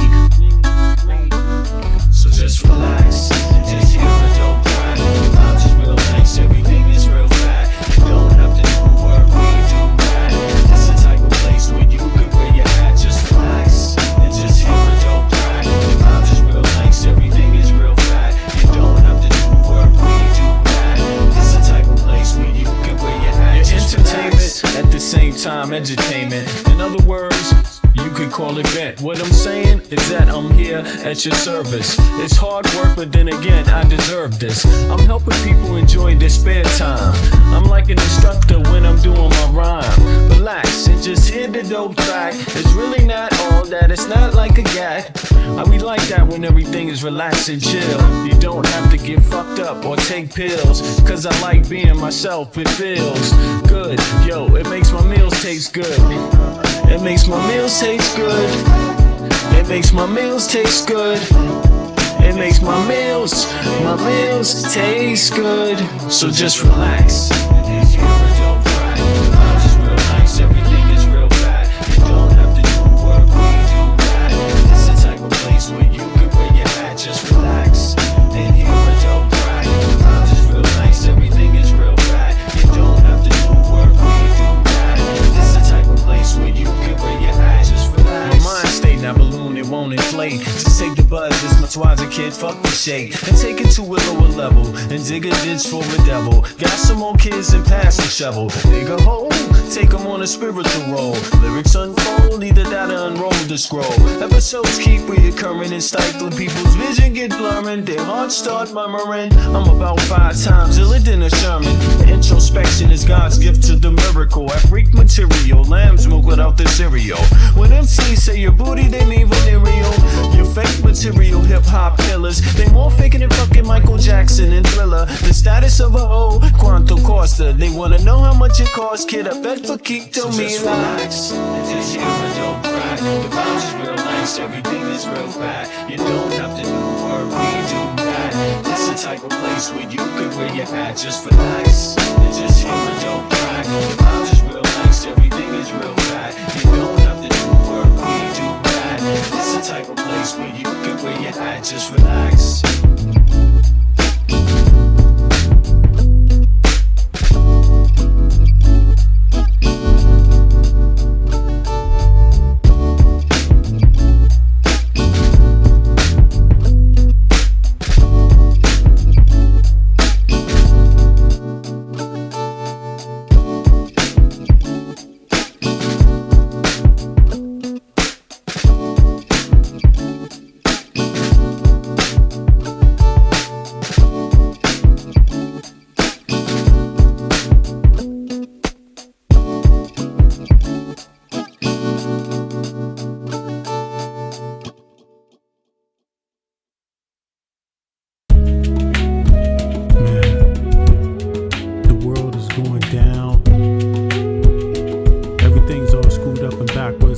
Politicians ripping off everyday people. Man, who we gonna call to straighten this out, bro? The children of the light. Yeah.